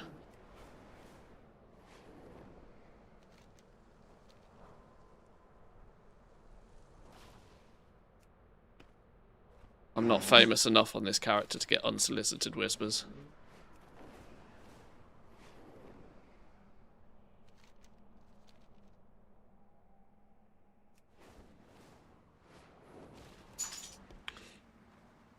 Missing 19 realms from North America. Let my second account rest a bit during Holidays remix. Didn't realise it was raised again. I mean, lumber is sorry, yeah, the remix. Flipping out my words today. Remix is boosted the limit a little bit.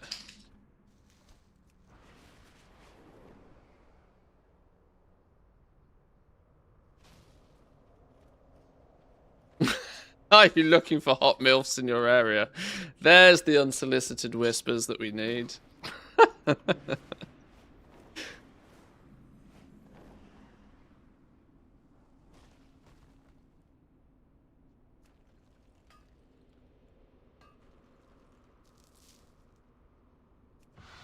My home is Draenor, but the reality is when it comes to selling stuff, I am very rarely selling anything on Draenor these days. It's far too busy. It's far too cheap.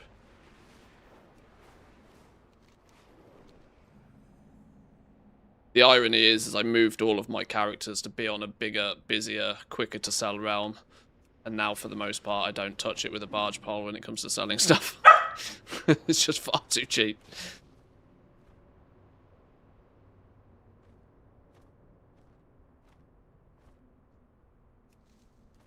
Come on, how many points do we need? 4.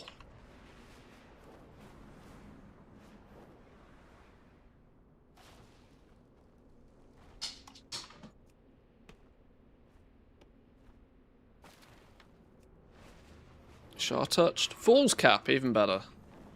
Yoink. 72. Nearly there. Stupid green tea leaf.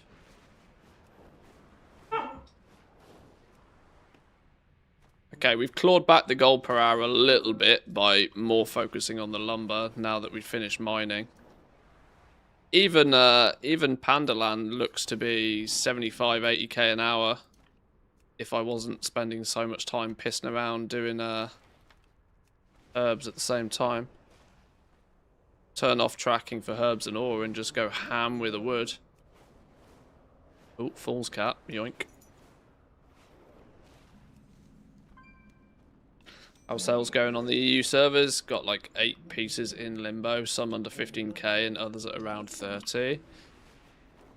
Once when you've got quite a small inventory, and by small I'm generally talking less than 100 pieces of decor,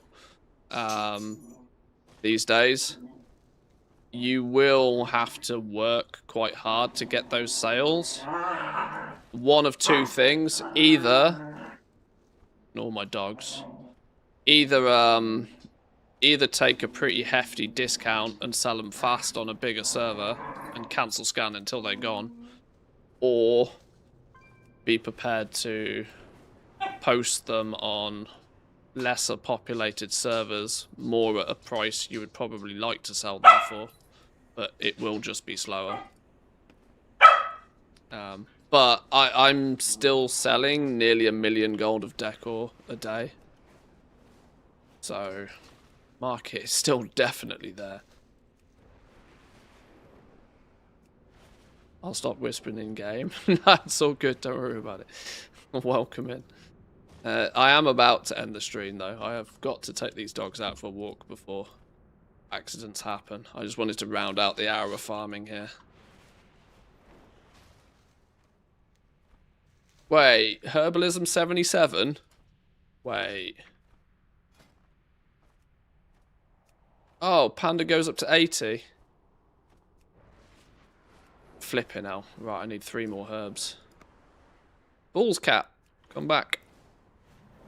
Where are you? Down here somewhere. Yeah, great, excellent, go. Zygor thinks we're done. We're not done.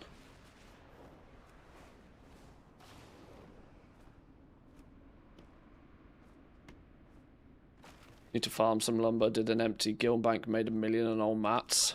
It's incredible what you end up finding stored in, like, guilds and stuff.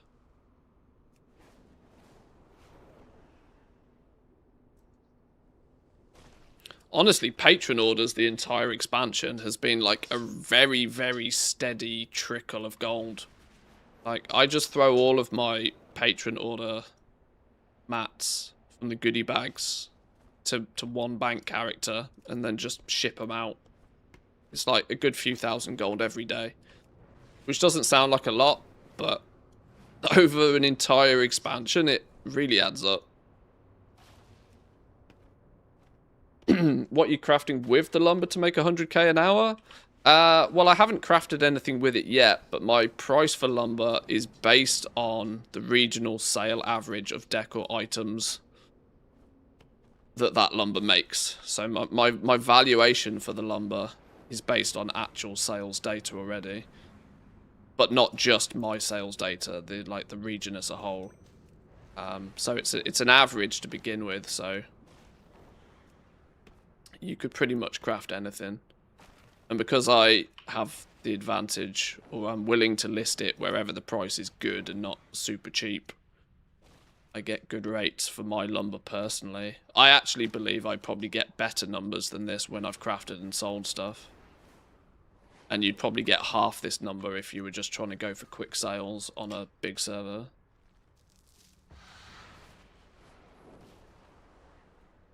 I'm not actually crafting with the lumber right now, though. I'm trying to just get a bit of a stockpile of it, because I feel it's smart to go into midnight with a bit of a supply of it. So if anything interesting happens, I've got, like, a safety barrier, a buffer of lumber that can quickly be used for something. So this is just going in the war bank at the moment, but I need a couple more good herbs. Stupid green tea leaf.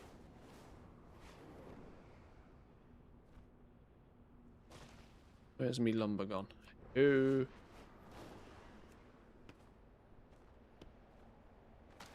Is there a distinct lack of lumber in the Jade Forest? I mean, they're flipping full of the stuff. Can't move for lumber in the Jade Forest. It's, while I'm not there now, up until this point, it's the zone I've always used for panda lumber. Do you think it's better to spread over multiple servers or have a lot of stock on a single server? It's a happy medium. You probably don't want much more than about 50 items on a single server. It depends on what your inventory is looking like. You don't want 3 items on a server particularly, because it's just a waste of time to log in, log out, deal with it all and whatever. But 50-ish items per server is a nice sweet spot. I usually can comfortably find about 50 pieces of decor that can get listed on a realm. But most of my, like, I'm farming now, but 90% of my decor is flipped. I buy it on the super cheap realms and I take it to the lesser populated realms.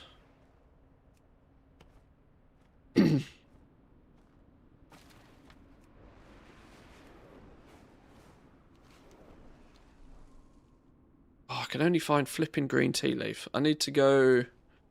Where was that spot that had all of the... Maybe this middle bit, there'll be all the desecrated stuff. I need like two more skill points, just for OCD reasons. Shah touch. That's good enough. Where do you go?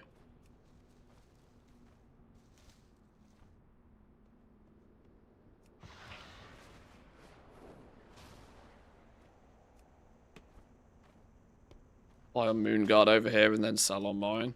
Yeah, I'm not as well versed with the NA realms, but yeah, your big realms, your RP realms, Area 52, places like that, probably good places to buy the decor from. In most cases, you can still find realms where decor, for example, gets sold for 5k, but then you can take it to realms where it will sell for like 10 to 15k. Please be aware, though, that, you know, make sure you got pretty deep pockets, because it doesn't all sell instantly.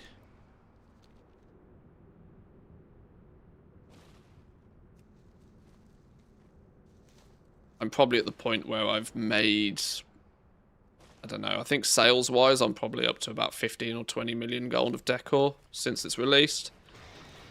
But I've probably spent nearly 10 million gold on buying decor to then sell other places, so it's kind of like, you know, you need that starting capital before you do the flipping. But that's how you scale it up. Right, I'm 79 on herbing. I need one more herb and then I can go walk my dogs. This one gonna be it? No. Nope, sorry dogs, you have to wait.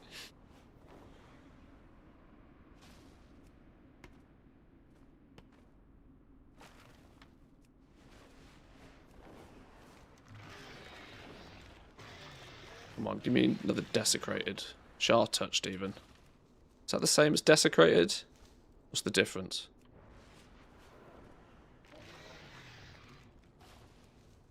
Oh, the Shah touched is the node, and then desecrated is sometimes what you get out of it, I see.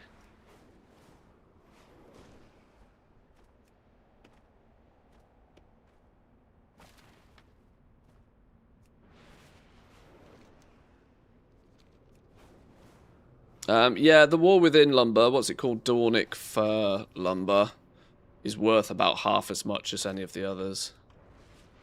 My only reasoning behind that is that, well, it's the current expansion that everybody probably has their professions leveled up in already. So, just by proxy, there's twice as many people trying to craft, which has caused double the competition on selling it.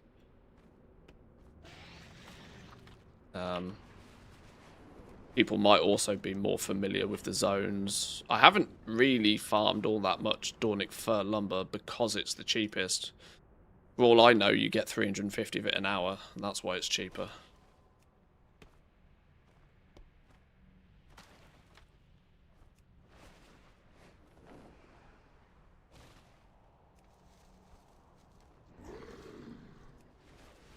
Hey, Herbalism 80, that should be us done, right? Yay, Panda 80. Right, we're now up to Panda. That's the first 5 Whoa, whoa, whoa, whoa, whoa! I stopped at 75 in Northrend. Ah, oh, what a donkey. Well, we need to go back and fix that then. Not now. I gotta go walk these dogs. Boys and girls, thank you very much for stopping by today. I appreciate it. I don't plan for every stream to be a combination of farming and flipping posting decor. I want to get back onto the beta. I want to get on the midnight beta, but we need 2026's first beta build, because I have a feeling that when it turns up it should be a good one. Far too many of the professions just feel completely undercooked at the moment.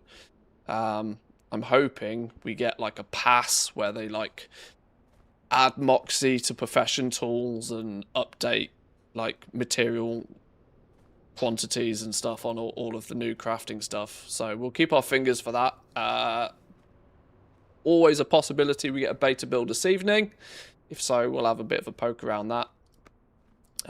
Otherwise, we'll continue just printing silly amounts of gold at the end of an expansion, which is kind of I still can't get over how weird of a concept this is, this late in an expansion, to be able to make this much gold.